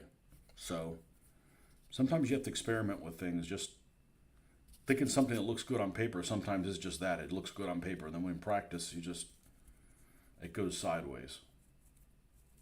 So again, it'd be an easy fix if you didn't like how it turned out. But it'd be nice to do things right the first time. Could be working on a new project instead of fixing an old one.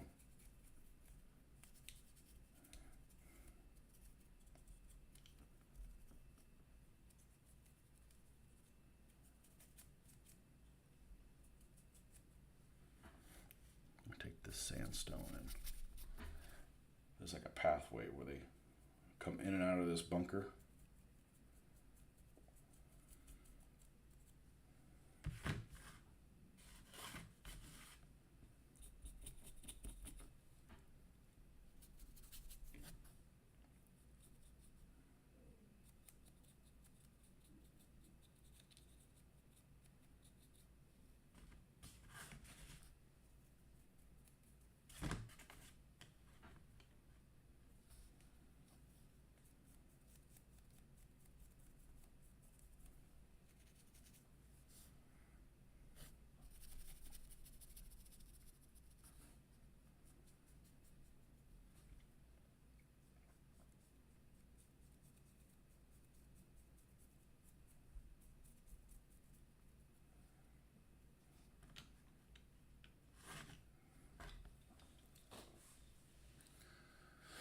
Okay.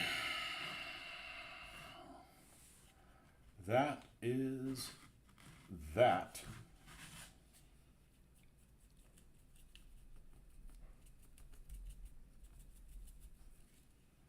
I'm going to put some little grass and stuff around it.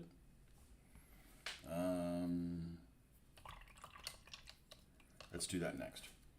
And then we'll stop for this session.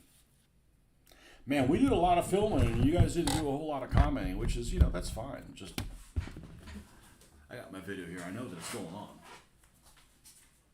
As long as I stay on track, I don't get disconnected. That's all ultimately that matters.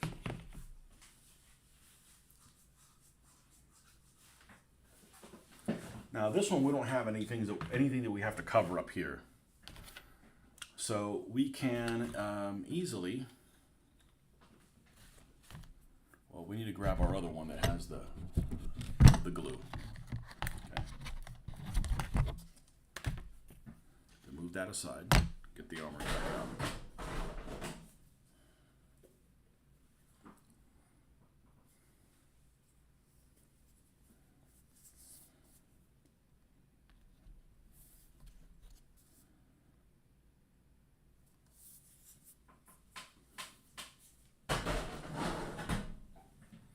Too many people lost in the narrative. All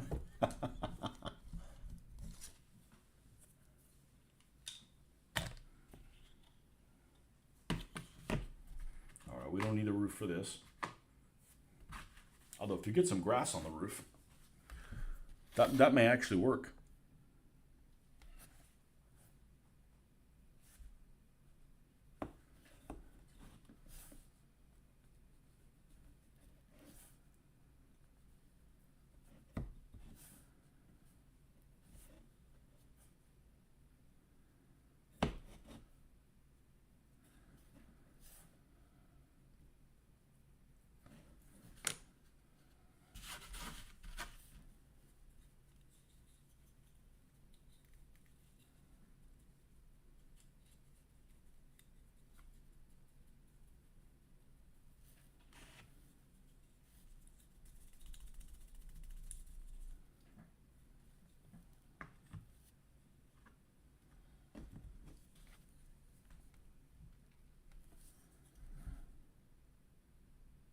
Pretty happy with how this turned out, especially since you could check them off. They can be done and dusted.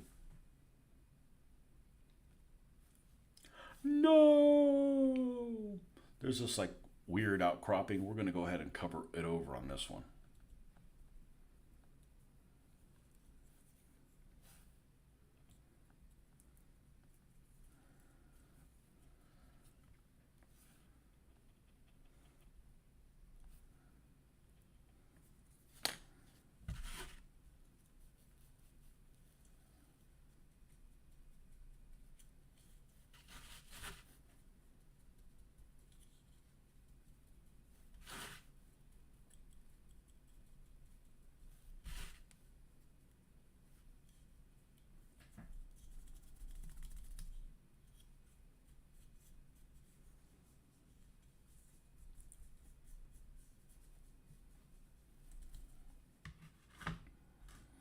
right, now we'll get our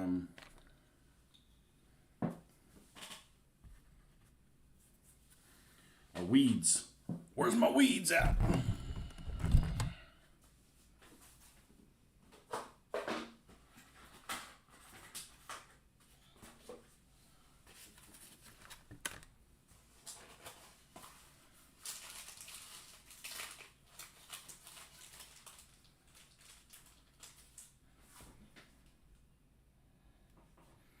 I want to make sure these weeds don't block line of fire. Go out there and pull weeds if they're in your way.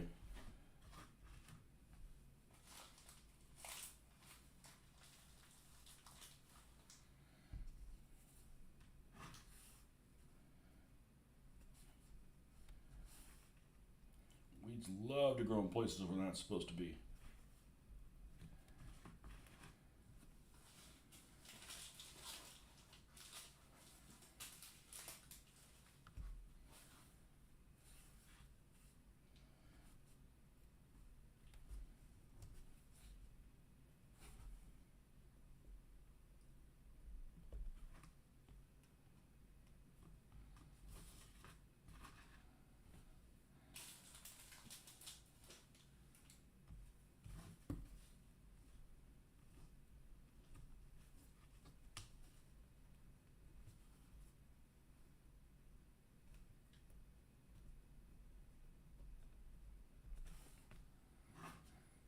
Just a firing, it's just basically a firing slit. Almost a kind of dark age.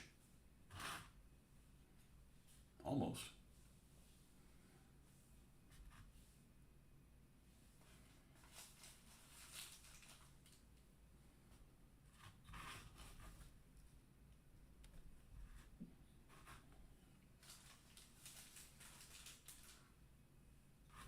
These stick on really well.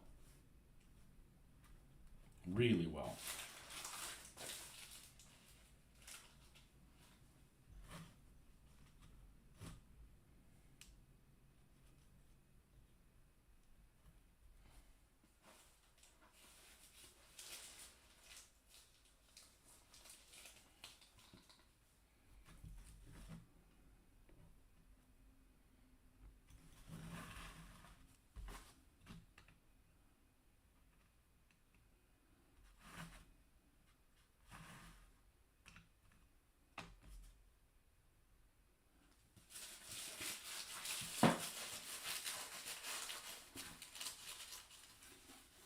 I did want to put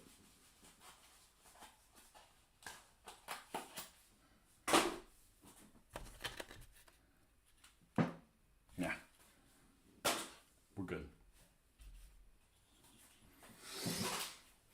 Okay, so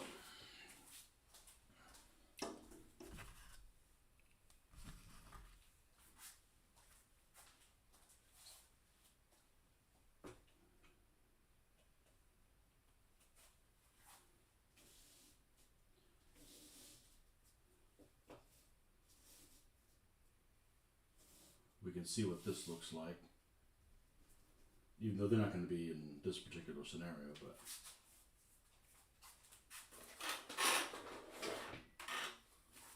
just going to take a picture of it and show you guys.